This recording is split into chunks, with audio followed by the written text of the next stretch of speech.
Hello everybody and welcome back. We're live from Spa-Francorchamps here for the 6-hour Road to SRO Community World Challenge brought to you by AWI International, and we are in for a very, very fun event here. We've got 6 hours here at Spa, despite Laguna Seca being in the background, but we've got tons and tons of action for you tonight. I'm Carson Cass in the booth, but joined with me tonight is maybe a new face for a lot of you, Cigar Bakshi.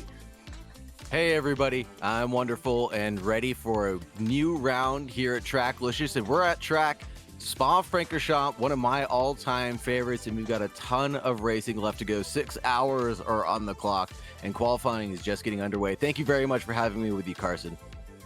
Thank you for showing up with me. 6 hours by myself was going to be a brutal challenge, maybe as brutal as the drivers out there, but I'm very glad I got to spend it with you, or going to spend it with you, rather. And yeah, so let's talk a little bit about this format. This is a 3-race series, and we've got 6 hours each. First one tonight is at Spa, or tonight it's 10 in the morning, and mostly morning for a lot of our drivers, as this is a North American community, obviously.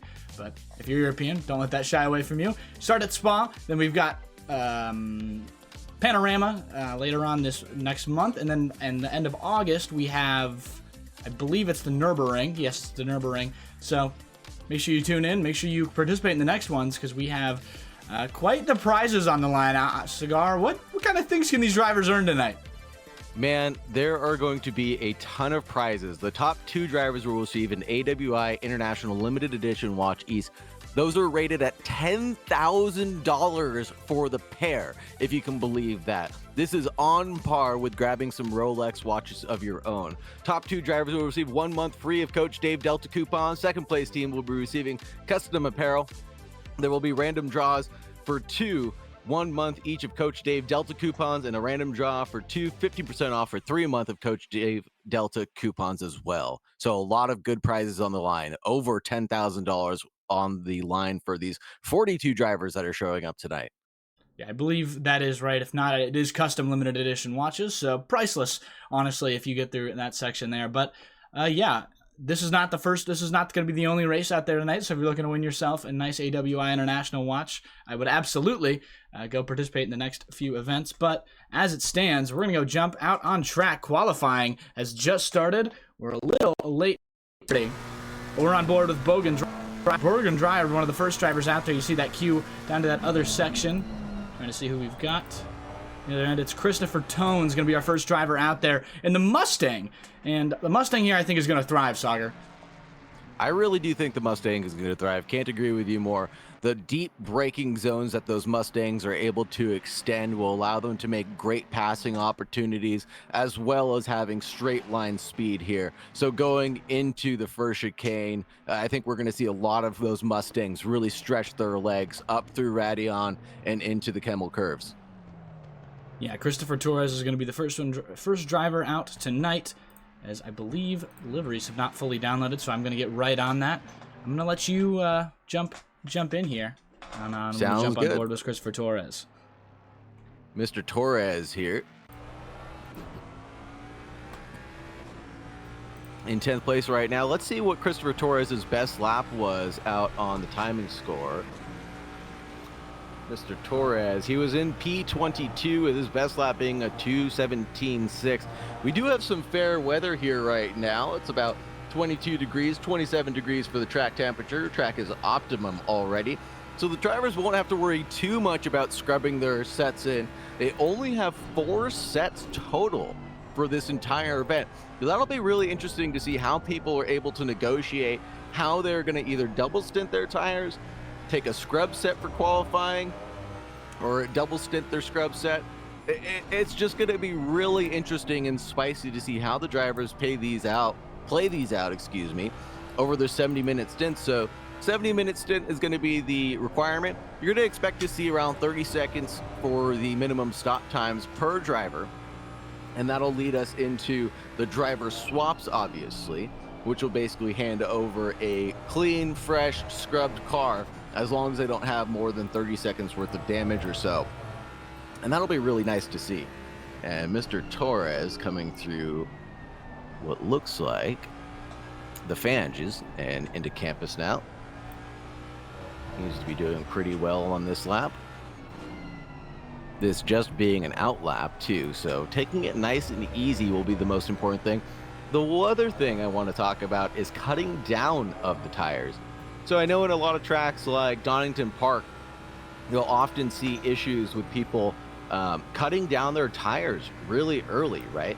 And some of these drivers will not have to deal with that at all, which is nice. Spa doesn't really have those deep bank corners with those curbs that have sharp edges on them. So you won't see a lot of the cutting down of the tires. So that's one less thing the drivers will have to worry about, as well as the tire temperatures coming up pretty quickly with the 22 degrees out right now.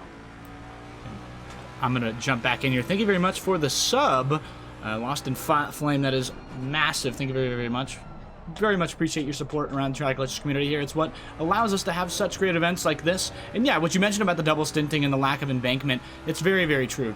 Spa has a lack of embankment and is a very, very smooth surface. So CLG drivers, it's a little more commonplace here to double stint than anywhere else. You won't see tires rebound by themselves and jump back in the car after being exchanged for a new pair. But as we go here, you gotta love live TV. We're gonna back out of the server very quickly so we can go make sure that the liveries are all there. I'm not sure why they didn't download. Maybe my ACC hates me, but we'll jump right back in. Should be all set to go now.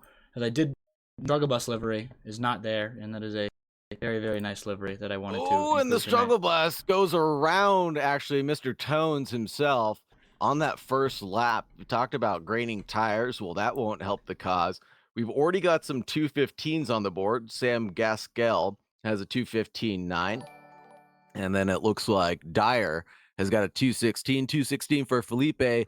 Borchers with a 216, 217s coming out from Rados, Goltsev, Big, Preesh, and Chronotis with a 220. So that was just his, I think, prep lap as he's trying to get ready to go out and do a flyer. We are back on stream. All the liveries are here. Glad it happened in quali and not before the 6-hour event started, but we have all of our liveries back there on track. Jump on here. They've decided, Gaskell, who is currently on pole position, has decided they do not want to have a livery out there, so that that will be there. But let's talk about that Mustang livery. I wanted to show it off very, very badly. Is Nailgun Stanley, thank you very much for the follow. Let's jump towards this Mustang here. He's right above. It's big. All right. Is it big? Or is it? It's Tones, isn't it? Yeah, Tones. here we go. He's got the bus. All right, let's take a look at the... Here, it's got the Trackalicious logo on top, so we appreciate that. But wanted to point towards the back here. Don't flash, I'll cry, as that is quite the funny one there. To the side, the Struggle Bus, top school bus livery going out there. Anything so far, it seems, as we see those drivers entering track. Some massive timing. Yeah, but tons of excellent liveries out there tonight. On board with the first overall car. We've got 2 British drivers here for the Visceral Esports Stealth team. My good friend Pranav Kalevala is one of the owners of this team. They have I'm not sure what the driver status of these 2 are. I think they've individually, away from the team, decided to come join this event and to participate and have tons of fun. But they will sit on pole right now, and that makes sense. These guys are esports drivers. And Lethal Racing in chat is asking how many drivers per team. It is 1 or 2 drivers. Some of these brave souls are actually doing just the 1 driver. And those people will have 12 hours in the background to submit their report, since they won't be able to do so while driving. At least they shouldn't be while driving. I know they've got some long straights here, but please keep your hands on the wheels at all times. Yeah, but some of them have friends in chat that will help them out, and there's some teams like I want to mention. I don't think any of them are here. Yes, they are. Some of them have set a time. Zane Bliskett in the Mad Fox Sim Racing. This is one of those teams that is pretty interestingly spread out. Zane Bliskett is by himself in the Mad Fox car, and he has 3 other cars on track related to the Mad Fox Sim Racing unit that are all individuals, and it is pretty interesting to see that some of these drivers, the entire team is reckoned to go alone together. And they've got 3 cars out there on track, 6 hours each for all of them. And it'll be quite the event for these guys. We're gonna have just generally by themselves. And yeah, I want to say welcome to Prawn, welcome to Missile 52, Lethal Racing, AB6 Scott, longtime driver. Welcome, Logan Goes Racing. Love your channel. We think it's pretty funny here, the helmet being on. It's very, very fun. It's shot in frame, by the way, was the subscriber with Prime. Missed that, my bad. The Simple Zach as well, rooting for Crazy Rabbits. It's a pretty good segue. Another team out here, Crazy Rabbits section. Not quite sure which car they're in. That's Fear Nothing Moto. It's not appearing on my Sega monitor. If you could, you could help me out. A couple of those single drivers are going to be Potts, Weaver, Douchey, Bud, and Karu, as well as your friend Blisket, and that'll be interesting to see them going down. Yeah, right here into the chicane, we've got Alexander Gotzlev, the R2G Racing 250. He's in 7th right now. He's on a little bit of an improvement, 4/10 of a improvement. This should put him in the podium spot or close to it, and it is pretty close. Gotzlev goes right behind Andy Borchers, one of our own, the Trackalicious driver in the Trackalicious BMW RT-SRO gray machine. It'd be nice to see some of our guys on top, as we also have another driver of our own, well, not our own team in Trackalicious, but our own drivers of the Vacuum Racing Unit. Is a very long-time group that has been here for quite a while. They've got Gabriel Felipe and I believe Renato Dornales on that team. Unsure entirely, but yeah, we've got tons of different drivers out here. We've got so much to play for, and I'm very, very excited when qualifying comes to an end. It is a split quali format, by the way, if you are curious how that works. We've got the even number drivers going out first, which is why you see all these drivers in the pits who are setting good times. Now we've got all of the odd number drivers escaping the pits now. Including the odd number drivers is going to be the driver of Juan Caires and the number 25 America United Racing car, down in 36th position right now. But overall, he is a tactful driver. Him and Matt Artem have been frequent racers of in the Nerd Series at RCI, and coming over to the Trackalicious event. Will be nice to see them how they fare. They're mostly clean drivers, calm, cool, collected. They're not drivers that are going to be outright on pace alone, but they will be the most consistent, to say the least. Yeah, the Brazilian running in a beautiful Ford livery. I have to say that is quite the nice one out there. We've got a bunch of drivers registered. It looks like we've got 36 on the grid right now. Unsure about that, but one driver in the evens who's on his last lap, Eric Urina, he's on a full second improvement. He goes 16 to 12th. That is an excellent lap from him, moving him up in that section. But the bad part about qualifying first is that you get to watch your time plummet down normally because you are on a worse track. The rubber is laid down for the second section there. He is the first one out. Let's see, where's our first odd? Here he is. The 585 car of Kevin Blanchette. These guys have extra rubber. The track is rubbered down a little bit.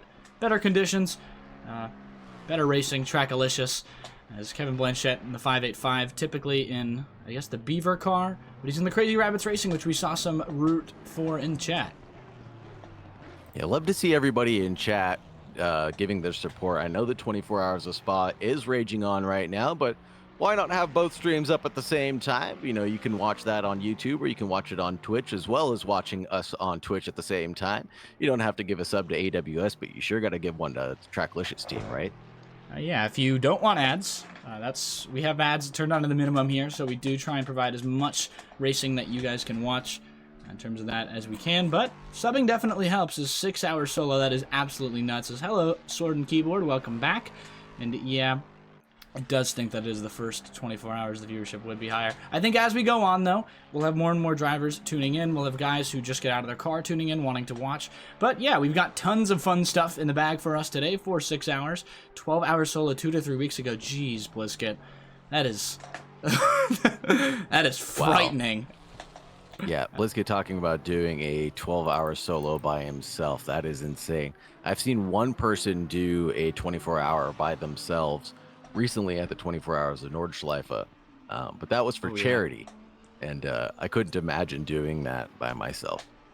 Yeah, the most I've broadcasted alone is 12 hours, which was not really my choice. I thought I was going to have a co-commentator, but I was in that boat and couldn't get off. But Drew Burakovsky, another one of those longtime drivers here at Trackalicious, the 63 Fuchsia Competition esports car. Unsure of who his teammate is, but he's got plenty to choose from. These guys have been quick in most series of Trackalicious so far, and that blue car will be pretty, I think, expected to be towards the top half of this grid.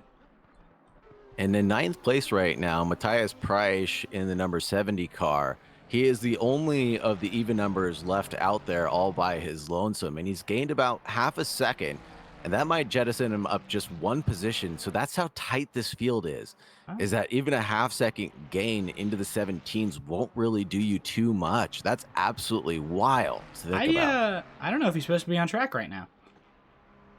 I think he just got one out. Oh, no, you're right.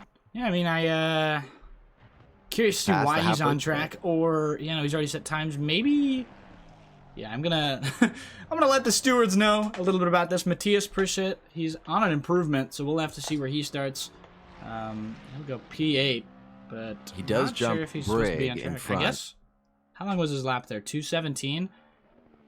Yeah, I don't know if it's fully possible for him to have gotten a lap out. If you are a if you are a steward watching this, we don't have live communication with them, but that's definitely something to look at. Kevin Blanchette, though, goes right behind the pair of them. The Crazy Rabbits Racing 585 Canadian machine does an excellent job. Yeah, we're not going to crank those ads up. We want to provide the maximum fun viewership, and we've got plenty of sponsors like AWI International who will be handling our timing today. We've got the clock is off. We're not going to set it till the race starts. We've got 6 hours. It'll start at 6 p.m. in-game time and move on to 12 a.m. Midnight is the final hour, our Cinderella hour, if you will, when this race ends. Yeah, and do not forget about the golden river that runs underneath Eau Rouge, the red river full of the iron ore deposits there. That's where we're going to see a lot of the drivers make or break their races, I think. We're going to see a lot of drivers really question their bravery as they go combatant side by side and determine if they want to go up side by side here at Radion that we were just looking at a moment ago. And I think it'll be mostly clean for this entire race. I think a lot of the drivers understand that a 6-hour race is all about attrition rather than pushing to your heart's content on the opening stints. We see a lot of drivers shaking up the order right now. Daryl Young went up into 7th place. Quinn Smith is in 9th right now. Mr. Smith, in 9th place. And then we've got Gamov in 12th position. And we've got Blanche in 14th place. Blanchette has dropped, unfortunately, as a bunch of drivers have gone around track and improved. Jake Terrell, the other Fuchsia car out there tonight, is doing a great job. And yes, one thing that has not appeared in quite a while on the Tracklicious channel, driver swaps. We've not had a lot of races where you can have, I guess, friends with you out there tonight. So pretty interesting section there. And I'm very excited. And we get a livery check for the 69. You can redeem a livery check through 750 channel points, but I am going to do it just for you guys later on in the race, or now if I can find our car. Here we are. This is Amandas Pechiskovs, or Petrovits. I am also from the Balkans, so very much appreciate that. My neighbor, I'm an Estonian. This is a Latvian. So yeah, thank you very much. We'll jump in the Amandas. That is quite great. Zero Delta Racing, ZDR boys out on the hood there for the Mustang GT3. You can see ZDR boys out on the Wang. Looks pretty good for the number 69 with the Armentario sponsorship here on the side. I love that livery. It looks very classy. Yeah, it's got quite simple but complicated section there. It is pretty good. They're sitting in 30th now. I don't think have set a time yet as the timing disappears. That could not have been easy to line up all of those, Max Pollock type lines that he has going all over his car. That could not have been easy or fun to do. Yeah, very curious if they actually set the time there, or if it was just more of a random thing and a equal nice thing, because it is not quite symmetrical. A bit of a modern art inspiration is Little Van Halen, maybe. That actually is a good call, maybe some Van Halen. But going into 6th overall, we've got Evgeny Gamov. No flag there. Countryless driver in the gold and Speedstars Ferrari. He's the highest of the evens. Actually, no, he's not. Yes, he is. I lied. Highest of the odds, rather, as Quinn Smith trails him behind. Yeah, these lap times are absolutely ridiculous right now. 2:15 being that pole sitting position right now, with a 2:15.8 to follow. 2:16s will take us all the way from 3rd position down to 6th position. And then the gaps for 2:17s is nothing but a shocker. 2:17 flat for Quinn Smith all the way down to 17th position. for a 2:17.9 for Mr. Tyrrell. Yeah, there's some amazing times being set here. 2:15, 6:10 for Sam Gaskell, as we mentioned earlier. This car is in the pits right now. They have a stranglehold right now. Them and Gabriel Felipe have done an excellent job in the even section to set pretty unattainable times, it seems, as Andy Borsers, he goes third overall by only 6/10. See the AWI International on there, as we've got lots of drivers repping Trackalicious and AWI International as well. We've got some drivers as we go to 40 seconds left on qualifying. We've got most drivers on what are going to be their last lap, some their second to last lap. Evgeny Gamov should be his second to last lap here. Oh, and just taking a look at the 15th place of Castellini in the number 27. He just had a moment going off there at Blanchimont. He was on for a good one and then was unable to keep it collected and went off into the grass, and that ended his lap right after Blanchimont. Yeah, very unfortunate for him there, but Quinn Smith on a 2/10 improvement. Hopefully doesn't lose it through the chicane. He'll keep it 4/10 now as he heads to the line. 3/10 actually, as he doesn't have an improvement that will give him anything but one position as we hit to the end of quali. He will be the last driver to the line. Everybody else behind him will have no chance to set another lap. Behind him is Evgeny Gamov, who does not have an improvement. He will just retire the car. And correct me if I'm wrong, is that the Sextus Lexus that's still out in the 585 in the 11th position right now? That's Kevin Blanchette's car. And correct me on the pronunciation, please. Hit me with that whenever you want, Mr. Cass. I apologize to all the drivers as I'm new to this organization. Right. Perfect. That was right. And the Crazy Rabbits Lexus machine there, the 585 car. Doing a great job out there on track. Has moved his way into 11th. Kevin Blanchette, a long-time driver of Trackalicious, participated in our Tuesday Nordschleife series. I know had a pretty interesting Lexus livery, if anybody remembers that. Bit of a callback. But the next car to the line will be the 13 machine. Potts Weaver goes 21st overall. And our last driver on track is Kevin Blanchette, who's on a 2/10 improvement, which would set him all the way up to 8th right now. And not really using all the track space there at the end of Blanchimont, but he did use it there at Stavelot, so good on him. Oh, and he gets a little bit of a wiggle through the final chicane, and that's not going to help his cause, but he's still up 3/10 right now, getting to the line. Will it do anything to improve his times? And he goes up into 8th provisional. That's the best he could have done. Oh my goodness. That's the best he could have done there. That wiggle ends up not mattering for him as he gets to the line, does a pretty good job to keep it straight. Gotta love ACC. On the other end here. Quick, soft hands for that gentleman driver. Holy Toledo, that was sweet. Just out of curiosity, does the 6 p.m. timer start moving when we hit the line? Or does the 6 p.m. timer start moving when the should start now. Now? Okay, so let's, if I'm not mistaken, get our timing correctly here. It's going to be 6 a.m., 6 p.m. on the clock there. Who's racing with Gaskell is the question in chat. Let me see if I can find that for you.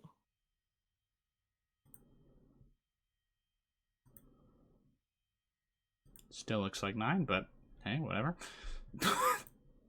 Make sure to refresh it really quickly.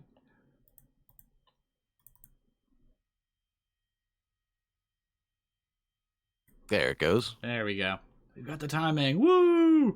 All right, anyway, that's our timing. It's brought to you by AWI International. Very, very big thank you to them for sponsoring the stream and providing the watches for the winners. But yeah, welcome to Lethal Racing. I think it's Renato Dornales who is racing with Gabriel out there tonight. And we are in for quite the excellent livery section here, but we're going to give it to 220, as is tradition here. In the number 44, racing with Gaskell, that'll be Zach Doran for the starting. Question in chat. We're not starting. Oh, wait, no. Sorry, I thought you were going to... I thought you were going to go right into it there, but no, we're... No, that's your job. I'm not going to do that. Yeah, fair enough. But Pranav Kalevala, Visceral on top. Yes, they are on top tonight. That's Sam Gaskell. Like we mentioned, the Stealth Racing Machine. Crazy Rabbits racing another car out there, but we have got some amazing drivers set to start. 6 hours. This will be my second longest broadcast. Is this your first ever 6 hour broadcast? First time going 6 hours in a row? No, unfortunately, I did a 20-hour stint doing a 24 hours of Nordschleife. Dude, yes. What? Not even the professionals do that. unbelievable endurance from Soccer Bakshi. So you've got him for the next 6 hours. He'll be quite this will all be right. for me, and normally taking care of any sort of team broadcast during any endurance races that we're doing. So I'm usually the guy that hangs out the longest of any streamer Not that's to cut out you there. off here, but it is time for the driver intros here. We've got Zach Doron in the Visceral Esports stealth machine right off the grid with the Gabriel Felipe right behind. Behind him is going to be Andres Borchers on the other end in third place, with fourth being the Bogan Dreyer car of Wild Things Race. Fifth overall, Andrew Rott of W Turner Motorsport Canadian Machine. Quinn Smith, our very young there in fifth. Backlash BSW Nebula, Evgeny Gamov, 8 stars machine. And him, Kevin Blanchett in the Chris Racing 585. Behind him was Andrew Gottslev, 50 machine right there. Daryl Young starting alongside the McLaren, the 119, other Wild Things Racing, the 745, and ACC just crashed. Nice! That is not what we want to see off the roof. Oh no. That is. You want to continue our driver intros while I try and reopen ACC so we can get everybody introduced? Absolutely. I'll take it off with the Lexus. Excuse me. We're going to take off with Gasilev in the McLaren, the 250. We got Daryl Young in the 119 right now, and he's paired up with Julian Menzer. And we got Alex Zatsiev, excuse my pronunciation, with Mirzakovno. Excuse me. And we got Chernov with Silav and the number 72. Formato paired up with McCullough. Yeah, and we got Judwig paired up with Price and the number 70 McLaren. And we got Bruno Castaldini with Dare. And then we got in the Mustang Carl Brigg paired up with Paul Miles. I love those names. Very nice and easy for me to pronounce. Jake Terrell paired up with Jace Wright in 17th position in the number 19. Brovlowski paired up with Heska with the number 63. And a Porsche is Zane Bliskett. Might be one of the few Porsches out here. Nice livery for him. Tons of graffiti all over it. David Grains and Timothy Jadubal in the FNM cars. Potts Weaver driving by himself in a Maca. And then we've got Joe Fallis and Gene Eric Urena in the number 560. Dan Fernandez and Thomas Angelo driving the 526. And we got my boys Juan Caires and Matt Artem rocking the number 25 and 24th position. Number 25th position is going to be the number 45 of Curtis Rustin and Kevin Yu. In 26th position, we've got Christopher Tones and Eric Gokassian, and the number 7 of Darren Wicks and Dean Stefani right behind, not Gwen Stefani, but we've got Dean Stefani here. Millen Lehman and Patrick Krall in the number 18 and 28th position. Professor Chronotis and Neil Kerbel are in the number 42, 29th position. Oh, we're so back. We are so back. Ryder. Okay. You want me to take this from you? Absolutely. Go ahead. We have plenty of time. Professor Chronotis starting off in the Trackalicious 29 machine with Armandas Petrovics in the 69 with Jaeger Karu in the 920 Black Sheep Racing machine. Zach Miller in the BMW 773 behind with Rally Dutchy in the Mad Fox AM machine. Ivan Botet, the Milpo Racing car with Spady Bud, who is Mad Fox teammate in the 21 Spady Bud car, as Ignacy Karwiak in the Aluvuni BKM. I'm so sorry to Polish people everywhere. That is a little bit tough for me. Whew, that is hopefully the only crash we'll have tonight. I'm pretty sure ACC TV just hates me, and ACC in general hates my guts. This is a long-standing battle between me and the computer. It's some Trackalicious lore if you're new to the channel. And my computer doesn't work ever. But yeah, as they head towards Bruxelles here, or into Bruxelles, you've got some excellent, excellent racing coming ahead. I want your prediction, Sagar. Who do you think is going to come out on top tonight? Man, if the lap timing is anything to go by, Mr. Gasquel and Gabriel Felipe might be able to do it, but it'll all depend on how these drivers really play their driver swaps. If their number 2s are as strong as their number 1s showed, then we'll definitely have the 1 and 2, the number 44, and the 888 take it away. But endurance racing is quite different than qualifying, right? To where everybody will need to mind their P's and Q's, and anything can happen in a 6-hour race, especially when you run into back markers. And how you negotiate that safely will be the most important thing to this race.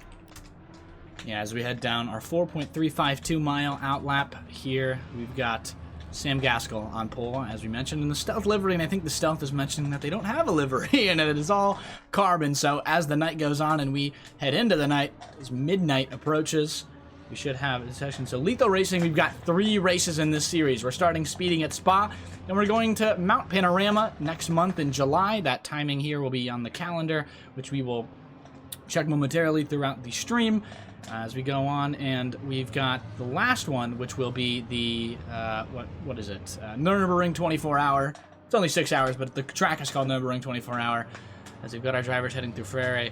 And what's interesting about this is neither of the two cars, or neither of the podium spots, I think, are really the meta car, if that makes sense. That does make sense, quite does. And I believe the track that you're referring to is called the Nordschleifers. And I think that's how you are supposed to pronounce it when you're talking about the 24-hour series. Yeah, it's only 6 hours, fortunately for me, because I think I think a 24-hour broadcast, if it was hosted only by us, maybe a little bit of a difficulty. But one driver that I do want to point out, we've got plenty of Trackalicious drivers in the top 5 here, and I'm curious if they're going to come home and win their own home event. At least not this one, but maybe Panorama. And no Mercs at Spa. That is pretty interesting. I do believe we have a Merc later on in this section. No Mercs at Spa. You're totally right. We only got Ferraris, Lamborghinis, Fords, McLarens, and a one Porsche out there. But end of the final chicane, Sam Gaskell will be on the outside line. That'll turn inside here through this section. Pranav Kalevala, the team principal there. They go down to the straight. Don't worry. We go green right after the hairpin. And the Lamborghini is the car that Visceral Esports had used for the IGTC series, so they had a quality race and set up ready to go as they enter the community challenge. Maybe an esports team in a community challenge is a little interesting, but I guess they've got these guys together and they're time to go. But I wonder if Gabriel Felipe was caught out of position right there on the start. He might not have been in his box. Maybe. I'm not quite sure. Sam Gaskell, though. There'll be 2 to a row as we head down towards the Rose Radion. Out here into the section. Red flags out. 6 hours in the Trackalicious series, 6-hour endurance series brought to you by AWI International. Heading our timing there. Sam Gaskell, though, will lead them away, and it is going to be green, green, green as we hit the restart line. Sam Gaskell, Visceral Esports away. The 44 car is away, but Gabriel Felipe has also got quite the start. They'll go side by side through Radion. Felipe gonna have to go take the gamer line on the outside line. You've got Chaos behind. That's a spinning golden McLaren. On the other end, all those cars, section back section, we have got some massive damage for a few cars through Radion that did not make it. 3 wide, though, as we hit the straight. Sam Gaskell into the Les Combs hairpin, or Les Combs right turn here, moving in. He's got first place. Whew, got 2x2 behind him. Still looks like we're on the outlap. It looks like Petrovic, Gostolev, and Tones were possibly included in that wreck in the background, but they're able to recover just barely, though, going back into the grid. Yeah, it looks like Gabriel Felipe under pressure here from the Andy Borch's machine right now. Those 2 cars in the top 2 section are in the pits right now for damage. Just out of pointing that out there, neither of these 2 cars are in first, but BMW's fighting now, brawling for that P2, P3 spot, and Gabriel Felipe, though, gets his bearings under him, and he's going to escape quite all right through that section now as Andy Borchers is going to have to set in. Yes, it is lap 1 of a 6-hour endurance race, so it is pretty exciting, but we're not going to see too much going on through this section here. But Daryl Young getting the overtake here on Quinn Smith, who's fallen back, I think, a position or 2 from the start here. Not great for him. He's not in 10th. There's just drivers in the pits as they go around through the section here. This should auto-correct itself as Christopher Torres drops down a bunch of spots, as well as Spady Bud. Looks like he got off track into the incident. This other section is, yes, P30 to P21 for Christopher Torres. As the struggle bus is anywhere but the struggle bus here. And Darren Wicks looks like he had an off. Where was this? Oh no, going into the second chicane, got bumped in the rump by the number Ooh. 63. Speaking of, and oh they got spun no. around. That's Limov who loses some position, and it looks like Max Chekhmov, who is the driver that goes off there. He's coming back on track right there in the Sky Racing machine there. They go 2x2 there. That's a Fear Nothing Moto McLaren. These guys are a newer team, dropped in February. This is one of their Norwegian drivers who is staying up very, very late to participate in this event tonight. A lot of side-by-side action coming up through turn 1. La Source 2x2. Oh, no. Almost, and there's a spun around car in the middle of the corner. Who is that? Is that Miller? It's Potts Weaver, I believe, sideways in that section there. That is, I recognize that car. That's Zach Miller, who lost a position though. We've got a massive train headed up to Radion. Thank you very much, CXR Shane, for the follow. With Zach Miller chased by the Future Competition esports car of, looks like Jake Terrell. He goes on that right side. He'll try to make the overtake heading in past Radion towards turn 5. To that section there, he's alongside and past. Pretty good start from him. The Team WRT car, not much he could have done about that. But pretty good section for all these guys right there. Is quite nice. And the 920 of Karu had an incident after Radion going down the Kemmel Straight. Just looks like he spun the car around through Radion and didn't hit the wall, fortunately enough. Was able to get the car collected and turned back around on the grass. And more Mad Fox AM cars, unfortunately, also getting caught in that incident there. Darren Wicks and Rally Dutchy seems to have gotten into separate incidents that happened in the same corner. As Matthias Burchett is up 8 positions, I believe, starting P30. Quite the start for these guys. They get through this section here. Doing a pretty good job. We'll have to see what they go through here. But Gabriel Felipe still chasing Sam Gaskell. These gaps have increased. As I'm new to ACC TV, I can't quite see why there is no gap on my section, but over onto the far left, above the driver numbers, or over the position numbers, will be the gaps. Oh, thank you, my goat. Thank you, my goat. Yes, sir. One of those battles that's happening out on track. Daryl Young, the Wild Things Racing 119 British car, staying up pretty late. It should be about midnight for them there. Actually, no, not midnight. It's not 6:14 p.m. in actuality. It should be about 6 p.m. over there for them. So in actuality, they're on par with the spa timing. It'll be midnight by the time they end this section here. But the start of the 6-hour endurance race, timing again brought to you by AWI. Woo! That was a massive position. Spady Bud now into 28th position. The number 21 got spun around. Big tank slapper in that 4-way battle that he had. An unfortunate incident for Mr. Bud, and I think he's going to head off into the pits now. Yep. Was that with Shane Blisket? Let's take a look. The number 21 was Take a look at that with off number screen. 72. 72. I will take a look at that off screen. It's a 72 car also not coming to the pits. That's Max Chekarov. We do have live starting, so everybody will be taking a look at that.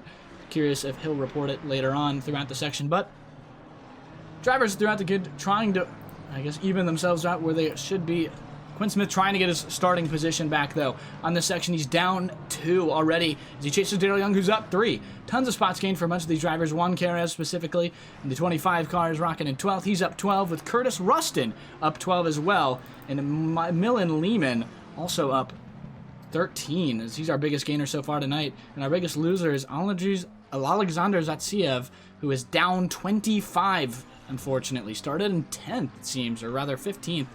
And just rocketed down that section due to an incident in lap 1, and that's rough. Lap 1 incidents are very, very rough in a 6-hour endurance race. Oh yeah, and we saw, I think it's Zaitsev and Paul Miles just finally are out of the pits, paying almost 200 seconds from Mr. Miles, and the number 354 paying 294 seconds, almost 300 seconds of pit stop time for them. And for that incident with Spady Bud, it was him and the 72 who were involved in that. And it looked like just a move on the racing line actually caused that side-by-side, so a little bit of self-inflicted damage there. Yeah, unfortunate for these drivers here, but we still have a massive train through drivers that got through the accidents on turn 1. They're kind of all stuck together. The Fear Nothing Moto card, this is pretty interesting. Juan Carez has got Curtis Rustin. I lied. Wait. Juan Carez has got Dan Fernandez, 2 cars behind him, the Fear Nothing Moto card. This is not their top team, I don't believe. Their top team, I believe, is down in 25th. They qualified above them and did an excellent job getting through the damage. Quite interesting for these guys who are up 9 positions as their teammates are down 5. Wow, and there's a huge train of cars all the way from 19th back. About 6 or 8 cars that are Oh all my glued gosh. together. It's a gaggle. It's a gaggle. Yeah, Professor Chronotis, one of our very own, his teammate Neil Kerbal. We'll be hearing from one of the two later on this section tonight, or today, this morning, whatever you want to call it. It's still the morning. We've got 1 hour and 10 minutes till it's not the morning here in the Central Time Zone. But into Radion, we're going to be backing out as Jake Terrell. He has nothing he wants to do with that. Last thing you want to do is go side by side into Radion with 5 hours, 52 minutes, and 25 seconds left in an endurance section. We've got a deep battle here for P5 and P7 as well, as there's a little bit of action at Purcell. That's a backmarker, Speedy Bud. Andrew Rados. Looks like Rados is involved in that, and he's going around the long way around Space Mr. Spady Bud himself. Yeah, backmarkers are going to be into effect almost immediately, it seems. Some drivers down quite a bit just due to incident on their own sections, with the lap 1 incidents going badly. That is not what you want to see for, some of these guys. But behind them, racing still goes on. Daryl Young around the outside. The Wild Things Racing does quite the wild thing and gets around the outside of the 23 car, but it's not quite over yet. He's a little bit of a shake. The Lamborghini back on the attack. The 23 car of Evgeny Gamov in the sparkling Golden Speed Stars car almost had a chance to get that position back, but the shakeup from the back end of the pink car ahead does not, unfortunately, give him enough space. Fast, soft hands for the Wild Things. That was beautiful to see as they get past the number 21 now of Mr. Spady Bud as he gets off the racing line very neatly. Yeah, These drivers might want to consider working together now to catch up to Mr. Rados up in 5th position right now, who's chasing down Borchers. So those two drivers, Borchers and Rados, will both be slowing each other down with this defensive driving as the fastest lap comes out for Mr. Gaskell with a 2:16.9 right now. And that's a race fuel stinted lap. Amazing. Holy smokes, that's crazy. These guys heading through La Source. It's a I almost said 6-way battle. It's a 3-way battle for 6th, rather. Not a 6-way battle for 3rd. Get to that other section here, and yeah, quite the start for a lot of these drivers. Is unfortunately Quinn Smith drops down 2 positions, but might have an opportunity here. Evgeny Gamov and that Daryl Young machine have been very, very tight in the battle. As Evgeny Gamov gets a pretty nice run here through the section here. He's got a nice section, but ahead we've got 2 cars overtaking. It's Andrew Rados. He's got Daryl Young on his outside. The inside line, you got Andy Borchers rather on his inside line. Is Borchers, I think, stays ahead there. Not quite sure. Yeah, no, he stays ahead, and Andy Borchers defending the BMW. We've got more BMW battling on track. Got more action everywhere that I look. I see red on the gaps, meaning that the drivers are really close to each other. We've got Tones chasing down Mr. Grands, and we've got Blisket being chased down Petrovis as well. It's just everywhere you look, there's a battle, there's a pack, there's a group of cars, one struggle bus or the other. And no, I'm not just referring to Mr. Tones. Yeah, Tones, excellent livery, I have to say. That is quite the creative livery, and I'm very happy with it. Does Quinn Smith has an upside-down Trackalicious logo? No, he doesn't. That's just the word Trackalicious on the bottom. My eyes playing tricks on me. The Nebula car here, just 3/10 behind Evgeny Gamov, who's 8/10 behind Daryl Young. And these drivers all battling out as Quinn Smith seems to have gotten a better run through this section here, but it's quite difficult to overtake until you get to the Kemmel straight on the back end as they go through Stavlot into Ferrer, which will lead to the straight here on this other section. But behind them, Jake Terrell has been doing a seriously good job working with Professor Chronotis. They've been attacking each other mainly, but they both moved up 2 positions since they started battling, and ahead of the sister car of Drew Burakovsky, they've both gone for Terrell. One of the things we haven't mentioned at all on this 4.352 mile track of Spa is that track limits. These drivers are only going to get their 3 cuts before they receive a drive-through penalty. So a lot of these drivers have either had to avoid accidents or have used track limits already, just by the way you can tell how they're pushing, right? And I wonder how that's going to play into effect. The drive-through penalty will pay a big price on your overall positions with the gaps being so close right now. Yeah, what's one thing is important to mention is we've got a massive jumble of cars that do that other section. Drew Burakovsky under pressure from Chereknov. He's through the section. They make contact into the other side. They go down there and make contact again into the out of the chicane, headed to La Source. 72 car And 63 getting into some damage there as he gets slowed down. He gets turned, and they get turned. Two McLarens. The struggle bus gets into the back of the McLaren, which got into the back of the other McLaren, the 72 car. And the Fuchsia Competition Esports car, who is under pressure, gets out of that quite all right. It's the best beneficiary of it, as that is very rough on there. Wow. Yeah, and a little bit of damage there for Chernikov and Brofovsky, as they both got a little bumpus in the ruckus there. Little three-way train slowed down a little bit more than usual, and I just guess that wasn't expected from them. Yes, there is live stewarding, Mr. Lethal Racing. Very good question. If you do have an incident, please go ahead and report it as soon as possible. That way the stewards can make sure that they go ahead and take a look at that based on the driver's according or appropriate lap.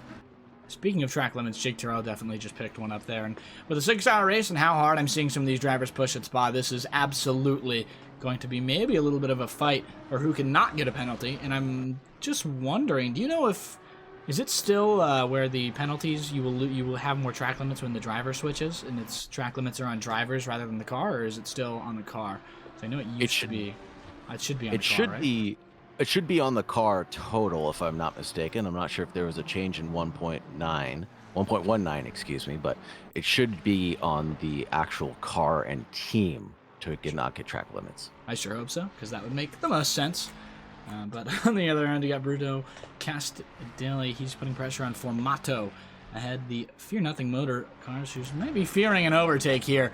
That McLaren, the 227 Canadian car, is under pressure there and has been for quite a while of this teal and pink Ferrari, which is not something you see too often. Another fast lap coming out from Gasquel, a 2:16.9. These are race laps. I'll keep on saying it. This is unbelievable. And Gabriel Felipe only being able to do 2:17.1, so the gap in front has increased to almost 3 seconds right now. Yeah, and one thing I will say, Pranav Kalavala, if you are still watching stream, we would love to have you at some point in the stream if you'd like to come and talk about your drivers there, because this is his team. He owns, I think he co-owns the team, rather, of Visceral Esports, and they're doing a pretty good job slowly increasing that gap to Gabriel Felipe behind in that Vacuum Racing ORT BMW. The 888 car has been losing time as we go, but yeah, that Sam Gaskell car seeming like it looks like section. We've got some damage on the back end. Andy Borchers and Andrew Rados. We're gonna have to take a replay of this. What has happened here? Is we gotta go 20 for 20 and then replay really quick. And Zane Bliskett and Christopher Tones in battle for 22 and 23, inverting positions left, right, and center as a Porsche and a Mustang have absolutely different ways of making up speed. Ooh. The replay button is not my friend right now, as I hope it works. It seems like I have crashed ACC by hitting the replay button once again. That is what I'm seeing. Oh, no, right we're good. Now. It looks like we're back into the side of Borchers, as thank goodness that did not crash the stream, as Borchers didn't see him on the other end. Smacks that BMW once again. They lose positions out, as that was very, very scary. I was beginning to sweat, I have to say. I was holding my breath there for a moment myself, but I'm glad it all worked out well. Yeah, everybody. All okay, Andy Borchers, and looks like Andy Borchers and Quinn Smith. Andy Borchers not okay. So it looks like I wonder where... Oh, Rados is ahead. I don't know why I didn't see him there. Rados is ahead. He manages to stick alive. Both these drivers lose some positions out, but one driver who might not be keeping his position is Gamov. Quinn Smith on the attack now. That Nebula Trackalicious BMW is Carson breaking ACC again. I'm doing my best, folks. Here on the other side, see that AWI International on the top as that timing is getting smaller and smaller. Those gap for Quinn Smith here as he gets maybe a bit of a better exit. We'll have to see as he goes into Eros Radion. Not going to have enough to go alongside. We'll have to see here as we go to the top. Cam Quinn Smith in that number 5 car has been absolutely rapid tonight. I wouldn't be surprised if you see this guy back on the podium. We'll be back with you in 6 hours, of course, to talk about that section there. But we've got tons of different drivers out here who I think all have a different chance here. Is Drew Burakovsky going alongside with Professor Chronotis into La Source. And at the other end, Burakovsky enough to go forward and back behind. You've got more damage behind. Spady Bud goes wide. I think he's just trying to let the cars behind. He is a back marker, but Drew Burakovsky putting pressure here on Professor Chronotis has the opportunity to go alongside Rd1, but obviously should not take it, as they both take a little bit of a gamer line. Still valid, though. The number 5 of Quinn Smith in 6th position is looking for that 5th position, obviously, on Gamov, and had a bit of a wiggle right before Speaker's corner going into Purcell, as he is just pushing so hard on those brakes, trying to keep up with the car in front. That is a Lamborghini that he's hunting down of Gamov. Yeah, we'll get some more splitter cam here. That was requested last stream. It is a very, very nice cam, so we're going to jump on board for a little while with Quinn Smith here. Yeah, his teammate, Borchers, received damage earlier on. They've got 3 cars out there tonight. Professor Chronotis, Quinn Smith, and Blanchette, or rather, not Blanchette, Borchers, the drivers out there tonight for the Trackalicious team. And it's the Trackalicious team in 4th. I kid you not, this is the actual names. Trackalicious team that we're watching right now. And the Trackalicious A team, which is the team of Borchers, and then the Trackalicious C team, and I'm pretty sure the C stands for Canada, because Professor Chronotis is a Canadian, but we'll have to see. It is pretty silly, but we're going to jump back to the 63 car. Looks like they've gone off. Take a brief look at Drew Burakovsky. Maybe he's gotten into an incident with Professor Chronotis. We're not going to replay, because my computer might explode. I watched those temperatures climb on my second monitor, and I don't really want my computer to explode, but Drew Burakovsky dropping down 9 positions. And I think we've already missed that gap either way. So he'll try his best to defend behind from Ivan Botet and Darren Wicks. But he's got more pace, but it's up to them. It might have more damage. The 72 and the 63 getting together one more time. That Lamborghini and the, what is that? The McLaren, excuse me, getting involved with each other one more time for good measure. Nose to tail action sends the 63 off and into the gravel, unfortunately. Yeah, Max Chernikov is going to definitely have, I think, a word with the stewards. He's been involved in quite the amount of incidents. Not sure if they're all on him or all on the other drivers or just a racing incident, but definitely a guy to look out for in terms of penalties. Ooh. This has not been the cleanest races. What have you seen? I see 3 cars yellowed. Darren Wicks, Rally Dutchy, and Ivan Botet all getting into accidents there. Darren Wicks, the worst of them. Rather, Botet gets away all right, and Rally Dutchy gets away all right. That is not what we want to see. Ooh. I'll take a look back at that and give you the update. So it looks like the 88 is chasing down that 63 car, dives out of the way, headed towards Blanchimont, and they're side by side, and maybe just a little slip of the wrist, and it was the 63 just jettisons himself off, and it looks like that number 88 car just got clipped by the number 7 potentially, and the car just slipped out from behind him. That's rough there, but Potts Weaver off at Radion. I think it's just self-inflicted wound there. The potty skills 13, not having that great of a section right now. That is massive damage to the front of that car. He'll be chased down by Drew Burakovsky, who should get the pretty easy overtake at some point throughout the section. Yeah, he'll be able to go alongside, sends it from absolutely nowhere as Burakovsky goes off massively. This is bad to worse for Potts Weaver. Yeah, Burakovsky Potts didn't Weaver, go off, but yeah. Excuse me, Potts Weaver just having that same incident that bequeathed him earlier on in the race. I'm pretty sure his car is not set up on a full fuel load to handle Radion at full speed. It looks like the car is bottoming out and then just compressing and sending him around going up the big red hill. Yeah, that or maybe potentially too much gas in the wrong spot, too much brake in the wrong spot.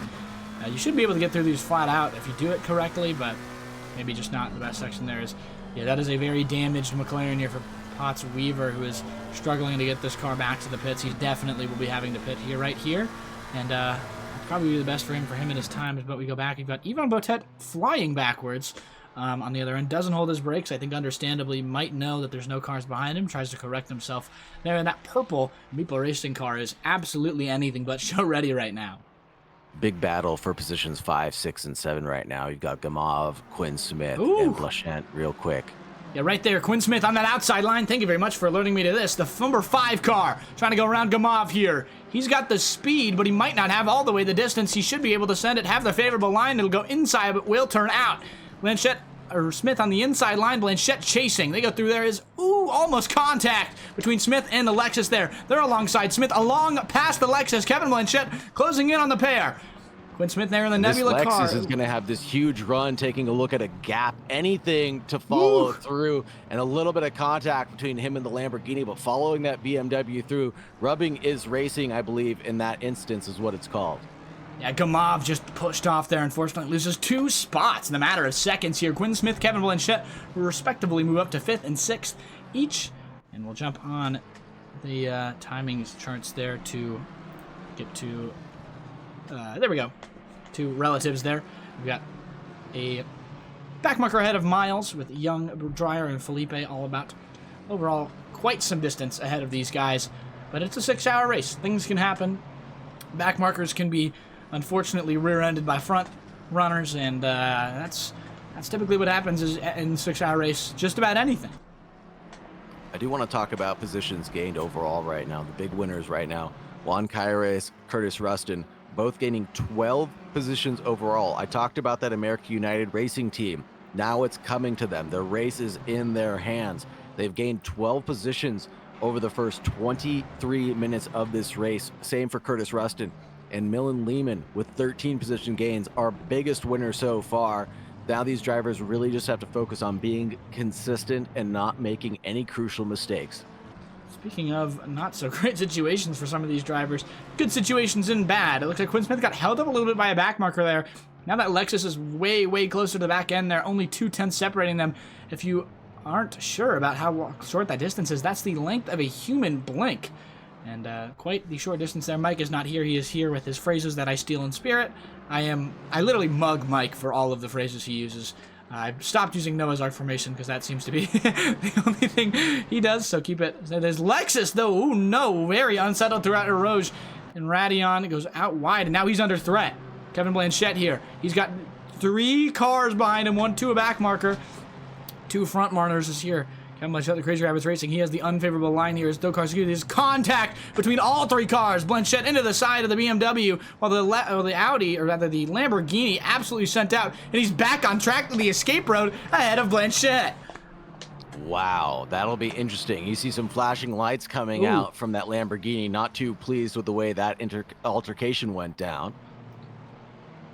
Yeah, understandably, there he just got rear-ended absolutely, or into that side marker. He has to go and use the escape road. He loses out both positions there, and Gamov down a few. As I'm going to have to let you have all of the position gain updates for us because my game has crashed, obviously, plus the disconnect when I was doing the replay, so you'll be on responsibility for position gains, just to let you know. His live TV. I will be your Shea Adams. Not in spirit, not in looks. I'm not nearly as good looking as Shea Adams. I have no idea who Shea Adams is. Oh my God, it's like you don't even watch GT3 racing. Shea Adams is the pit and paddock reporter. Oh, really? For I don't know GT3. names. I know exactly what you're talking about now, but I don't know names. I'm very bad at names, which is a little bit weird if you're a commentator, but I don't think that weird. It is tough to know these people's names a lot of the time, but one name that we will be seeing quite a bit, I think, throughout the section here is Sam Gaskell, who has been absolutely rapid. 3.4 seconds to Gabriel Felipe, who you see very far behind. But behind that, positions changed up quite a bit. Quinn Smith has dropped from that podium spot all the way down to P5. Rather, Borchers has dropped, I think, from that P3 position down to P9. That is very rough for him, and we get through this section here. As we go on, 5 minutes 34 remaining here. Timing, a reminder here, timing brought to you by AWI International. Those prizes, absolutely electric, custom limited edition watches. For the winners here is Hogan Dreyer, I think may have just taken a gamer line. We have a couple of pit stops that just took place. We have Price, Spady Butt, excuse me, Potts, Weaver, Stefani, Potet, Krowick, and Karu, and Paul Miles have all taken their first pit stop, probably unintentionally, obviously, as they are not even close to that 70-minute stint timer that I think that everybody was shooting for to extend, unless there's some super gamer strategy out there that I'm not aware of. Yeah, I think it's damage is what you were referring to there, is most of the reason those drivers pit. Spady Bud, obviously, we watched him go into the pit because of massive damage to that section there, but you know what? You do what you can on that other section. They'll do their best to try and get back into this race, and they've got 5 hours and 30 minutes to do so. So we'll have to see if they get through this other section. But yeah, thank you very, very much to our sponsors as well as Coach Dave Delta. We have got some giveaways going throughout this section here. We've got, I think, some subscriptions, which I will pull up really quickly. The subscriptions that we are able to give away tonight. If you have them and up. Also keep an eye on the battle for P21 right now. P19, 20, and 21 is awfully close. We've got a couple of drivers within half a tenth of each other, like you said, RCHs, or the length of a human blank, between these people. Through that section there, Christopher Torres, the struggle bus, up 9 still. Got that position back, went down to 22, back to 21, doing quite the amazing job throughout the section. But there'll be a random draw for 2 1-month free Coach Dave Delta coupons and a random draw for 2 15% off of 3-month Coach Dave Delta coupons. So if you would like to participate in the series, check in about a month. Get prepared for Mount Panorama so you can go win yourself some prizes and win yourself some glory here on the 6-hour Tracklicious Enduro stage. Brought to you by AWI International, of course. Gotta love the amount of sponsors that we have collected here at Tracklicious. I say we already, right? No, but that Hey, you're you part of all the team. have collected here. But this has all been in the works well before I ever came on board, and it's just unbelievable to think that an esports racing series like Tracklicious has evolved so much to be such an in-depth or rounded team to be able to already collect real-life sponsors to support and promote their own leagues, as well as give out prizes regularly for the people that are paying the dividends in time. And that just goes to show how much support this organization has and how much they actually support their drivers, because it wouldn't be the same without the people that are out here doing the work on track. Yeah, one thing that Eric Gakosian, the big boss, as I like to call him, said in the driver's room, and that spoke a lot to me, is that sim racing is about the race, but it's also about the drivers, and everything in between is Christopher Torres. Watching ahead of him, Professor Cronotis nearly centered on Zane Bliskett. Maybe a bit of an unfavorable line for him. He can't capitalize on it, though, as Christopher Torres himself goes a little bit wide. He'll stay with that Delta alive, but honestly, quite interesting. We don't have those new Spa gravel traps right on the outside of turn 1 there. As we go through Radion, gamer line absolutely from Zane Bliskett, who does not even touch that curb on the inside of him. Just a moment ago, between Goslev and Terrell, Goltsev and Terrell. Goltsev actually just went off trying to chase down Terrell after T1 is where he got past, but he was able to do a great job of getting the car collected, slowing down a bit through Radion to try to not get a track cut, but I would assume that he still got one based on how far he went off and into the pavement. Potentially. It depends on how much you have in terms of speed-wise. So if he lost time, he should be quite all right, and that's going to be a major battle. You're obviously battling the cars on track, but your biggest enemy tonight is going to be yourself. You don't want to get the most, in terms of, you want to keep your track limits penalties down. You want to keep everything down. You want to keep your pit stops clean. You want to keep the racing clean. You're in a battle against everybody else on track, but you're also fighting just your own mental, and it is 6 hours, and it is a very, very tough exchange. And speaking of very, very tough, looks like we've got the 7 car off. On the other end, he immediately turns to pits, I think. Dean Stefani, the green light racing car. That is very unfortunate. They go off track on that other section now, and they will be stuck in the pits momentarily. Looks like they just had a rough section through a rose. We won't go back and watch that. It was unfortunately self-inflicted. As speaking through a rose Radion, we've got Gabriel Felipe taking a quite good line, as he is now 4.5 whole seconds between Pranav Kalevala's Visceral Esports team. Wow, and that number 7, actually, you're right, just going through a Rouge, had that deep compression I talked about before for those McLarens, and had that deep compression and basically a giant tank slapper sent him into the wall. And there's a big battle right now in P21 and P20 between Zane Bliskett and Christopher Tones and Chernikov. Holy Toledo, these guys coming through the final chicane, nose to tail, nose astern. These guys are not giving up on this battle, and I wonder how much time they're losing to the cars ahead. They're only putting down 220s and 219s right now. I say that myself, barely able to keep up with these gentlemen drivers. They're doing a great job of keeping it clean back here. Oh, and the Mustang has a nice little wiggle going over to the sausage, trying to eat some of that, and it looks like there's going to be side-by-side between Zane Bliskett and Professor Cronotis going into La Source. Who's going to hold on? It looks like Zane Bliskett goes forward, doing a great job of playing chicken there for the Mad Fox Racing team. That's not great for Cronotis, though. Poor exit there. Now these cars are all going to come speeding by him. He'll have to defend his position well. Goes onto the inside line, tries to get that toe from the Mustang. Tones ahead now. Is Zane Bliskett going to get himself away from that 5-way battle, now turning to 4? Cronotis behind. They go alongside behind him, though. The Fear Nothing Moto car and the 72 of Chernikov, who loses out on that position. Grand's there. It looks like they make contact. His Grand's off to this other section. Oh no, caught slightly off screen, but that is into the back of Grand's, it seems. That'll be going to the stewards. Max Chernikov has had quite the rough race in terms of contact. I'm curious what this car looks like on the outside. Yeah, not quite showroom ready. Yeah, a little bit of damage there. They haven't had the best fare so far. And it looks like the 72 just tapped the 230, that red car, at the end of that second chicane. I think the 230 thought he was clear, but the 72 was still in the braking zone, compressing that front end and just unable to avoid that contact, unfortunately. Yeah, and some terminology that I do want to point out. Tank slapper. What is a tank slapper for those at home who are not quite sure? Because I know we've got plenty of viewers out here tonight, some maybe new to ACC. What is a tank slapper? A tank slapper is a term from motorcycle racing, basically when the front end of the bike or the top tank of the bike starts wiggling around on you. It's not the rear end of the bike, it's just the top end of the bike is just jittering away and will fling the driver off like they're a bucking bronco. And you'll see a little bit of that happen in GT3 racing, more so in the prototype category, but in GT driving, you'll see them deep on the compression zone or out on throttle. You'll see the car just kind of gyrate like it's driving itself, and the driver's furiously trying to wiggle the wheel back into the right direction to get it recovered.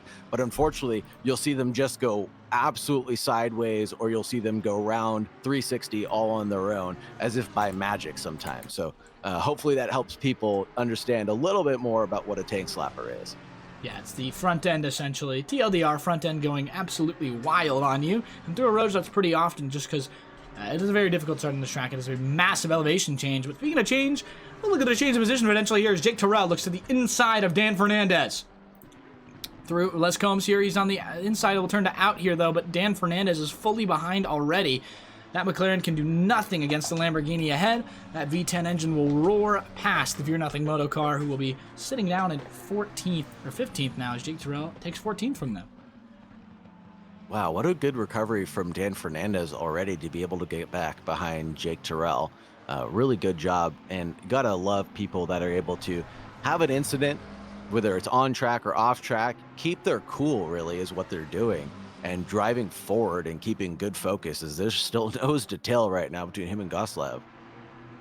Yeah, this section here, we'll get some more front splitter cam for those who are very, very preferable to it. It is quite the fun cam, I have to say. Potts Weaver was the one who requested more, and honestly, as I take a look more at it, it is such a fun cam to look at. I feel like I'm in the action there. You can see how the curve's taken. You get so much information just on the how driver's driving, just based on the front splitter, and it's very, very cool. But Dan Fernandez under pressure here from Alex Gotsev, who has got quite the look of his back bumper.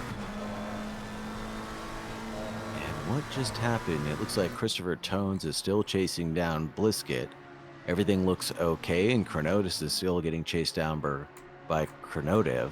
Looks like everything's okay. Battle for Chernok. Oh my goodness, my brain is going faster than my mouth, unfortunately. No problem. Chernikov, excuse me, chasing down Chronotis, and that all these battles are still staying really close. I want to give an update on the leaders before we forget about them for the rest of the race. Sam Gaskell is leading by 5.4 seconds to Gabriel Felipe in the 888 right now, and there's a little bit of side-by-side action going into the pits, and it looks like, who is that just went in? Lehman goes into the pits, dives away from the battle between Blisket and Tones. That's the battle that was between 18th and 19th as Lehman takes their first pit of the race. Yeah, that Dutch machine there is in absolute disarray. Big damage to the front end of that car. And they will absolutely be. Max Chernikov leads now. Has lost that spots now from Zane Blisket and Christopher Torres ahead. Is now under pressure from David Granz and Professor Chronotis behind. With Millen Lehman coming out of the pits momentarily, I believe. Or no, he's not. He's fully stopped. As get through that other section here. Max Chernikov, though, doing a great job to try and stay ahead. But I don't think it'll be too long before he'll have his back bumper full of Fear Nothing Moto and Trackalicious cars. It's welcome to Simple Zach in Jake Wells Racing. The battle between 15 and 16 just got inverted. It looks like Golsev has gotten past Fernandez after letting him by after that earlier incident. So all's fair in love and war. You waited an entire lap before making that pass happen one more time. Good job. Yeah, some good racing out there on track throughout everywhere in the field. Max Chernikov under serious threat from David Granz, who's running much faster laps, but ahead, the same story is true. Christopher Tones, the struggle bus, anything but struggling right now, up 11 spots for the car, who said that they were pretty afraid of today. And I think the livery says all on the back here. We'll get a good glimpse of it. It says, don't flash, I'll cry, but do anything but crying so far, I think, for this car in 19th. They're going to move up here, I think, soon. Zane Blisket, I believe, has some damage to that front end, but so does Christopher Torres right near the back bumper. He nearly gets into him, but they'll remain apart as Fear Nothing Moto chases the McLaren ahead. It's hard to tell on that Porsche what's damage and what's just tire marks up on the front of him with all that graffiti liveries that he has going on, but you can tell that that Mustang for sure has a discernible amount of damage on it. Yeah, I mean, it is, it's I think it was involved in the lap 1 chaos, and I think hasn't made too many touches now, but there's a car off. 621 Rally Dutchy, his struggles continue. The Mad Fox AM American Machine is unfortunately down. The BMW just out to that left side, maybe self-inflicted, as Paul Miles is going to be the driver to benefit off that, rather, as he is way far ahead, and that's the driver behind for him as Jaeger Karu enters the pits. Let's take a look at the battle of P20 and P21. We've got Chernikov and Grands going side by side nearly through the chicane, but nose to tail right now after La Source. And this is the battle right behind Tones and Blisket. So we've got two separate 2x2 battles going forward. And no, we're not at in and out. We're still at Spa-Francorchamps. I'll take a little bit of onboard action theory here through a row, see how these drivers are doing it. And that should be validated. That is on the absolute limit. But there's a car coming out of the pits right ahead. Looks like it is the machine of Jaeger Karu coming out of the pits of McLaren there. Diving to the left is David Garns here as he looks to the inside. Might have a move. No, he won't. From this front splitter cam, we can see not too much space here with the other car, but ahead, that gap is slowly increasing and slowly decreasing, honestly, for Christopher Torres, who's trying to find any way to get around Zane Blisket. Just keeps making mistakes, unfortunately, as Blisket defends the inside. That Mustang, though, is going to have a much better exit. We'll have to see through this section here. They head towards Bruxelles. Not many opportunities to overtake through this next session through speakers. Yeah, and Potts Weaver now into the pits, and it looks like Kerwick is also in the pits. That'll be 3 for him. Karu's done 2 pits, and Stefani's done 2 now themselves. So a lot of pit stops taking place again before we even hit the 1 hour mark. Yeah, only 40 minutes into this, folks, and I don't know if that's terrifying for us or terrifying for the drivers on track. So much action packed in already, as you've got more battles just throughout the field perspiring. Yeah, I guess that was the right word. As Andy Borchers looks to try and get some positions back. He's on the tail end of Gamov. We've slowly been increasing the time on. Ran 7/10 faster last lap.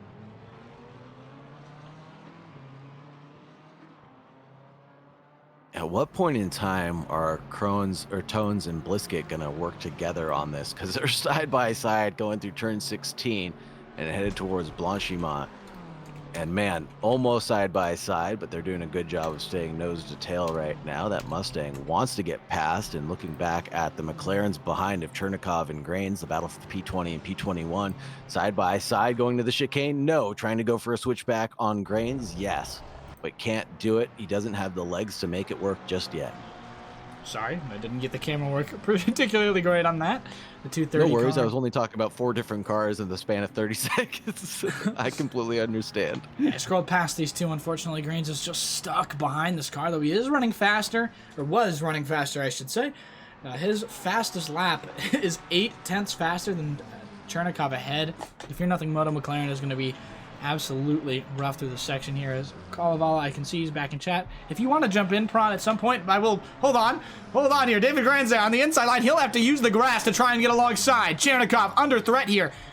Real close racing here. These drivers have made contact with each other once before. We'll see if it happens again. Grand's on the other side. He'll get fully alongside and through as Chernikov tries and chases the back end, but Grand's just has a better section here. Might be escaping fully, and yes, he's got that position, but there's a back marker ahead. That's Karayowek, who's very slow. Stop go 30 for speeding in the pits. This is going to absolutely compromise both their lines, but Chernikov, I think, going to get the worst end of it.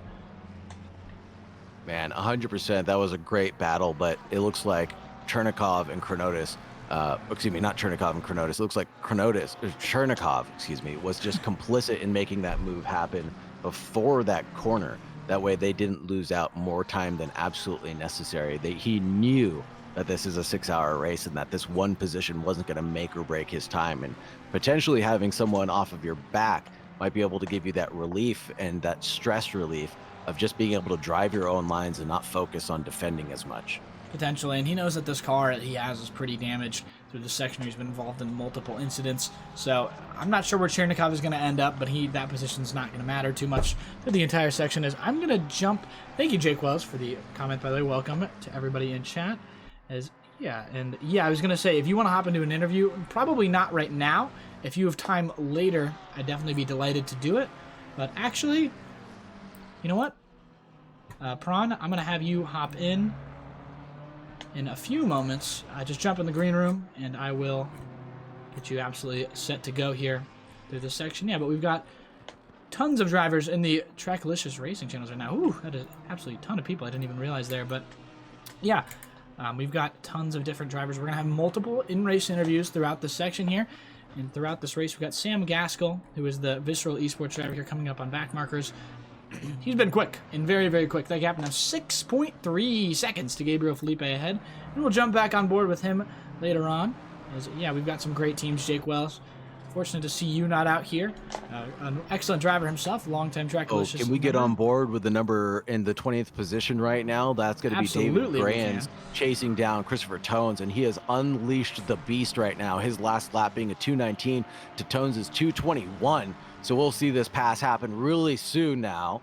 On the inside, makes a look, tries to make an action happen, can't really work on it, but wanted to make that Mustang flinch for his life, and I think he absolutely did. And it goes offline second through Melody and headed down into Brussels. Can he make it happen? He's not really alongside, but he's going to make that Mustang think that he is. No, nose to tail right now, going through Brussels and headed down towards Speaker's Corner. Not going to make anything happen here. Not really a passing opportunity, but here's where the pressure is going to be applied. Going through the poo on turn. Infamous elevation change, fast left-hander downhill. Who's going to be able to hold on to it a little bit better than the rival in front or behind? Nose to tail right now. It's Tones, Grains, Chernikov, all within about a second of each other. Yeah, Chernikov now is getting back into this battle due to being able to just get his pace there and get it right. He's got the toe, plus the two cars ahead are battling, so we'll have to see there. It's Kevin Tones throughout that section.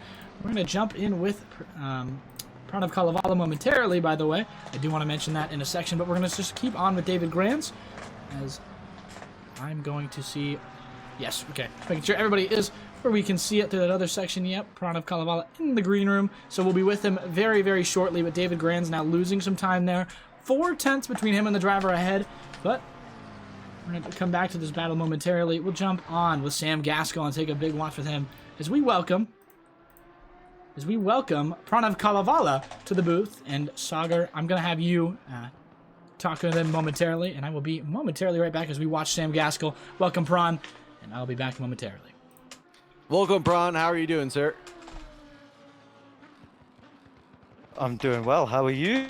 I am living the dream. Thank you so much for asking. Now you're going to have to tell me what car number you're in or what position you're in right now. I don't see your name up on the board. Maybe that's my mistake. What car number are you in, or what position is your team in? We are car number 44, and we're currently in the lead at the moment. Oh, excuse me. Thank you so much. Man, how do you feel about your team right now? Zach Doran and Sam Gaskell in the number 44. I mean, Sam and Zach are both very, very fast drivers. You know, very, very talented, and they know how to keep their tires in check, which is super important in this race with limited tire sets. You know, it's really 100%. important that they conserve, keep a nice median pace, and just push through. 100%. And has this team done any sort of preparation, or is that just their natural driving status? Is that they know how to conserve tires, they're smart about their pace, things like that? I just think it comes with experience. Like when you've done enough races, you sort of understand how to manipulate the tires, manipulate the car in order to limit things like tire wear and limit, you know, over scrubbing or graining or blistering. And we've got a really good race set going. We made this for IGTC series as part of the SRO calendar, so it works a charm, and Nice. so far it's been proven that way. Yeah, Absolutely. It seems to be fastest lap coming down for a 2:17, and their 2:15 in qualifying was absolutely blistering. Now, you don't have to spill the beans right away, but I am curious about their quali set of tires. Is that set off the table and they just plan on double stinting the remaining sets, or do they have something up their up their sleeves regarding that qualifying set of tires that they had? We'll see how things go. I mean, I'm not going to reveal too much. However, I do know that these guys have a lot of tricks up their sleeve. That they're very experienced. So hopefully, you know, they can translate that experience into performance on track and beat Gabriel Felipe and Wilson Fernandez. Yeah, That's our plan. they definitely seem to be having no problem with that. And you talked about experience before. I want to get back to that topic very quickly. So regarding experience, you know, it's one thing to hot lap, it's one thing to just go out and do fast laps to understand their tires. How well have these drivers negotiated an endurance race before, and how well have these drivers negotiated m- almost multi-class racing in this race, where we had huge lap ones incidences, as we just saw Gasquel get past a back marker right now of Spady Bud? You know, tell me how that plays into their strategy also. The the main thing with strategy in fields like this is we need to keep it as simple as possible. The more variables we add onto it, the harder it becomes to track. And Hmm. when you have all these various things with pit rules and double stints and all that, it gets increasingly confusing for the driver. So keep things simple, keep things short, and keep things concise. Yeah, That's and the Very main thing. interesting. I want to point out, where did you guys finish? You guys had the IGTC 24 Hours of Spa recently, did you not? We did. We finished on the podium in the silver class, P3, which was a brilliant result for us. And we're hoping to continue that positive momentum onto this race. Yeah. Spa proving to be a lucky track for us as of recent. Let's hope and pray that it continues in Uh, Trackalicious here today. and yeah, that's been Pranav Kalavala. I think team principal co-owner is. Oh no, we've got damage right on the back end here immediately. But quick thank you to Prawn on the other end. We've got Curtis Rustin. I think got in the back of. No, he didn't. What happened here? Who was the car that got turned? That's extremely well held, by the way, from the Ford. I think that was Tones into the back from the 72, possibly. Where? Oh, there he is. The Interesting. 21st. That's Tones who got a car in the back of him. Unfortunately, as ahead, more incidents. Zane Blizkit kind of pushed outside wide by David Granz. That was the incident there. As Chernikov, I think, got into an incident, but we'll be pushing back for Tones, who has done an excellent job so far tonight. The struggle bus, a little bit of struggle there. Off screen went a little bit sideways, but on the other side, we have a first disqualification. DeSoto, unfortunately, that is the end of the race for them. They are out and in the pits. It is it is over for that BMW, unfortunately. Only 50 minutes in, probably overlapping penalties, but yeah, that was Pranav Kalavala. And we'll have more interviews throughout the section there, as, yeah. Thank you very much, Mr. Kalavala, for your time. I really appreciated having that stream live interview.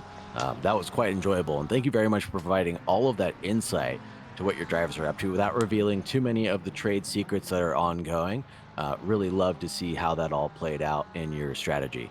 Yeah, And it looks like in 8th position right now, getting chased down by Borchers behind in the number 30 car in 9th place. Looks like Gamov just made a mistake on that other end, the Lamborghini. Not quite where he wanted to be. The Speed Stars Golden Machine is chasing Kevin Blanchette, losing time slowly to Borchers, though, behind.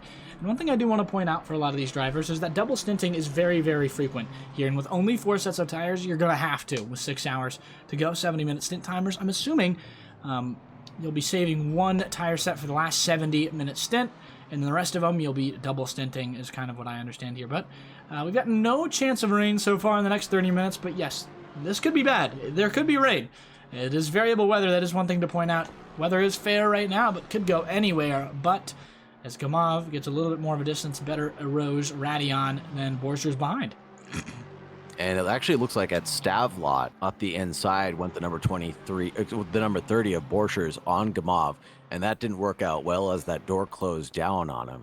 and unable to recover from that position, unable to recover from that accident, excuse me, and still stays 8 tenths ahead of his combatant, but now down to 4 tenths right now, as there's a big wiggle from the number 30, and Yeah, able to recover, headed down in Bracel. Both tracky BMWs 4 tenths to the car ahead, as it looks like Rados has gotten a 10-second penalty for his incident with Andy Borchers there. That would put him behind him immediately on this other section that is rough for Rados. He will have to continue on and plug away, serve that penalty in the next pit stop, I believe. But one thing I'm interested in is that's the first wave of penalties out. And yeah, now as it looks like Tones has got a 10-second penalty. Chernikov has no penalty. Despite what I think, I thought he was... Incident 1 looks like just racing incidents throughout that other section, but Tones, the struggle bus, will be serving a 10-second penalty as we go through that other section there. Yeah, we've got Jason Provolone here. Welcome, Jason. Stinky Cheese Man, I think is the general thing for you. I don't know if that's just something I just made up right now or has been in my brain for a while, but the Stinky Cheese emote being used in chat. Welcome to Provolone.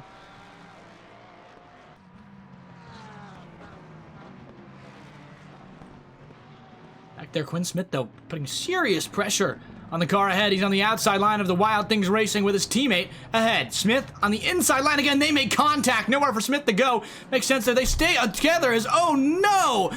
That's Dreyer out to the other side. Smith ahead.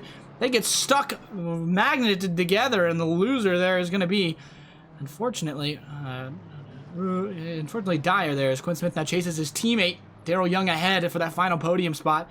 Daryl Young, I believe, up a few positions in the Wild Things Racing Machine. They've got 2 cars out there tonight. The British team clip is being generated. Makes sense.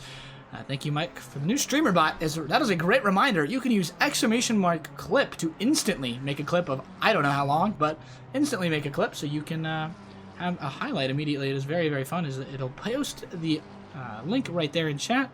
As welcome to Mike, who's not with us today. Mike is in having a good time today. Not in the booth with us tonight. But, yeah. Just a quick update. It looks like the 942 was disqualified from quali for running during the wrong time slot, starting from the back of the team. Representative from 72 was called to the steward's office, and they will be disqualified should there be another incident. So regarding that incident, or the penalties that they'll be receiving, I think that's a pretty hefty one. Where did you get that information? From the 6 Hours Enduro Series cool. chat room. It looks like everybody has been updating the information there. So thank you very much to all the stewards for tagging people who are a part of the Road to SRO series, to making them aware of what is going on with the race live. And yes, that exclamation point clip is one of the most amazing features. Thank you very much for the reminder, Mike, and hopefully you're having a wonderful time on your trip to the Formula E races. Yeah, tons of great racing this weekend. I was barely able to show up tonight. I'm going to Nashville to the NASCAR race, so expect some stuff in IRL, Clips in Motorsport, whatever that channel is called. But you can check out all of those posts and all those fun pictures in the exclamation point Discord. The link up now. Join our Discord immediately, as, Mike, unfortunately not here right now, but Mike will be back, I think, for the other 2 championships that we have, or other 2 races for this series. So make sure you stick around. We've got tons more racing here tonight, obviously 5 more hours, and overall 12 extra hours throughout the next 2 months. At the end of each month, we will have another 6-hour Enduro series. And boy, am I excited. This is going to be some great racing for the rest of the series, just based on the first hour so far. It looks like Tones really quickly has gone into the pits with Burakovsky as well. So both of them heading in around the 55-minute mark, and nothing doing there, but they will just go ahead and get their tires replaced, I'd assume, after having some incidences and also getting some damage repaired. I wonder if those drivers are either going to stay in the car or pass it off to their number 2. Yeah, and also, not to mention, you get to win a watch if you finish this, by the way. Like, Team Visceral right now looking very, very good for watch status right now. Again, reminding you, as they head through turn 8, through Bruxelles Speaker's Corner now. These guys are all competing for an AWI watch right now, an AWI International watch timing, again, brought to you by them. And Sam Gaskell looking like he has got some excellent, excellent start for this Team Visceral Stealth team there. I assume if you're going to go for time, the best strategy here would not to be to change drivers until your second stint is up. So you're going to probably need a full 140 minutes to maximize the amount of time you can get. But you only can have a certain amount of driver swaps. And honestly, if you're going to swap a driver, I would wait to the next stint, because then you're going to go the first 2 hours with one guy, next 2 hours with the second guy, then your fastest driver will be back for the next 2 hours. 100%. That seems like the smartest thing to do. Last thing you want to do is pass over a scrubbed, used, grained set over to a driver that hasn't really figured out what the car is doing underneath them. Brogan Dreyer also into the pits, and it looks like someone else, no, Urina, excuse me, is chasing down David Grains, and that's the battle for 15th and 16th, staying really close to each other as well. Yeah, Dreyer into the pits there is going to be just overtaken there. He was in 7th after that incident, that other section. Curious what the stewards are going to say about that, but Chernikov, as we mentioned, not on the tables so far for the pin, or for the penalty there, but disqualified should there be another incident. And I'm pretty interested. So yeah, Chernikov, I believe, is alone in the car tonight and may not have a representative, unfortunately, and is not in a VC. So this could be pretty bad for him, and we'll have to see as he goes. He's been up pretty well, has got the pace to continue in and get maybe a teen energy spot, but the Sky Tempster Racing Machine is under threat from the stewards right now. The 119 of Daryl Young just got passed by Quinn Smith, and that was actually happening at Stavlot. The battle for 3rd and 4th position just had a huge tank slapper from what I could tell, and was unable to recover his car, but was driving forward now. But that tank slapper definitely cost him a lot of time, at least 3 seconds. And more penalties being distributed there. Jaeger Karu with a drive-through as he's serving it right now, but Quinn Smith, a full 1.6 seconds. That is nuts after how close the battle was earlier, but yeah, he'll move into the 3rd place spot, overtakes both Wild Things racing cars in just about 2 laps as we hit the 5-hour minute mark by the end of this lap. Take a look at P13 right now. That's Goslev getting chasing down Rustin, and they are side by side going through that chicane. Holy smokes, it's going to be a run down towards T1. The Lamborghini doesn't really have the legs. Looks like that McLaren does, and it's in front, not hub to hub, but deep on the braking zone goes that Lambo, trying to go for a switchback. I don't think he has it. Around the outside, has a little bit of a wiggle and no longer hub to hub, but it's still there like he will be up a Rouge going down towards turn 2. Let's see who's going to back out, and that Lambo sure does, and thinking about self-preservation. Yeah, Rustin here takes a little bit of a deep line, but he gets a better exit, I believe, as that 3/10 might evaporate here onto this section. These two cars will be battling here. This Rustin does not have the straight line speed, or potentially just had a poor exit on the other end. He's continually flashing Goltsev here, maybe frightening him, trying to get into his head. The driver behind, that's the Fuchsia competition of Curtis Rustin. I believe that used to be someone else, and they just switched drivers for that team. We've got 2 Fuchsia competition esports cars, so on that other end, not quite sure, but yeah, I mean, and this is going to be a battle that I think is going to progress for quite a while after these pit stops go through, as Goltsev, I believe, is going to have to take his first soon in the next 10 minutes. So we've got a 70 stint timer, 70 minutes for each driver. So the next 10 minutes, everyone on track who is not pits yet will be pitting, as you will be facing either a penalty or go to the pits, maybe double stint the tires, keep the same guy on track. And I'm curious, specifically when Sam Gaskell will hit that pit line.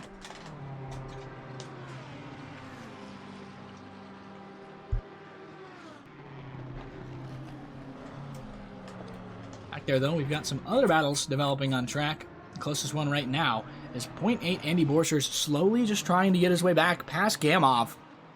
He's done an absolutely stellar job so far, and doing a good job through here, as both these drivers are ahead of Rados, basically. As long as they have a clean pit stop, they will all move up 1 position, as Rados does unfortunately have that 10-second penalty from getting into Borchers, as Borchers going to be the one, to, I guess, to prevail from that, but he's still got 2 positions to make up till he gets back to where he was.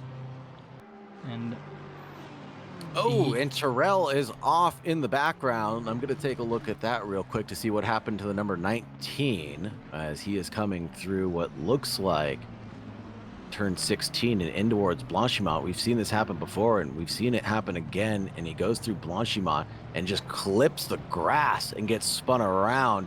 Giant tank slapper sends him around for the final corner, and he backs up into the grass safely. What a move. Another driver that seems to have some issues. Daryl Young went off. He didn't lose a position because he's got some massive time to the cars behind, mainly due to pit stops and all. But yeah, we're seeing most of these pit stages starting to develop now. Goltsev obviously hasn't hit it yet. Carries hasn't, as we're seeing just guys back out and go to the pits. We've got David Granz, Dan Fernandez, Formato all hitting the pits so far. As we've got Just absolutely wonderful section here. We've got Bruno Castidi in the pits, Neil Lehman in the pits already, as Darren Wicks is also pit already. Whew, we've got some excellent racing out here, but we've got some drivers who are not maybe putting on the times that they want to. Evgeny Gamov, one of them, is he's now under serious threat now, again, from Borchers, who has been all over the back bumper so far. Agreed. Let's go on board with Borchers and see if we can get a good look at what his wheel is actually doing as well, as he chases down the driver in front of Gamov. 4/10 right now back, and that Lambo looks like it's struggling just a little bit right now. And this BMW doing a really good job of managing the expectations of what the car can do. Closing down here at the hairpin, really looking at the rear bumper, could almost read what's underneath the rear wing, but that Lamborghini had a better exit and is opening up the gap by quite a bit. BMW off the correct line right now just to show that he's there, give a little threat, and they go into La Source neat and tidy like, and that Lamborghini again has a good exit and walks away with it. Yeah, Kevin Blanchette will hit the pits now. He will come out, I think, actually in 8th, to be honest with you. He's got Darren Young, who is already in the pits already behind him. But Andrew Borchers did a pretty good job there through Rio Rose Radion. Pretty safe. It can be safe. It can be dangerous. It's all dependent on your car and setup. And the BMW, not going to have too many problems today through Radion. No, not at all. It's one of the better cars that's balanced out. Same thing for that Lexus that's out here, the lone Lexus, unfortunately. But yes, those cars are going to be neatly balanced to take care of that compression zone. Yeah, Blanchette will finally, I think, get to his pit stop. It is quite the odd section here. You have to go all the way around the front stretch, then all the way to the back to get to your pit stop. He'll limp towards it. He'll get there, and drivers will begin to pass him as he will probably come out towards the 15-16 range. We've got tons of drivers all pitting. Zane Bliskett, not one. Curtis Rustin just entering the pits as well.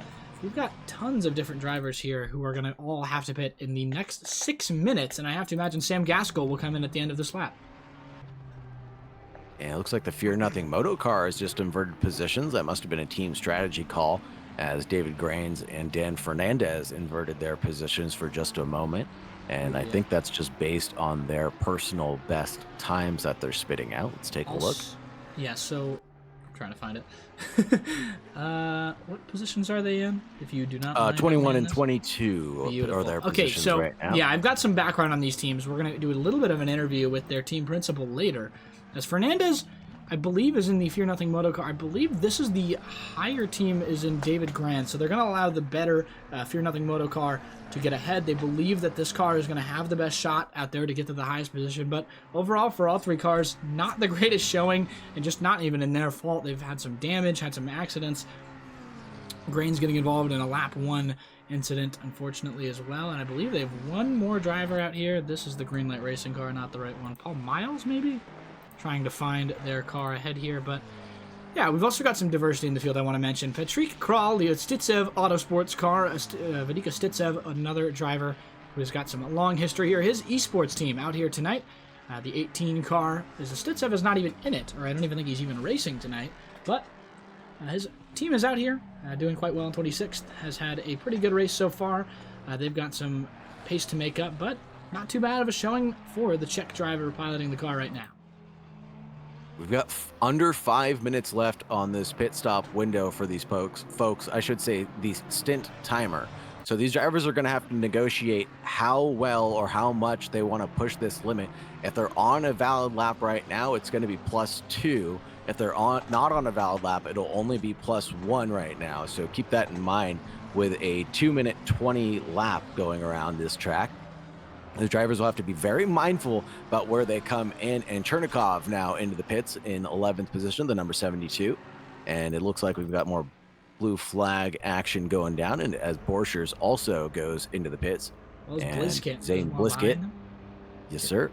Sorry, I didn't mean to cut you off there, but no, you're all good, sir. Gaskell will have to pit this lap.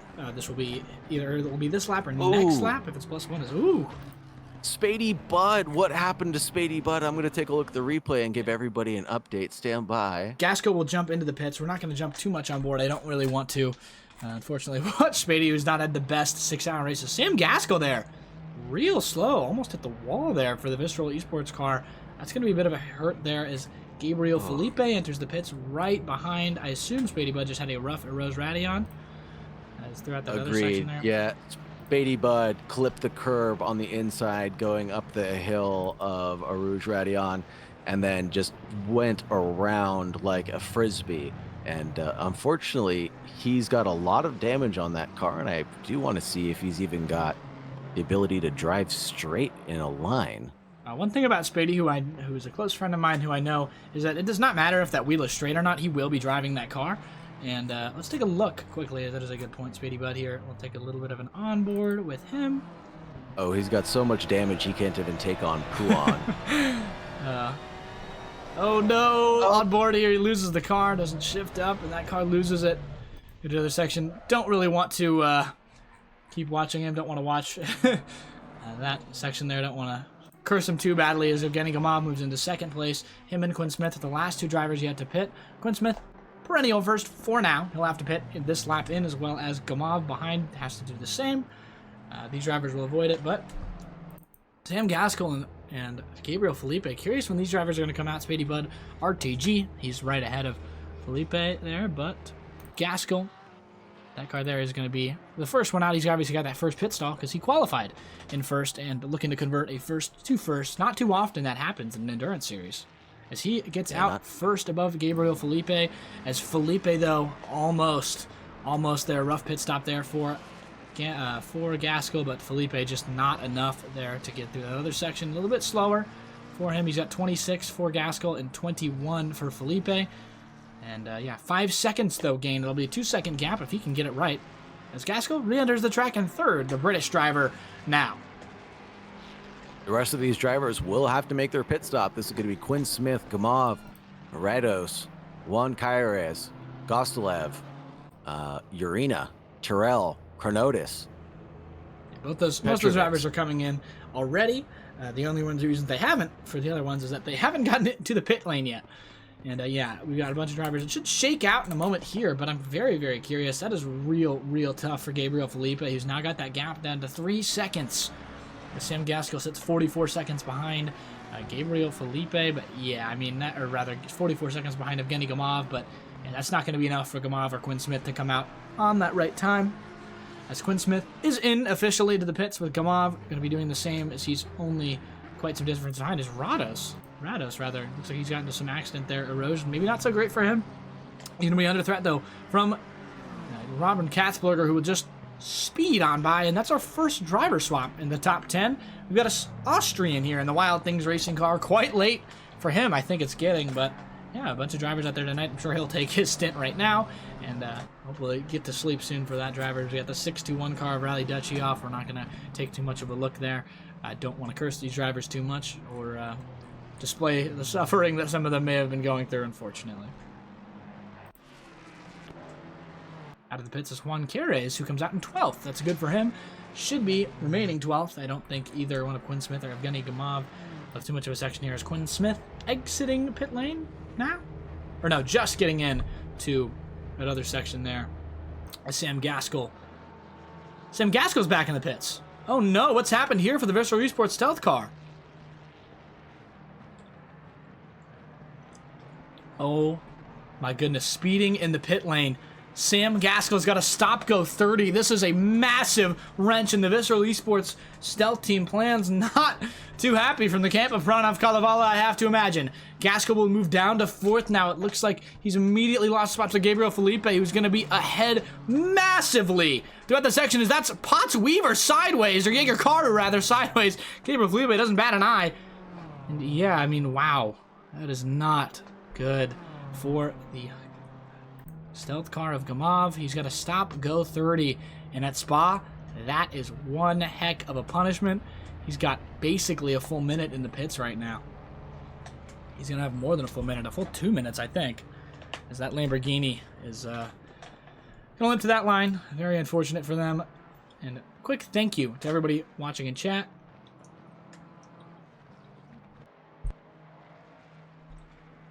Get some water in my system. Quite the tough section we have out here for some of these drivers. That is just not at all what you want to see. Speeding in the pit lane for Sam Gaskell, obviously, as you get through that other section of Evgeny Gamov, struggling here. Has got back out of the pits as well.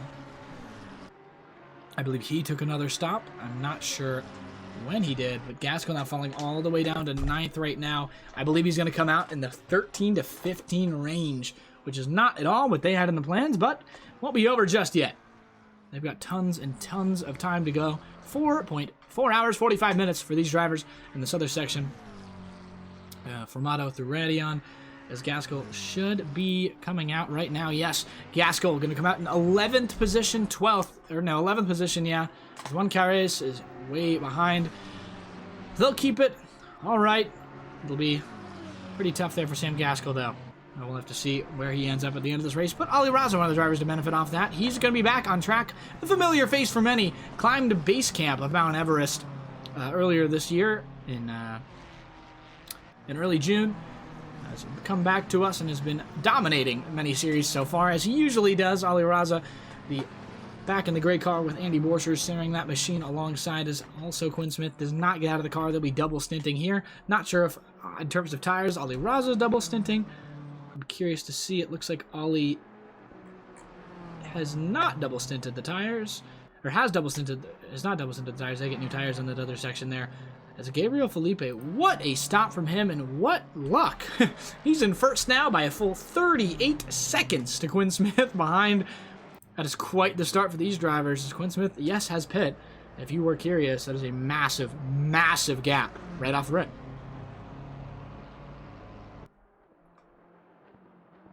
One thing I will also point out, we're going to take a quick look with a little bit of downtime here at our calendar. This other section, this is the Patreon. We'll get to that later, but the calendar here. GT4 Rookies and GT4 Open on Mondays, Street Stock on Tuesdays. If you're interested in iRacing Ovals, all of that is free. If you are curious, Synthra Drive, the AI Assetto Corsa F1 Series on Wednesdays, followed by GT3 West Coast that night. We had a great race at Imola, and we'll have Watkins Glen this week with Super Formula 8s on Thursday, looking to Circuit de Ledianon. I'm not sure if that will be streamed. We'll have to see. But GT3 Championship, neither me or Mike, tomorrow night in Indianapolis. We'll have to see who's on board for that. But the Road to SRO Community World Challenge as well is where we're on right now. The Spa Francorchamps for now in Bathurst on June 27th, and the Nordschleife on August 24th. And again, a quick thank you to our Patreons. We'll go over you all later, but this is not fully updated, so thank you to anybody who subscribed in that time in that other section. But we'll jump right back into the action here. Quinn Smith there on the other side, not doing too well. As we've got some more penalties being distributed. Guzman, the driver in 6th right now, overtaking that car, still has that 10-second penalty. And he's also under threat from Young and Raza. Both these drivers getting all close to that back bumper. Maybe he had some more pace than the other drivers. The Turner Motorsport Jose Guzman car completely under threat here. The Wild Things Motorsport through Speaker's Corner. Back now driving to that straight. On the other end, into turn 10 they go.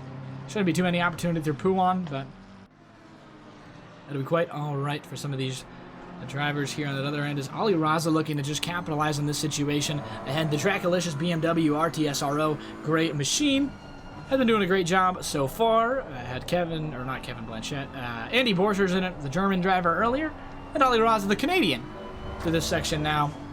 Let's get through this other section. Just watching the two cars duel ahead. It's Daryl Young, though, right all over the back bumper there of Guzman. An 82 car under serious threat. If he doesn't get a better exit here, that Wild Things Motorsport will be through right on that other exit, but it looks like Ali Raza's got the best of the three. On the other end, Ali Raza will be chasing now as he gets closer and closer to the back bumper, but Daryl Young going to try and make a move here. They almost go alongside another section. My water bottle spills all over my lap.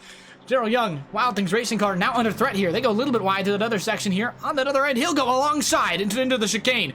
Through turn 18, they'll be trying to get alongside. He actually won't. Not on a spaz. He actually gets in there, barely alongside, pokes his front nose into it, but will have to remain complacent here as they go back now as Ali Raza's closed the gap from 1.1 seconds down to 0.3. Less than a human blink of an eye between these three drivers on this other section. Daryl Young flashing him, letting him know he's going down that inside line. Not much Guzman can do as he gives him a little squeeze. Contact between the McLaren and the BMW as now it's side by side for Ali Raza and Guzman behind.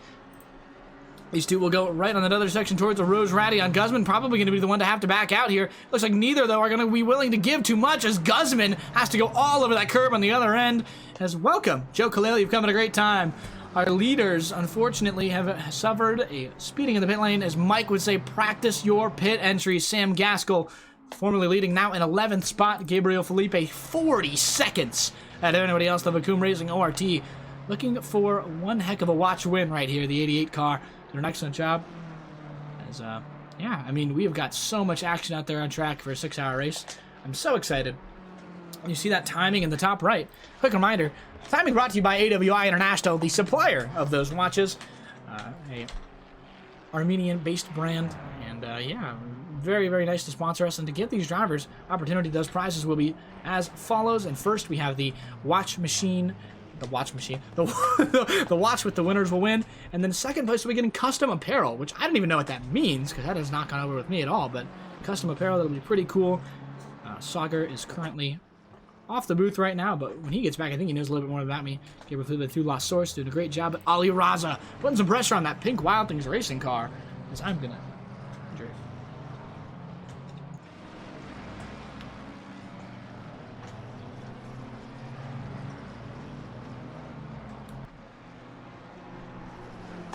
Back in another section of my stuff. Oh, I didn't mute my mic. Sorry for the water drinking noises there, chat. My apologies, but we've got 2 cars disqualified, I believe, already, and 1 on the precipice of it. 72 car. They've made the switch. Chernikov out of the car, as we have Evgeny Sililov in the Sky Tempest Racing 72 machine. They are 1 incident away from being fully disqualified from this race. In another section, Jaeger Karu going to be the driver behind.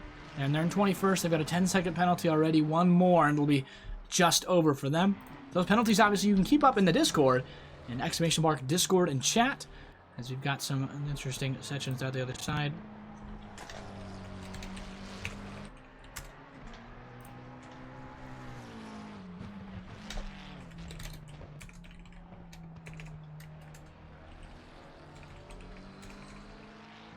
Thank you very much for holding things down, Mr. Krass. Of course, he is the most professional announcer we've got, actually doing a professional broadcasting course, if I'm not mistaken, here at Syracuse University. Yeah, not here, because we're at Spa Francorchamps, but I'm going to school for this broadcasting thing, and thank you, SAK202 SAK, for I Like the Announcer. That is my father, actually, in chat. So thank you very much. As welcome, Kali Official, of course. Welcome to my dad. And yeah, I'm going to Syracuse University for broadcasting, as I hope to do this professionally one day. But what you didn't miss too much in the other section, what you did miss is Sam Gaskell had a drive-through penalty down to 11th. He unfortunately sped in the pit lane, stopped go 30. He's lost tons of time. It is now almost a full lap down behind Gabriel Felipe, who is 40 seconds ahead of second place Quinn Smith. Wow, what an amazing turn of events. I mean, not the way you want to see it happen, but what a turn of events. And let's look at the battle between P7 and P6 right now. Daryl Young and Ali Raza chasing down a back marker of their own, having a good battle here. The number 30 and the number 119, that pink car. We said the wild thing is wild, and it sure is looking like it right now. Yeah, that hot pink car is not on fresher tires. The Trackalicious BMW RT SRO, great car. The 30 machine of Ali Raza is on fresh tires. They haven't double stinted just yet. Is Ali Raza taking the place of Kevin Blanchett? I keep saying that.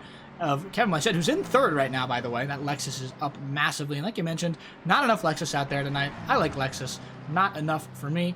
But Ali Raza going to be chasing that car there. They're on fresher tires. Could be the reason he is putting massive pressure. They get through that section quite all right, it seems, as they almost get into the back marker. But the Ford does a great job staying behind his BMW brethren.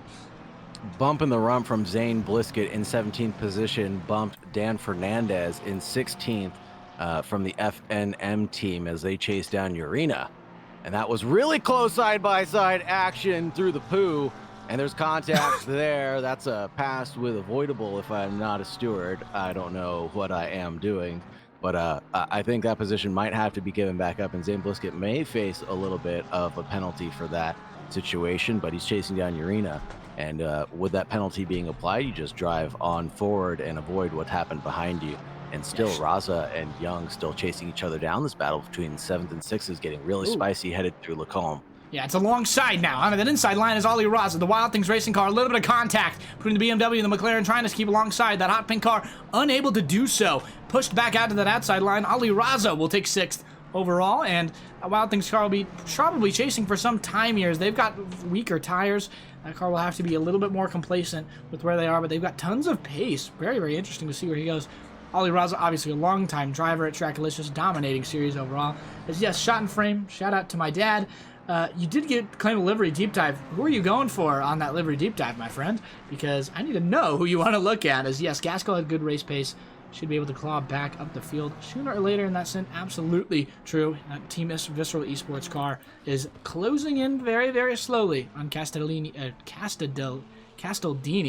on that other side. But I've got another guest right here, Cigar, who I'm going to welcome in momentarily.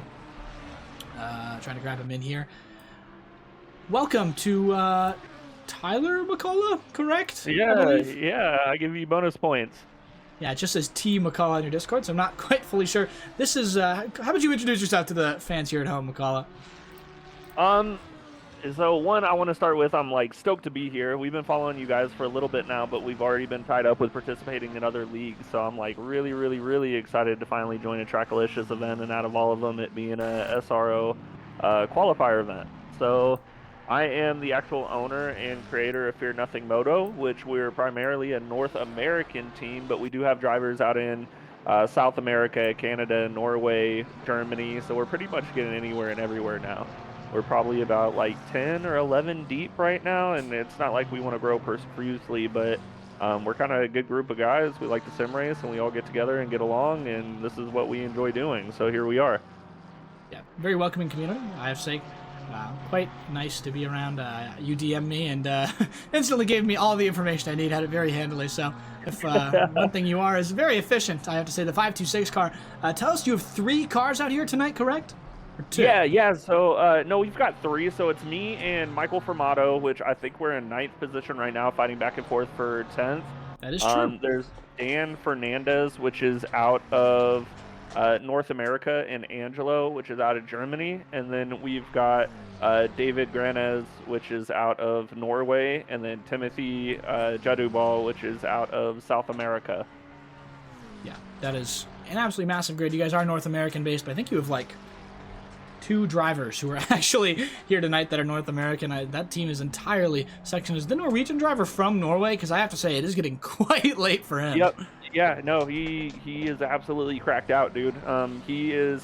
They had an unfortunate qualify, so I believe they're pushed back. I think they're in the 20th position, but they will, without a doubt, be one of the fastest from our team within this league. They just had an unfortunate events where they didn't put enough fuel in the car to start off with qualifying, and I think they didn't get warmed up fast enough to put a time down that they had hoped to put down.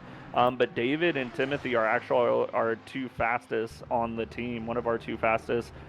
Which is why they're teamed up together. So I'm hoping, they can kind of slide through this event, and then the next 2 events they are paired together and then ready to go. But yeah, he's a Norway dude. This is his love and passion. He's an automotive tech in real life, and then he's younger. He's only 19. So during like all his free time, this is literally all he does, and he will be up from 9, 10 a.m. North American time all the way to 4 or 5 in the morning the next day. That is excellent there from the other side. Formato, the Fear Nothing Moto McLaren, is currently in 9th, battling with Castellini, who is Castellini, I think is the correct pronunciation of that. The driver behind, who is a Brazilian, who we have many Brazilians here in the Trackless community. I have to say, lots of representation, lots of Brazilian cheering going on, tons of Portuguese that I need to learn. But yeah, Formato is ahead right now. He's in 9th, and yeah, one more thing I wanted to ask you about Fear Nothing is, you guys mentioned you guys have been participating in other events. What kind of events have you been participating in, just to get an idea of the level you guys are at? So we pretty much anything and everything we do is SimGrid. We tried jumping on LFM for a bit, and I just don't know why. It's just not our niche right now. We find a lot more communities on the SimGrid platform and a lot of other people that we enjoy racing with. So we've been in Odyssey Racing League, Delta Racing League, Octane Online Racing, you guys now with Trackalicious. We've done some of the CRF Endurance League events. And then we've jumped, our European guys are now currently racing in RTO and then FRL. So we pretty much jump anywhere and everywhere. We try to lock in a season or 2 at a time. That way we're focusing on just 2 maps a week with 2 different leagues. And then our endurance events, normally we'll sign up for them, and we'll, if we can, do them half month to a month out. That way, if they are in between series, we know that we have a 3rd track that we need to be watching out for and be ready to race when the time comes. So yeah. we've done pretty good. We've been around since January, February, late January, early February. I just got into sim racing late December, and I played on controller until February, and then finally decided to pull the money on a full rig. So with that, I mean, we've taken podiums in ORL Rookie and Pro-Am Series. We've taken podiums with CRF, one of their endurance races. We've taken podiums with Delta Racing League World Challenge. And then Fernandez, which is actually racing right now, just currently won the Octane Online Racing Sim Rigs Pro-Am World Cup. And I don't want to take it away from you, unfortunately. Formato just overtaken by Castellodellini. A little mistake through another section there, going into Stavlot. Is now in 10th. But yeah, you mentioned, who was the other driver you mentioned? You got David Granz there also. But yeah, I mean, you guys have been very, very quick, very, very new, and honestly, very, very nice to have you guys around here. I hope you stick around for the rest of the championship. Maybe participate in some Sunday night GT3 series if you guys have got the time. Quite competitive out there, but yeah, thank you very much for your time, Tyler, and yeah, good luck to you. And what car are you in? Because I know you're also driving. I will be swapping out with Formato here, probably lap 50 or 51. I'll be jumping out, and then I'll continue driving for him. So yeah, so you guys are the you guys are the top of your class. I believe you're this. You told me you guys were going to be the slowest team out there. So yeah, I don't know how that happens, dude, but here we are. So I think Spa is just a really good track for us. I actually just took a podium in ORL for Bathurst, which is the next one. So I'm excited for that one. I think Nord's Life will show our true colors when we start putting down 218s and 220s. 225, so Nord's Life is going to be my least favorite, but it's funny how things happen. I don't know. It just, we go with it and we roll with it and we continue pushing and we get stuff done. I know you guys have a long race ahead, but I want to say, dude, with this whole Trackalicious server, not only the community, your guys' socials, but even your presence, both of you having a presence as commentators has overall been like extremely overwhelming when it comes to how impressed we've been. So we've already talked about going ahead, and you mentioned the Sunday night races. We've already talked about go ahead and joining just to get a wraps and things, learn how things roll around here, and then finally lock in with you guys next season and be able to race with you guys for a whole season. So we're about to make a full swap over to Trackalicious, and we're very excited to be here and can't wait to continue on a season with you guys. Yeah, thank you very much, Tyler, as your driver is unfortunately under threat here. That number 11 car, Gaskell, getting around that outside line through Fagnes there. But yeah, thank you very much, and thank you for your time. Yeah, thank you guys, and you guys keep doing what you're doing, and can't wait to be here. Right, drive forward and drive safe, my friend. Yeah, good luck. We'll jump back on board when he is on track later on. That's Tyler McCullough there, but one driver that's off right now, Kevin Blanchette, is a massive battle for P2, or for P3, P4, and P5. All these drivers stuck together still, and they have been for a while as they all close in on Rodionov, who has been in P3. These guys have been all stuck in one train, and it's about to get a little bit longer. That golden Lamborghini ahead. That golden Lamborghini just going a bit deep into the final chicane, and that's what the accident was between the 585 and the number 23 who got through there. And I think that might have been avoidable contact, but the driver was able to go through, driving 218s on Blanchette's 220. So that'll be up to the stewards to decide how that one fares out, but that's the incident that happened. And looking at P5 and P6 is awfully sticky back here as Blanchette Not to gets cut you off, Blanchette on the outside line. They make contact there. It's another way here. We're all stuck together. Blanchette's still on the outside of the Wild Things car. They're trying to get past him, but Blanchette's still putting up a massive fight. On that inside line, he'll have to go on the outside line. Will go turn inside, but Ali Raza making a case there. It looks like Katzberger completely gone as Ali Raza as well passed. Blanchette loses 2 spots in that same turn before speakers. That is very, very rough for him. That is not what you want to see as they head down to Pua. You've still got battling ahead. Ali Raza there on the back bumper of the Wild Things racing car ahead. And Hot Pink Machine, hard to miss as the Canadian driver chases here through Puan and will chase into 12, but very, very rough section there for Blanchette, who is now 6/10 behind already. He's on the outside line. Ali Raza tries to go alongside on the outside line, but he will have to go nip and tuck and follow. Also more action between the 9th and 10th position. Sam Gaskell looks like he went past Bruno Castellini after his pit stop infringement and getting that drive through of his own. And it looks like the number 7 just pulled off to the side there cleanly to let the drivers through. And still with Raza, that 2/10 back from Kesselberg up in front. I'd love to see a C1 Cockpit 1 camera view of what Raz is up to. Just realized the chat box has been off, so welcome back, chat. But yeah, we'll take a little bit of a look at Ali Raza here, who is not on track anymore. It's Gabriel Felipe in that car right now. Or rather, I just completely lied. Don't worry about it. Ali Raza here will take a little jump on these. Oh no, right on that inside line. I hit the wrong thing. From the cockpit there, a little bit of contact there. Katzberger chasing now. You can see his section there. That gray car has got Kevin Blanchett now all over the rear mirror as he tries to defend and attack at the same time. Multitasking, not too great. Maybe a little bit of a bump from the Lexus behind. Bit of a speed boost there as that hot pink car is now being hawked down by the BMW and the Lexus. 2 V8s charging.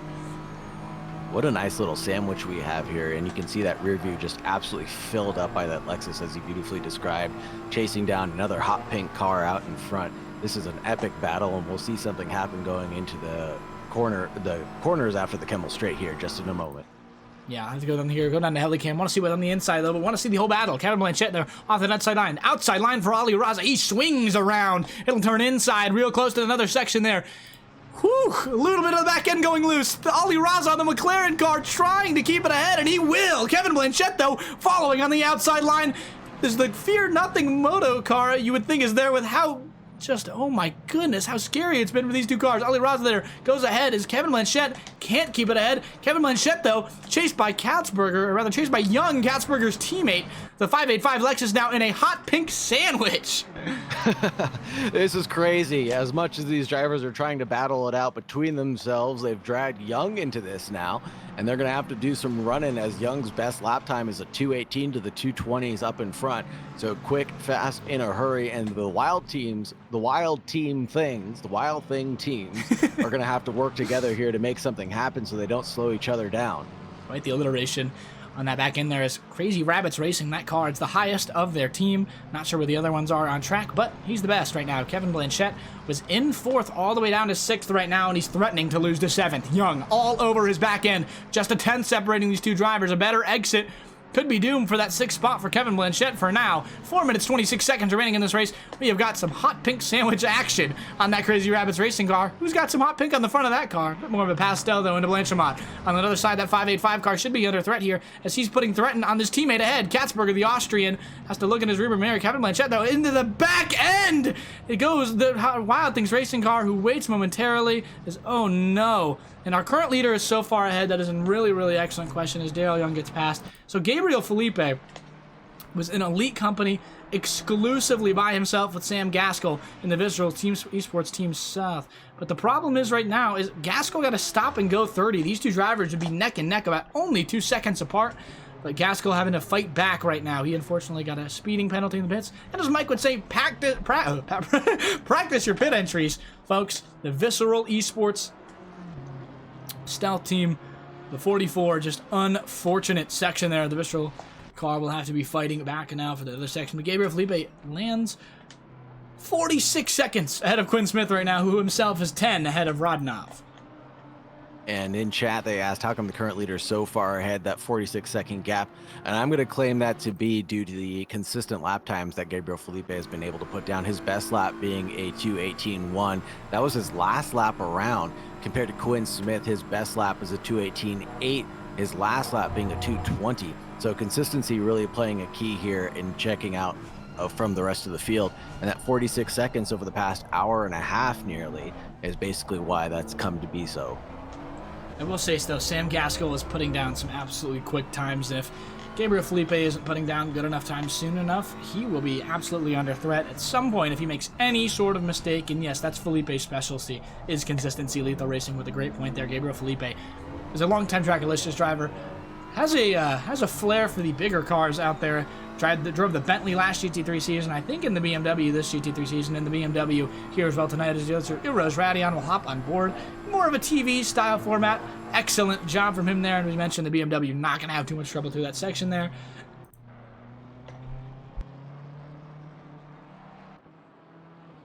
Oh, excuse me. I don't know if I turned my mic off there, but I coughed very hard. But another driver on track who's back out there is Neil Kerbel, one of our Tracklicious admins, taking the spot of Professor Chronotis. He's on new tires as well.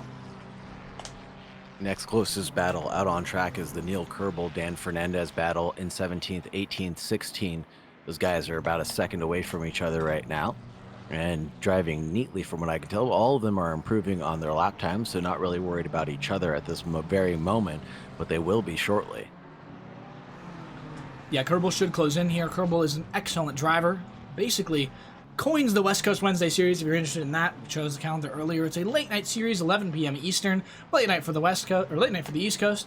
Just right for the West Coasters who are looking for some more fun and at a more appropriate time for the Sunday GT3 series, which can be very early and still interfere with the work week for a lot of these drivers who are either maybe eating dinner, maybe doing other things. Big wiggle for the 526 on Puon, and inside goes Neil Kerbel on the inside for P18. Does a great job of getting the car collected and taking advantage of that. Didn't need to be asked twice for an invitation, just took it like a Thanksgiving meal.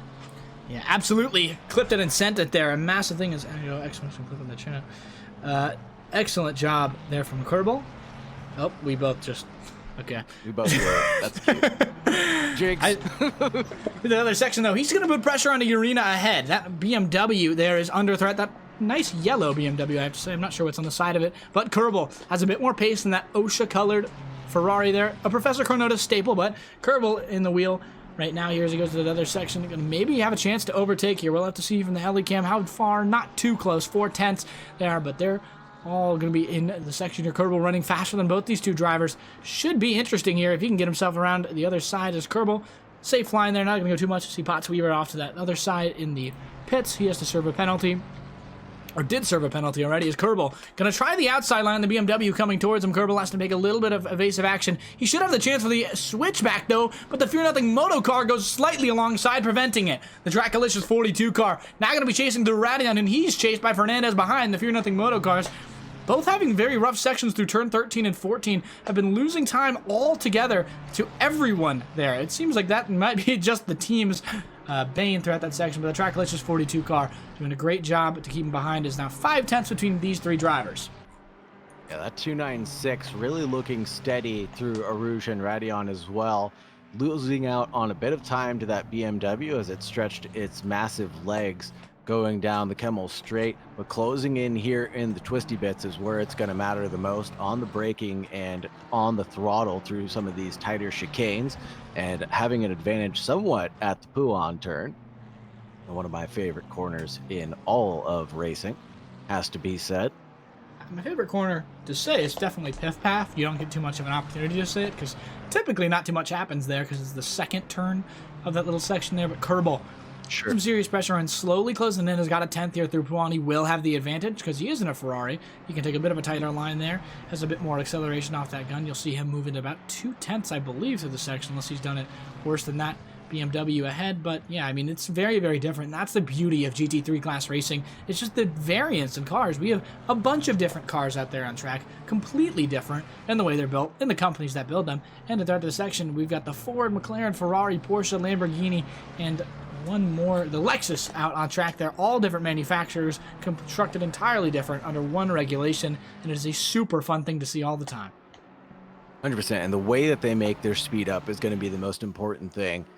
Some will make it up on the straight, some will make it up in the twisty bits, some will make it up in the acceleration zone, some will even make it up on the brakes like the Mustang sure is, and trying to do a good job on the inside. Makes a deep look at the final chicane, but doesn't act on it, returns back to the racing line just to scare that BMW out of it, and I think it caused a mistake there, and that gap is closed down to only 4/10 headed down into towards turn 1.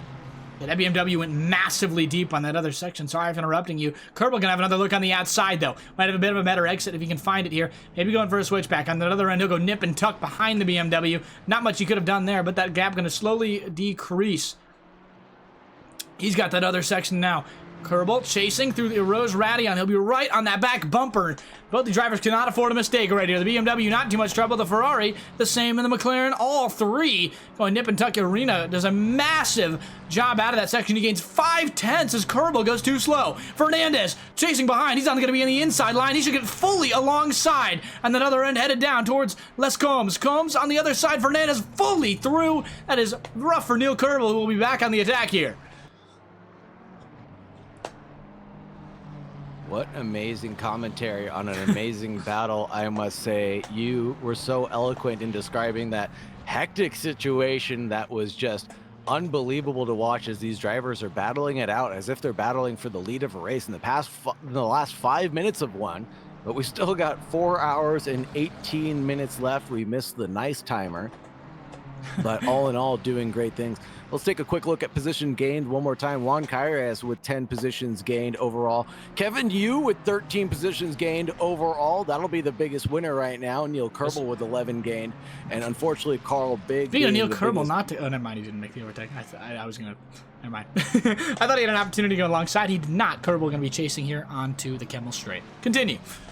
And Pavel Morev, excuse me, unfortunately down 12 positions right now, the 250 and 21st position, but everybody else seems to be doing okay unless you were involved in that earlier wreck. And I think, like you said, when we first started, it was Big who got caught up in that as well with Terrell. Yeah, I'm not quite sure who it was. I'd have to go back and look at the replay, but unfortunately I can't. But yeah, Pavel's done a great job getting back into this section here. He was the car that went off, I believe, at first in the other section. But Neil Kerbel there, I'll make sure he's not going to overtake there. Another section real close, does a little bit deep, going to have a better exit here. Is that BMW getting hawked down by these two drivers? As Tones looks to enter this battle now, 2.5 seconds is the first we've seen of him. Yeah, Pavel has done an excellent job on this other section. The R2G car has been involved in a very, very rough accident. That gold, almost yellow car was the first car to go off, went flying out of a Rose Radion, I think got into some contact, didn't receive a penalty. I believe somebody else did for that section there, but really, really good job for him to recover this. He was down 25 at one point and is now back to 21st, so I'd say a bit of a great recovery drive so far, but ahead, this battle is not quite over. The number 27 just entered the pits as well. Again, off strategy just a bit, but is now headed out of the pits, and You're right, this battle is not over, and nor will it end, I don't think. Okay, ACCTV just scared me there. The whole game froze. But Dan Fernandez here has a really good opportunity right now in the back BMW there, the 506 Arena car. He has a bit of a shake on that other end. Now he can be the thresher from Kerbel. Had a bit of a shake. Now he goes from putting pressure to being under pressure. Kerbel nearly in the back end there has to use evasive action to keep himself through on Bruxelles as they move down towards the other side. Is it Bruxelles or Brussels? Brussels. Brussels? Yeah. Close enough. Speaker's Corner, as I can't speak half the track names, they're all in Belgian, is Dan Fernandez down to FNM. And, you know, 506 is for the Costa Rica code. Very interesting. Very, very interesting. So I don't know. We obviously don't have the section there. Is Arena. Is he a Costa Rican driver? He's not. The flag is maybe not showing up, but Costa Rican driver. BMW machine there as Jean-Eric Arena. Maybe not Costa Rican, but the team has it is Arena's tires, according to Joe Falls, I think is his teammate, or one of somebody that has no tires. They are dead, but they should be getting replaced soon as we hit the 4:15 mark. We got about 25 minutes left in this stint for most of these guys. So as Kerbel putting pressure on Ferrari, who's a little bit wide, might gain that time back, but I don't think he will by the time the chicane comes. Yeah, like you said, about 30 minutes for the maximum stint time for some of these drivers, all the way down to about 25 minutes or so for the rest of them. Even one driver with 59 minutes, obviously, that's going to be the 773 of Andrew Harkins as he now leaves the pits, and Potts Weaver himself with 104 as he's in the pits right now. Yeah, you can really tell that those tires are falling off of Urias. He loses so much time. Urena, rather. It's Urena. Apologies. Urena on the other side in the Inva Motorsport 6-hour spa machine has just had rough tire wear. It's now all three of those cars in a sandwich. Kerbel right on the back end. Urena's slow pace through the corners has done wonders for Kerbel now. He's chasing now through Eroge, headed towards Radion. Whoever gets a better exit, maybe the driver who is going to be the best through this section here, Urena on this other section, does a great job through Eroge Radion. He'll be the fastest, it seems, as he has been throughout the other section, gaining some time immediately. I don't know what they have got in this car, but they get so much pace out of a Rose Radion. Maybe it's the BMW. Maybe it's just him. On the other section, though, neither of these drivers have too much of an opportunity to get around each other, but they are very condensed, as gaining now is Christopher Tones, who is 4 seconds behind, and now 2.5. Yeah, 3 different manufacturers. As you said earlier, Neil Kerbel has a big tank slapper coming through Malmedy, and almost loses it out completely, and the Mustang has to take avoiding action of Christopher Tones. He does get by, and I think a lot of these drivers are having those tires wear on them faster than most expected. Urina's last lap time was a 2:21, and it looks like Fernandez was a 2:20, so even with that pace gap, he cannot make up the time until he gets down into the twisty bits, and it's uncomfortable to pass there. In one interesting section here, I'm not sure we'll see too much fighting, but Robin Katzelberger overtaken by his teammate Young. I think that's team orders there on that section. These two hot pink machines. We're looking to get those Wild Things racing. Maybe do a double podium here. Is right now, without any mistakes, looking a little bit unattainable to beat Gabriel Felipe. He is primed 4 hours and 50 minutes into this race on a watch spot. But again, this is a very long race. Sam Gaskell has been running faster times on average, and will be chasing as he's 1.3 seconds behind Jose Guzman. A few laps ago, I think 6 laps ago, that was a 11-second gap, which is all you really need to know about that. It looks like Tones just went off at Corpus Paul Ferrer, and then now is going to allow Neil Kerbel to chase him down one more time. And Neil Kerbel's got to be kicking himself right now for making that simple mistake, but he's got to be sweating at this point. Driving for almost 2 hours straight is strenuous, to say the least. No, he's on the second time there. Yeah, don't want to mention that. He's on the second time there. Professor could notice in that car earlier. Kerbel switching out early. I'm going to get Kerbel in the booth at some point soon, so we'll get a little bit to hear from him. But yeah, no, he's actually not sweating as much as Tones probably is right now, who's been on that struggle bus. Maybe a bit of a struggle bus in that hot room right now, but yeah. Oh, Sam Gaskell chasing down Jose Guzman, it looks like. That's the battle for 8th and 9th. Things are getting spicy up in front for Gaskell.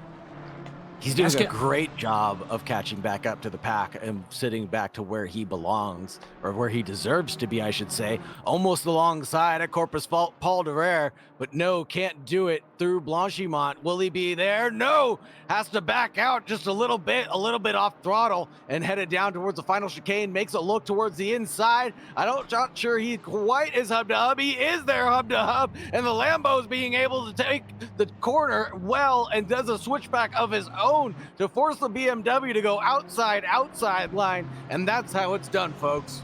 Yeah, I mean, Jose Guzman there is just going to lose time trying to fight Gaskell. Gaskell's a faster driver. He's going to be doing things that he does not want to do with his car to try and keep him behind, and he's already going to be here, there, gone. That 6/10 immediately is going to just keep increasing. Jose Guzman is just not in the same category as Gaskell, and it shouldn't be too much battling there. Should have probably just let him go immediately for his terms of pace, but chicane going to go through the switchback there, going to lose some time to the driver he's actually fighting, probably Kevin Blanchette, who will probably have a Gaskell-sized problem here, about 23 seconds behind, but that'll decrease somewhere soon, and they'll have to be perfect, though, for the rest of the race if they want to keep themselves in this race. And, yeah, another section there, Ali Raza, another driver, closing in on a podium spot of Rodinov, but he's mainly focusing on tire preservation. These guys have been running pretty identical laps overall, but Ali Raza has the faster one at 2:17.985, his fastest lap, to the 2:18.22 for Alexander Rodinov.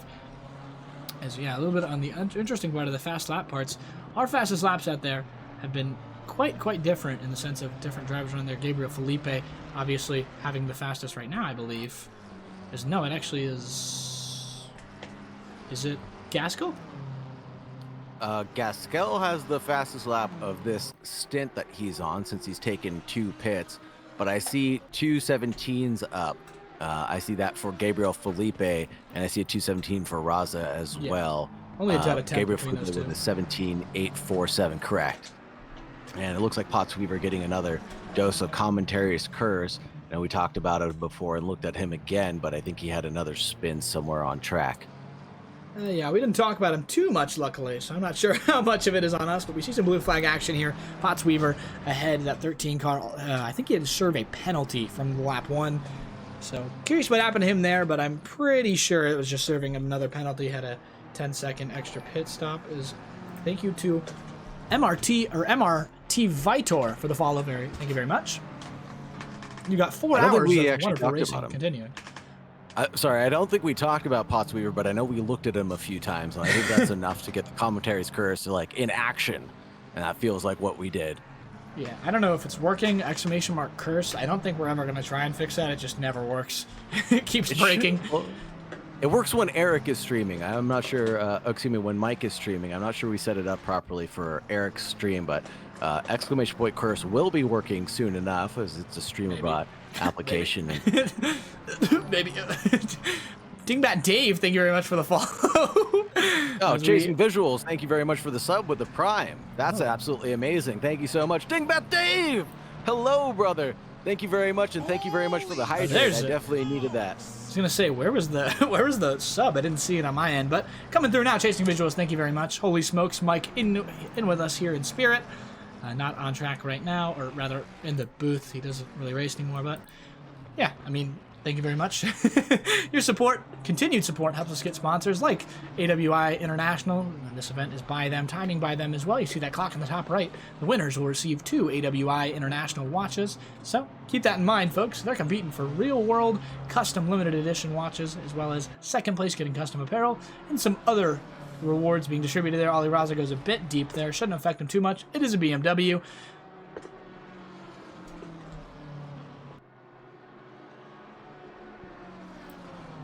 I want to take more looks at the positions gained really quickly right before we head into our next round of pit stops that we have about to take place within the next couple of minutes.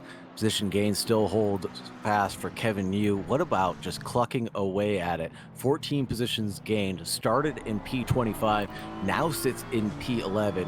And we got Juan Kairos again, the number 25 and 13th position, gained 11 overall, started in 24th position. Wow. Neil Kerbal also gaining 12 positions, just plucking away at those positions that he's gained. Oh no, the Sky Tempesta race thing. Evgeny Salav just had a terrible section through Eroge. This is going to be an RTG for the car that moved up to 12th at one point. He'll be back down to the pits. That'll be positions for everyone behind. That is not what you want to see if you're him. This will be some time to tow, some time to repair. There's some massive damage on that car. Could not drive it straight. And that will be it for him so far. Just ran into that right side wall.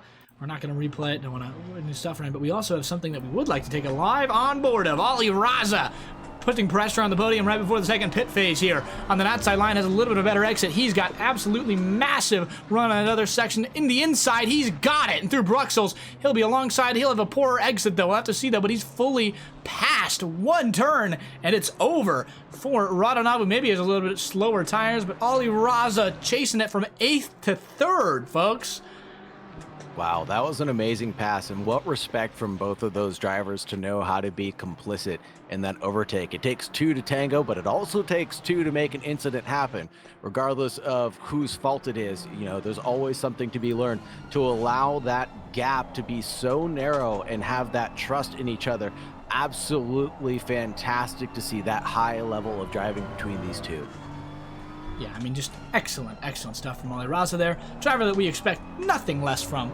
But I'm very curious here. One driver who is just very ahead is, rather, Gabriel Felipe going to take his stop right now, a bit early. Curious how that's going to play out. Guess it's a bit of an undercut. We'll have to see how long his pit is. 35 seconds so far to the line. I'm very, very curious. If he can get this pit stop down flat, it'll be even harder for Gaskell to come and try and get this position back. Gaskell has to make up about 1 minute of time to catch to Gabriel Felipe. Oh my goodness, and we just missed it. Eric Gokassian just jumped into the car and did a huge drift coming out of the pit lane, was able to keep the car collected, but man, that was super gnarly. He almost lost the car as soon as he started driving it. That's crazy. And it looks like Oliver Judwig has a big incident somewhere.